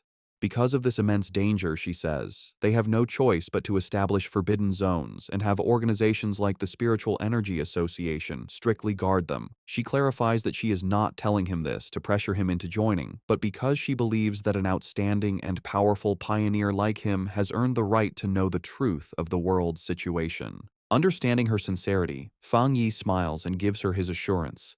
He tells her that he understands, and that if he encounters any anomalies in the future, he will not stand by and do nothing. He tells her she can rest easy on that point. Hearing his promise, Jiaolan's stern and weary expression finally softens into a genuine, relieved smile. Formally introducing herself, she says it's a pleasure to meet him and offers him a small, dark token. Fang Yi takes it, revealing a black tablet with a dragon symbol and the characters for Star God War Zone. Jiaolan explains that this token will grant him unrestricted access to any forbidden zone for his cultivation, and that the gates of the Star God War Zone itself will always be open to him. She then makes one final, important request, asking if he would like to come and see Elder Wu. Fang Yi asks if she meant the Jing'an Realm Pioneer. She explains that this person is her teacher, and she thinks Fang Yi should meet him, though she says this is just a personal wish, as she would like to be his friend. Fang Yi accepts her offer and the token she gave him, putting it in his pocket. He agrees to go with her, saying it's always good to have more friends. As a gift to seal their new friendship, he holds out a hand crackling with blue lightning, telling her he has something for her. Jiaolan is confused, but Fang Yi explains that he thinks he can clean out the rest of the dark attribute poison in her body. Before she can react, he unleashes a flood of blue lightning that completely surrounds her, leaving her shocked. The energy flows through her, and she is amazed to find that the thunder attribute has a healing effect. The cold, deep pain she felt is replaced by a warm numbness, and she realizes the discomfort is completely gone. Internally, her old wounds from the dark attribute begin to heal as her body is cleansed by the energy. She feels like she is being reborn as the rare and powerful thunder attribute removes all the toxins from her body. When it's over, Fang Yi asks Jiaolan how she feels. Still surrounded by faint sparks of lightning, she confirms that she feels great and that the leftover dark energy has been completely removed. Su Qingying watches as paramedics take care of the unconscious, arrogant pioneer. Wondering if it's possible to save someone so badly injured, she turns and is surprised to see Fang Yi and Jiaolan still there, but she immediately notices that her aura seems different and her injuries appear to be gone. Jiaolan explains that Fang Yi used his rare, pure thunder attribute to completely clean the dark attribute poison from her system. Su Qingying is amazed by this, realizing that this is the true nature of our boy's power. It can be used to destroy enemies and to save people. She points at Fang Yi in amazement, who just asks her what she's looking at. A brilliant idea strikes Su Qingying, and she excitedly waves over the paramedics. She goes to Fang Yi and suggests a partnership, explaining that if they could combine his spiritual power with their advanced medical equipment, they could save many more pioneers suffering from dark attribute corruption. To show she is serious, she bows deeply, begging him to show his power just one more time. Fang Yi stays silent, thinking about her request. Fang Yi agrees and unleashes a controlled burst of blue lightning from his hand, asking if that is enough of a demonstration. One of the paramedics, seeing the pure energy, excitedly confirms that it seems to be working and that such a high-level thunder attribute can indeed fight the dark attribute. Jiaolan explains that when Fang Yi treated her, the power was sent directly and destroyed the corruption inside her. Su Qingying suggests that all they would need is for Fang Yi and the patient to hold hands. However, the paramedic clarifies that not every cultivator, even at the spirit creation realm, can handle such pure energy. He explains to a smiling Su Qingying that while Jiaolan's injuries were serious, they were minor compared to the other patient. He estimates that healing the arrogant pioneer would require 10 times the amount of spiritual energy. He adds that just saving the pioneer's life will be a great achievement, and a full recovery is likely impossible. Fang Yi agrees to the procedure, asking the paramedics how to transfer his spiritual energy. They lead him toward the ambulance. A paramedic tells him to place his hand into a special device and release his spiritual energy, which Fang Yi agrees to do. From a distance, Lin Yi watches, thinking about how she never imagined Jiaolan was a high-ranking member of the elite Star God War Zone. She is amazed that her cousin is so powerful that even this legendary military unit is trying to befriend him. She remembers how the normally cold Jiaolan personally asked to be her cousin's friend and even gave him her personal token. After a while, Fang Yi turns to Lin Yi and the red-haired leader, checking on them. Lin Yi confirms they are feeling fine. She then explains that she and the red-haired leader have decided to go out for more training and take on some missions by themselves. They feel they can't always depend on him and need to grow stronger on their own. Having finished transferring his energy, Fang Yi agrees with their decision, simply telling them to be careful. He watches them with a small, proud smile, thinking that his cousin has grown up. Su Jingying and her team prepare to leave. She waves goodbye, telling Fang Yi and Jiaolan they will see each other on the next mission. Jiaolan then tells Fang Yi it is time for them to go visit Elder Wu. As their ambulance drives away, Su Qingying is visibly frustrated, complaining loudly that the military's Star God War Zone has stolen such a powerful person from them. Her teammates try to calm her down. A final thought reveals the internal problems within the Spiritual Energy Association, which is described as being too chaotic, and its top elite squads unwilling to cooperate. Fang Yi and Jiaolan arrive at a large, modern hospital, which is the highest security ward of the Star God War Zone's medical base. Fang Yi asks if this is where Elder Wu is. Inside the hospital room, they stand before the bed where Elder Wu lies unconscious, surrounded by medical equipment. Fang Yi comments on the strange sight, noting how odd it is that the ultimate powerhouse of the Jinggang realm is actually a shriveled old man. Fang Yi observes the elder's condition. The old man's face and neck are covered in red veins, and he breathes through a respirator. Jiaolan explains that his condition was much worse before, saying he looked like a corpse. She adds that even after using the precious shizai flower on him, he still has not woken up. Concerned, Fang Yi wonders what could have happened to such a powerful person to leave him in this state. Jiaolan begins to tell the story of the battle that led to her teacher's coma. She describes how a huge dark attribute anomaly appeared over the capital city. To stop the anomaly from consuming the city, Elder Wu, her teacher, stepped forward to seal it all by himself. A flashback shows the rest of her squad transferring their own spiritual energy to their teacher to support him. The anomaly they faced was far beyond an S-level threat. A monstrous, dragon-like form made of dark energy loomed over the ruined city. Jiaolan continues, explaining the immense danger. If the anomaly had fully come down, it would have destroyed the capital and all the surrounding cities, plunging the entire nation into chaos. In a desperate last stand, Elder Wu used his own personal domain to seal the S-level anomaly, but the disaster was even more powerful than they expected. The overwhelming power of the dark attribute backfired on him, corrupting his body. Jiaolan concludes that if he hadn't been a master of the Jinggang realm, he would have been instantly turned to ash. Back in the present, Fang Yi looks down at the comatose hero with new respect. He acknowledges that to stop the destruction of a city, Elder Wu is truly a great pioneer. As Fang Yi looks at the comatose Elder Wu, his thoughts go to his past life. He remembers that many pioneers had sacrificed themselves so he could be the last human to survive. He realizes with a sad thought that in his original timeline, Elder Wu had probably already died by this point. A new determination fills him, and he reaches a hand towards the elder. Jiaolan, startled, shouts at him, demanding to know what he is doing to her teacher. Fang Yi calmly tells her not to worry. He explains that while the shizai flower is already working, he wants to try and remove some of the stubborn dark attribute that remains in the elder's body. He places his hand on the elder's chest, and a powerful surge of blue lightning begins to flow into the old man's body. Fang Yi explains that this will help him wake up faster. Jiaolan watches in shock, exclaiming that the power he is trying to clean came from an S-level disaster. After a moment of hesitation, she gives in, telling Fang Yi to go ahead and try. Perhaps he is the miracle they need.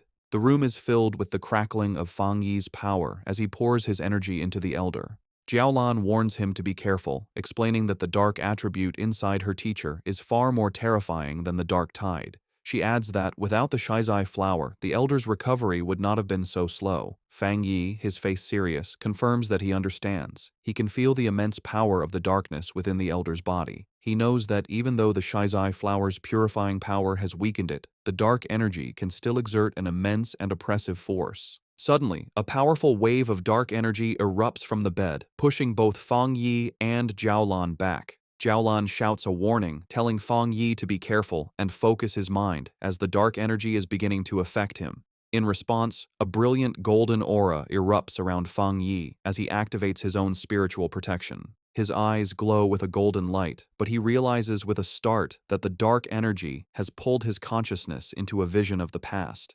He finds himself standing alone on a deserted street in a ruined city, looking up at the massive, terrifying red eye of the anomaly that had consumed the sky. Inside the mental vision, the anomaly's massive red eye looms over the ruined city and asks Fang Yi who he is. Fang Yi realizes that by touching the dark attribute left in Elder Wu's body, his spirit was pulled into this dangerous illusion. Unbothered, he confidently replies that his identity isn't important, as he is just the one who has come to eliminate it. As his hand glows with blue lightning, he concludes that this anomaly isn't as powerful as it seems. In response, the giant eye launches a massive, sharp red spike at him, catching him by surprise. Fang Yi quickly activates his golden sun breathing technique, his eyes glowing with golden power as he prepares to defend himself. He swiftly dodges the storm of red spikes that rains down from the sky. The anomaly then unleashes tendrils of strange, red and black lightning.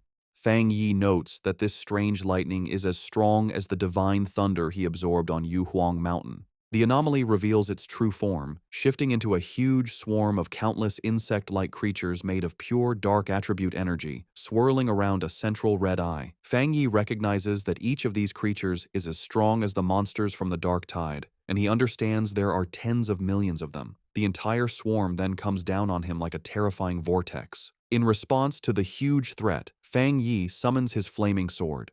Facing the monstrous swarm, he declares that his only option is to wipe out these pests. With a determined shout, he charges forward and unleashes a massive, fiery slash that cuts a bright path through the heart of the swarm. His powerful attack successfully cuts the central eye of the creature in two. He analyzes the threat, identifying it as an S-level collective anomaly. However, he guesses that its power has been greatly weakened. Maybe because it's an illusion, or because of the purifying effects of the Shizai flower that was already used on Elder Wu. The two halves of the swarm fall to the ruined city below, exploding on impact. Fang Yi lands on a rooftop, looking over the remains. He guesses its current power is around A level, and reflects with awe that this is the city-destroying disaster Elder Wu faced alone. Fang Yi realizes the threat is even greater than he first thought. Gathering dark, swirling energy in his hand, he unleashes his own dark attribute technique, the limitless dark world. A massive vortex of pure darkness erupts from him and begins to absorb the insect-like anomaly. The creature is shocked, realizing its opponent is not human. With a confident smirk, Fang Yi simply replies, "Guess so." He shouts a command to open, and his dark vortex fully absorbs the rest of the S-level anomaly. As the last of its energy fades, a final warning message echoes through the void: "We will be back soon." Fang Yi floats inside a sphere of his own dark energy, thinking the final message must have been a piece of the anomaly's consciousness. He considers the warning use of the word "we" and wonders if this means other similar disasters are waiting to appear. As the illusionary world roars and begins to fall apart around him, he decides it's best to leave and think about it later. His consciousness returns to the real world with a jolt. He immediately reaches into Elder Wu's body and begins to pull out the corrupting dark attribute energy. A mass of dark purple energy, crackling with his own blue lightning, is pulled from the Elder's chest. To contain the dangerous substance, Fang Yi uses his Nine Dragons Skyfire sealing art, trapping the energy inside a sphere of red, fiery chains. Holding the sealed orb, he explains to a stunned Jiaolan that this is the dark attribute remnant left in Elder Wu's body. He concludes that this must be the last piece of the city-destroying anomaly. He explains that while the sealed orb of dark energy is still powerful, its influence has been greatly reduced thanks to the Shizai flower and Elder Wu's own seal. He praises the elder, noting that he is truly the nation's #1 pioneer for using his own body to hold back the dark power. He knows anyone else would have died many times. As Jiulan looks at her teacher, she sees the red veins on his face have faded and his breathing seems more peaceful. She tells Fang Yi that he has truly saved the elder's life. Fang Yi, however, humbly says that it wasn't all his own ability. He explains that without the Shizai flower weakening the corruption first, he wouldn't have been able to remove the stubborn dark attribute. Jiaolan agrees, saying that while the flower saved the elder's life, Fang Yi's power has now given him a chance for a full recovery. With a final surge of power, Fang Yi clenches his fist and completely crushes the sealed orb of dark energy, turning it to dust. He announces that the remnant is now completely useless. He then tells Jiaolan he has one more thing to tell her. He reveals that in the mental illusion, the remnant of the dark attribute anomaly warned him that it would return. He concludes that they must always be prepared, as they can't let an old man who has just recovered from a serious illness fight on the front lines again. Jiaolan confirms that she knows, as she has heard the rumor before. When Fang Yi asks her what she means, she explains that the monitoring departments of the military and the association collect data on spiritual energy changes. She reveals a rumor based on this data. With the current power of the Xia nation, they might not survive the first year after the full spiritual energy revival. Of course, she adds, no one believed it. Fang Yi remarks that monitoring spiritual energy changes sounds very official. Jiaolan then asks if he also believes the rumor could be true. A shadow crosses Fang Yi's face as he wonders if his own rebirth has somehow changed the future. He recalls that in his original timeline, he lived for 3 years after the spiritual energy revival, and by that time, the entire planet had been nearly destroyed. Coming back to the present, he puts a comforting hand on Jiaolan's shoulder, telling her not to overthink things and that Elder Wu should wake up soon. He looks at her with a serious expression and makes a solemn promise. If the disaster does return, he will stand with them and fight. He knows that the final battle against the great disaster will come, sooner or later. He declares with fierce determination that this time, he will change everything. Later that night, Fang Yi is back at his apartment. He sits meditating on his couch, surrounded by the swirling energy of his new dark attribute. He thinks about his recent battles, feeling that after his 2 fights with S-level anomalies, he is close to breaking through to the 2-star spirit creation realm. However, he knows the full spiritual energy revival is coming fast, and even with his new dark attribute, his current strength is not nearly enough. He thinks about the terrifying power of the anomaly he faced in the mental illusion, realizing that even when it was weakened, its true power was immense. His thoughts are interrupted when he notices the potted plant he had left on his table, the obedient little white flower. He speaks to the glowing flower, telling it that it's not easy to carry around and admitting it was his mistake for not bringing it with him on his last mission. Smiling, he picks up the plant, which seems to brighten up, and tells it that he regrets not giving it a chance to level up. He then decides to take it out for a walk. Fang Yi heads to the back mountain, his private training ground.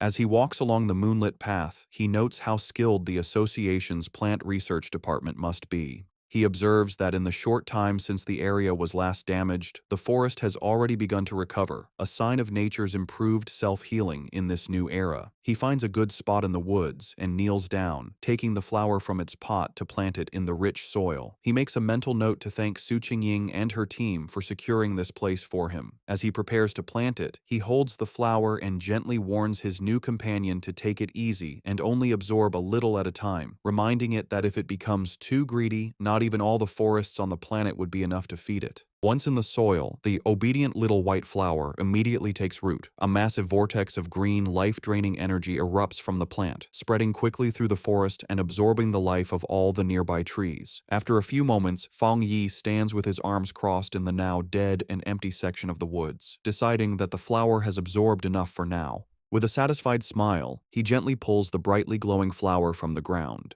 roots and all, and tells his companion it's time for them to find a new place to feed. He holds the plant, which seems to bloom with new energy, and wonders where it might rank among all the evolved plant-type spirits. He concludes that with its powerful desolation attribute, it must be at least an A-level threat. As he walks along a dark ridge, he notices the deep silence of the forest and realizes that all the animals that once lived there must have fled in terror from the flower's power. His thoughts are suddenly interrupted by a loud, ferocious howl that echoes through the night. Fang Yi's expression hardens as he recognizes the sound as the howl of a wolf. On a nearby cliff, against a blood-red moon, a pack of monstrous wolves with glowing red eyes gathers, their forms shifting and growing. Fang Yi realizes with alarm that the wolf pack is in the middle of a dangerous evolution. Standing before the pack of monstrous wolves, Fang Yi identifies the huge creature on the cliff as the Wolf King, noting its evolution is almost complete. With a loud howl, the Wolf King finishes its transformation, its body now glowing with a menacing green energy. Fang Yi, holding his potted flower, is surprised by the immense spiritual power coming from the creature, realizing with alarm that it is about to become an A-level anomaly. The newly evolved wolf pack quickly surrounds him, cutting off any escape. Fang Yi figures out that the Wolf King has evolved a new, powerful poison attribute from its original wood attribute, a change likely caused by absorbing the dark attribute energy in the area. Despite the danger, Fang Yi remains calm, dismissing the threat as only A-level in strength. He takes his obedient little white flower out of its pot, telling it that it's time for them to solve the problem. He kneels and plants the flower in the ground, thinking that while the anomaly is only A-level, the large number of wolves is a problem. More importantly, the city is just down the mountain, and letting them get there would cause a major disaster. As the Wolf King lunges to attack, Fang Yi tells his flower to begin, and a brilliant green energy starts to flow from the plant. He decides to test the flower's power, curious to see how much damage it can do on its own. A massive beam of green, life-draining energy shoots into the night sky, visible from far down the mountain where another group of pioneers is watching. This new squad observes the scene with concern. One of the men notes that the Wolf King has successfully evolved and is incredibly strong. He asks about the contamination level, and a cloaked figure replies that it has reached 90. The man and his companion are stunned by the dangerously high reading. The squad's blonde-haired leader grows tense, realizing the danger is still increasing. He identifies the Wolf King's wood attribute as being at least at the 3-star Ghost Axe realm, maybe even reaching the Spirit Creation realm, while the rest of the pack is also powerful. He worries that his team doesn't have enough people to handle the threat, admitting that even he has only recently broken through to the 3-star Ghost Axe realm. Suddenly, the leader notices the massive beam of green energy and the clear presence of the dark attribute. He now understands why the contamination level is so high. He shouts in alarm, explaining to his team that the Wolf King has evolved dual attributes, something he knows is extremely rare among anomalies. The contamination reading on the squad leader's watch suddenly spikes to 100. The leader grits his teeth, knowing they must stop the wolf pack's evolution before the area below is lost. He recognizes that the beasts, already cruel, will only become more terrifying with their new power. He decides to call the Spiritual Energy Association for backup. Just then, the ground begins to shake violently. One of his men asks if it's an earthquake, but the leader knows the wolves' evolution shouldn't cause such a tremor. He realizes with growing fear that another, different anomaly has appeared. His watch confirms his fear as the contamination reading skyrockets to an impossible 1000. The pioneers look on in terror as a massive eruption of green desolation energy bursts from the mountaintop. The green-haired pioneer recognizes the power of desolation, wondering in disbelief why it would appear here. As the life-draining energy rushes toward them, the squad panics. One man cries out, asking if this is the giant vine from the sky that had disappeared, sad that there was no warning. The squad leader shouts for his team to retreat and get all nearby residents evacuated immediately. However, just as quickly as it appeared, the huge wave of desolation energy seems to stop. One of the men calls out to the leader, noting that the energy has stopped advancing. The squad watches as the massive vortex of green power pulls back, sinking back into the mountain. They wonder if the danger has passed. One asks if they should still report it, while another questions if they should go up the mountain. On the mountaintop where Fang Yi planted his flower, the ground is covered in a network of thick green roots. These roots sprout dozens of glowing white flowers, which then erupt in a massive burst of green energy, blooming into a huge, radiant flower-like structure. The energy then transforms into a sea of white petals that covers the entire area.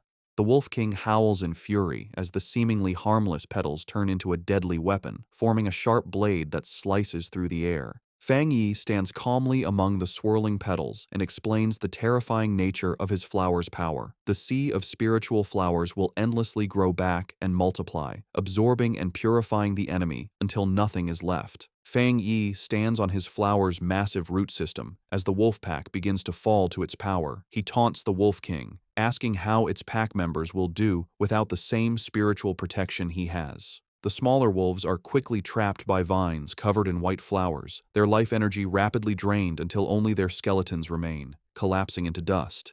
Having absorbed the life force of the entire pack, the flower and its petals turn a deep, menacing red. In a last, desperate attempt, the Wolf King gathers its energy and fires a powerful green blast from its mouth. The red flower, however, easily forms a protective barrier, absorbing the full force of the attack. Hidden among the swirling red petals and vines, Fang Yi tells the beast that its attack is useless. He explains that the desolation attribute of his spiritual flower has already taken root deep within the mountain itself. The Sea of Flowers, he says, draws its power from the mountain and uses it on the mountain, creating an endless cycle of power. The Wolf King, now smart after its evolution, seems to understand its hopeless situation, but still refuses to give up. It identifies the main red flower as the source of the power and charges directly at it. Fang Yi watches with a small smile, mockingly asking his little flower what it will do now that it has been discovered. In response, the central red flower grows to an immense size and lunges forward to meet the charging Wolf King. It opens its massive petals and traps the beast within its grasp. The Wolf King howls in agony as its life force is drained away by the powerful desolation attribute. The massive red flower continues to absorb the Wolf King, its green energy being eaten by the desolation attribute. Fang Yi watches with a serious expression, surprised that his flower is allowing the dark attribute to invade it. The Wolf King is completely consumed by the flower's pulsating red petals. Fang Yi is amazed by this development, marveling at the formidable power of the desolation attribute. He realizes that he never expected the flower to be able to create its own technique without his direct input after he implanted the attribute. As the giant flower shrinks back down, he understands the terrifying nature of its new ability. Once an enemy is trapped within the Sea of Flowers, there is no escape. The flower then spits out the clean, bleached skeleton of the Wolf King. Fang Yi concludes that even if the spiritual flowers are destroyed, they can endlessly grow back and use their desolation power to reduce any enemy to bones. Standing before the massive red flower, which is now surrounded by a field of smaller red flowers, he decides to give this new technique a name, the Endless Spiritual Sea. A system window appears, confirming his creation and announcing that the spiritual flower has successfully written the desolation attribute technique, Endless Spiritual Sea. Having finished its battle, the flower's petals close up, glowing brightly from within. Fang Yi looks on, a bit tired from the battle, as a single red petal gently brushes his cheek.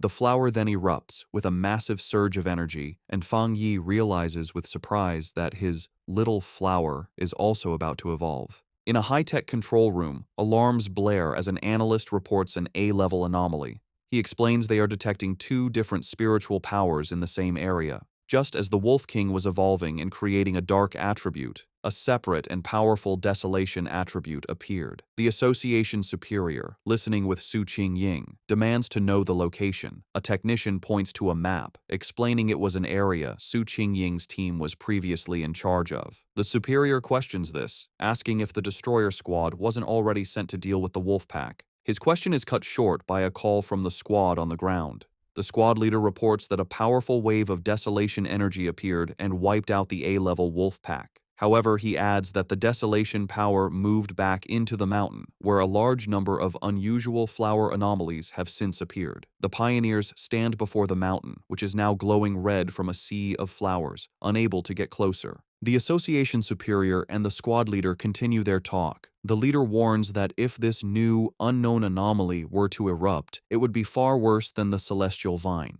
He requests support, admitting that even with all the pioneers there, they likely couldn't handle an unexpected event. The superior agrees and decides to send 2 elite teams. Su Jingying, however, has another idea. She looks at her superior with a knowing expression, stating she has a feeling that the source of the desolation power is Fang Yi. She interrupts the call, pointing out that Fang Yi's home is in the area and confidently declaring that he will protect everyone. As she speaks, a vision shows Fang Yi floating in a fiery aura above the city. Back on the mountain, the landscape is now covered in a sea of red flowers. Fang Yi stands before his obedient little white flower, which has grown to a massive size. He observes that, just as he suspected, after eating the Wolf King, the flower is about to evolve a second attribute. The giant red flower blooms, its center now glowing with a brilliant golden light. Fang Yi is surprised, noting that the flower's new power is a fire attribute. He touches the massive plant, remarking on how its evolution method, simply swallowing enemies, is an incredibly easy way to gain power. After its evolution, the massive flower shrinks back to its original handheld size, its petals now a deep red. A system window appears, confirming the spiritual flower has completed its evolution. It is now classified as an A-level anomaly named the Desolate Fire Spirit Flower and has dual desolation and fire attributes. The notification adds that the flower has a strong desire to eat spiritual energy and can be placed in the limitless dark world to be nurtured. Fang Yi reads the notification, confused by the mention of the limitless dark world. A new idea strikes him. He realizes he can place the flower inside his personal dark domain. He understands that the domain contains a large amount of dark attribute anomalies and a good environment. He thinks that if the spiritual flower eats the energy inside, it could even evolve a third dark attribute. Just as he holds the orb of his dark domain, a massive storm begins to gather in the sky. His eyes glow with golden light as he realizes he is about to have another breakthrough, this time to the 2-star spirit creation realm. He sits down to cultivate, and a massive pillar of golden divine energy comes down from the heavens, surrounding him. As he meditates, he feels his power becoming easier to control, the spiritual energy of the world merging with his body as if they were one. Elsewhere in the mountains, a muscular man with spiky hair senses the immense energy of the breakthrough. He follows the light and is amazed to find the source of the power. He is thrilled, recognizing the legendary Heavenly Fire Blade and realizing he has found a 2-star spirit creation realm cultivator. Watching a video of Fang Yi's previous battle, the man is surrounded by his own fiery aura. He declares that he will crush this new fire attribute pioneer to prove to everyone that he is number one. Back at his cultivation spot, Fang Yi's sharp senses pick up a new presence. He shouts out, asking who is there. The mysterious man launches a massive fireball at him, questioning if he is a fire attribute pioneer. Unfazed, Fang Yi gathers his dark energy and easily absorbs the powerful attack with his own vortex. He smiles, satisfied that he has finally lured out this hidden enemy. Fang Yi recalls that he had sensed the man hiding nearby for a while, not even trying to hide his spiritual energy. He identifies the newcomer as a wild pioneer, someone not with any organization who loves to challenge others, who has just broken through to the spirit creation realm. The muscular man, now fully revealed and surrounded by a powerful, fiery aura, lands before Fang Yi. He comments that Fang Yi is interesting and that he can feel a strong spiritual pressure from him. He then introduces himself as Jiang Lu and aggressively asks how Fang Yi managed to hide from his fiery attack earlier. Fang Yi remains silent, observing his new opponent. With a confident grin, Jiang Lu says he forgot to introduce himself properly. He declares that his name is Jiang Lu and that Fang Yi will remember it soon enough. With that, he charges forward, his body covered in flames, ready to attack. In response, Fang Yi calmly raises a hand, pointing 2 fingers toward the sky, and simply says the words, "Divine Thunder." A massive bolt of brilliant blue lightning comes down from the heavens, aimed directly at the charging Jiang Lu. Jiang Lu is caught completely by surprise, wondering what this new power is. The divine thunder strikes him head-on with immense force. He lets out a pained cough, smoke coming from his mouth after the powerful impact. He struggles to his feet, his body covered in crackling blue electricity and scorch marks. He wonders what just happened, questioning how his opponent could use a thunder attribute when he was supposed to be a fire pioneer. He grits his teeth, his body still shaking from the powerful electrical shock. Fang Yi stands over the defeated Jiang Lu, who is on his hands and knees, completely unable to move. Fang Yi grabs him by the hair and brutally smashes his head into the ground, causing the rock to shatter. With crackling blue lightning still surrounding him, Fang Yi mockingly asks his opponent to repeat his name, saying he didn't hear it the first time. Jiang Lu can only stare in silent shock, his face pressed against the broken ground. Jiang Lu is filled with disbelief, wondering how he could have been so easily defeated. He had just reached the 1-star spirit creation realm and had always been the fastest cultivator he knew. He couldn't understand how he lost, especially when he hadn't even had a chance to use his ultimate move. His mind flashes back to a time when he was celebrated by his peers, his rare and powerful fire attribute making him a true powerhouse. He had believed that everyone would eventually have to submit to him. A small, dismissive sound escapes Fang Yi's lips as he sends another surge of electricity through Jiang Lu's body, causing him to scream in pain. Jiang Lu wonders how his opponent can have a thunder attribute when he was supposed to be a fire user. Fang Yi, his eye glowing with blue energy, looks down with disappointment, remarking that he had expected his opponent to be much stronger. With a condescending smile, Fang Yi mocks the younger generation's overconfidence as he pins Jiang Lu to the ground with his electrical power. Jiang Lu grits his teeth in pain and frustration, his mind racing. He realizes that even though his opponent is clearly at the 2-star spirit creation realm, his spiritual pressure feels as if it is much higher than his own, by at least 2 entire realms. A final, terrifying realization hits him. It feels like a difference of 3 full realms. Convinced he is about to die, Jiang Lu thinks to himself that his end has come, and that he, the great Jiang Lu, is truly going to die here.